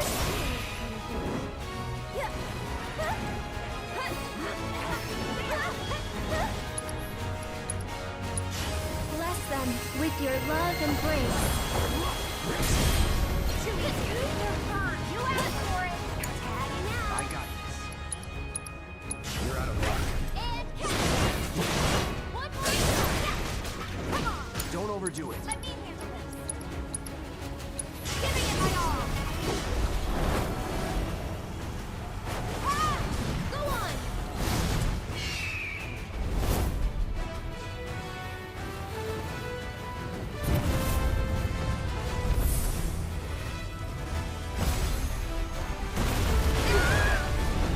Everyone's still alive.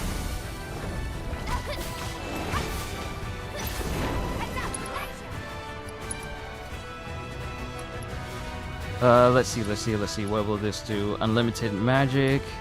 Partitions their ATV gauge into 3 sections. Make use, raises the limit level.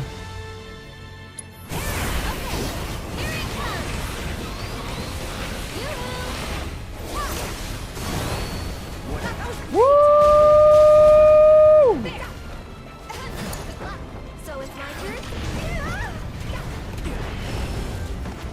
Oh, Aerith!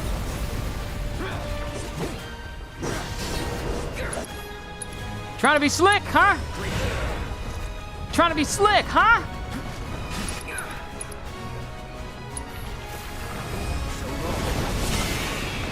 I knew it. As soon as you were still enough. No time to celebrate.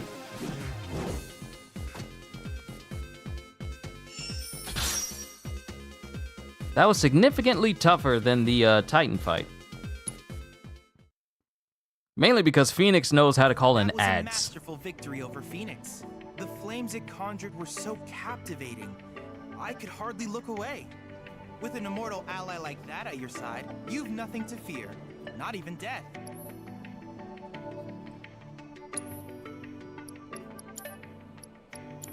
I wish you all the best in your ongoing hunt for world intel. Alright, so that's been taken care of. Good job, thank you. So we have a life spring location that's over here. Trying to see if there's any other towers I haven't got my hands on. I haven't got my hands on this tower. That's actually the last tower I need to get to. So I should probably prioritize that. And I may call it a session after and just work on these characters and then save the next session for Monday.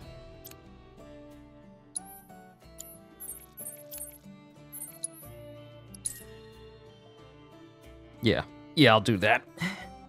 It's about to be 5 o'clock in a minute. And I need to take care of some other things as well. Set up the next stream. There it is. Set up the next stream for One Piece tomorrow, and then get all my thumbnails and video settings all prepared for everything tomorrow. Lord say the same.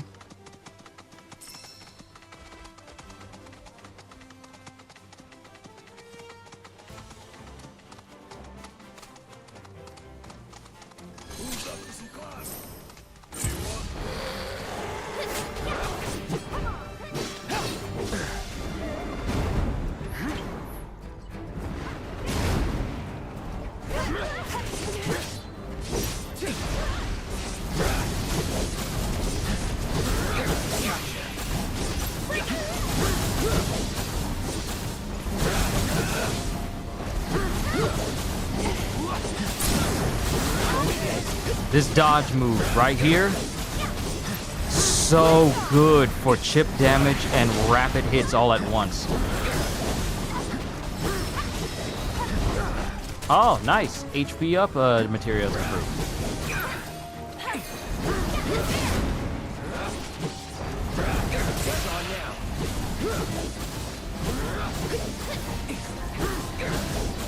Just keep dodging, sending out those slashes. You're done. Pay attention. This one's for you. Gotcha. Come on.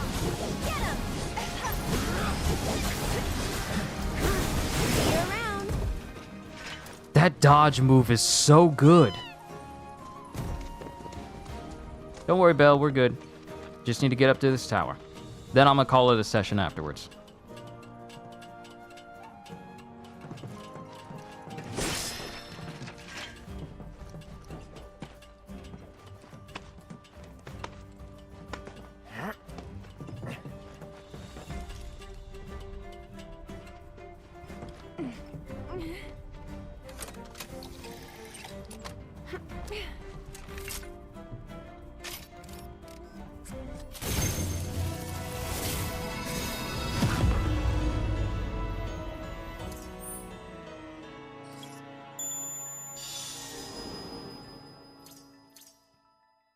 New points of interest, including a new Moogle shop.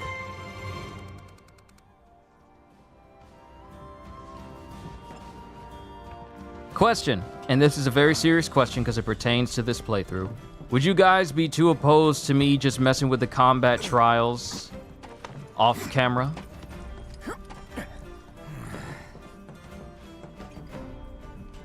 Like if I just wanted to take on those combat challenges off camera, would y'all be opposed to me doing that? I'm just double checking before I make a big decision.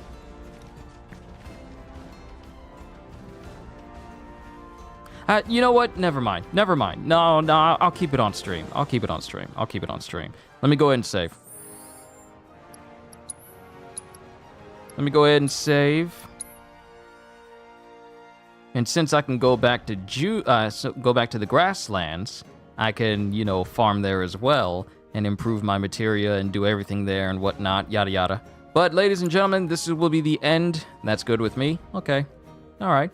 I'll be able to. I guess I could do those, and that'll give me some progress and also help me level up my materia faster. But I'm done, ladies and gentlemen. You've been a wonderful audience. You've been wonderful people to entertain this.